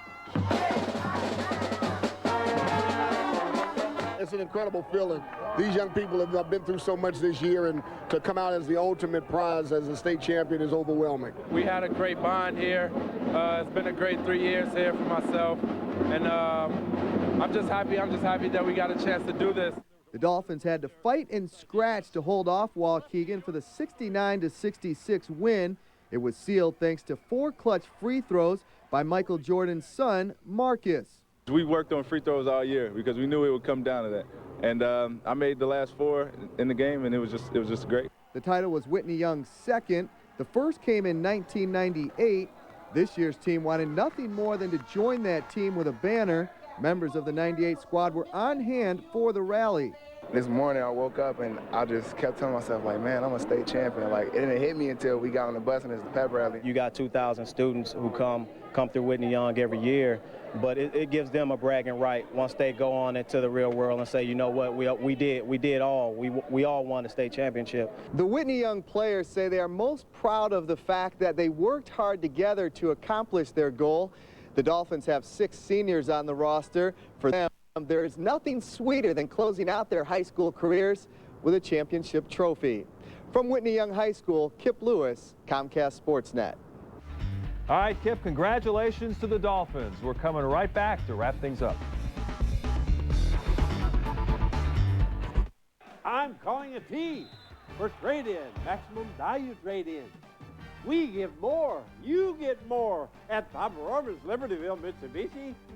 Lease a brand new 2009 Mitsubishi Lancer for only $79 a month. Or get 0 APR for 60 months on new 2009 Mitsubishis. There's only one Bob Rohrman. Nobody beats Bob. Bob Rohrman's Libertyville Mitsubishi on Milwaukee Avenue, Libertyville. My goal is simple. Score lots of them. Chicago Blackhawks. One goal. For tickets, go to chicagoblackhawks.com. My goal is not to allow any.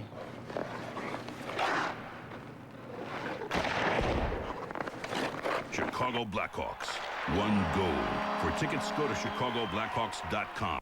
I personally chose the Excel program because I found the curriculum very challenging. The instructors really want to see you succeed. And we really try hard to develop a number of different kind of activities that cause the students to engage one another. The students in the classroom are very diverse, so the conversations that we engage in are very stimulating. This is the kind of thing that can change your life, and if you really are willing to work at it, it can make a huge difference. St. Ambrose University Excel program, the right choice for you, your career, and your lifestyle.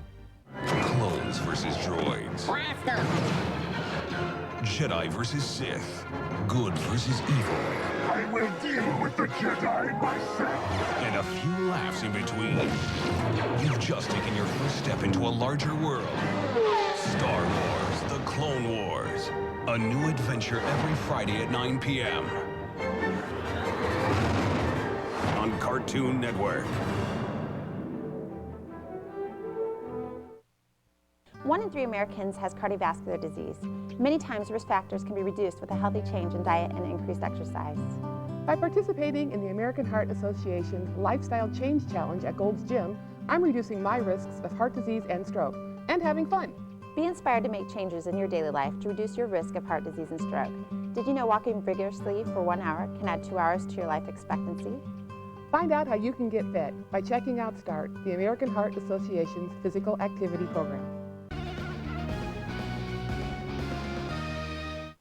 Hey, join us tonight at 10 for the next edition of Sports Night. Pat Boyle goes one-on-one with Sox starter Jose Contreras. We'll talk about his quick return after rupturing that Achilles, plus some diet tips and his slimmer physique. That's coming up tonight at 10 on Sports Night, presented by Dex. And that is going to do it. Thanks for watching, everybody. For Mark Shanowski, I'm Chuck Garfien. I did not know that Pat spoke Spanish. It could be very interesting tonight. It should be very interesting. Subtitles included. Well, in case you missed it this afternoon, we've got an encore presentation of the Cubs-Mariners Cactus League game that's coming up next. We'll see you back here for Sports Night at 10. 64 teams came, and then there were 4. See college basketball's biggest event on Chicago's biggest screen. The semifinals live at the venue, exclusively at Horseshoe. Farmers Insurance presents Americans in Focus. Edmonia Lewis was the first African-American woman sculptor who gained national and international acclaim. She was a brave, courageous artist who was able to raise the money and go to Rome and open up a studio. She insisted on having her own voice in her narrative that she portrayed. Forever Free was considered her masterwork because it was the piece that brought her international fame.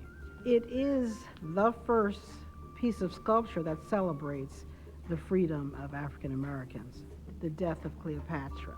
This sculpture shows Cleopatra dead. She's in disarray that upset many people. You did not have to be well-read to understand the narrative in her sculptures. As an African-American female artist, I realized that I stand on her shoulders.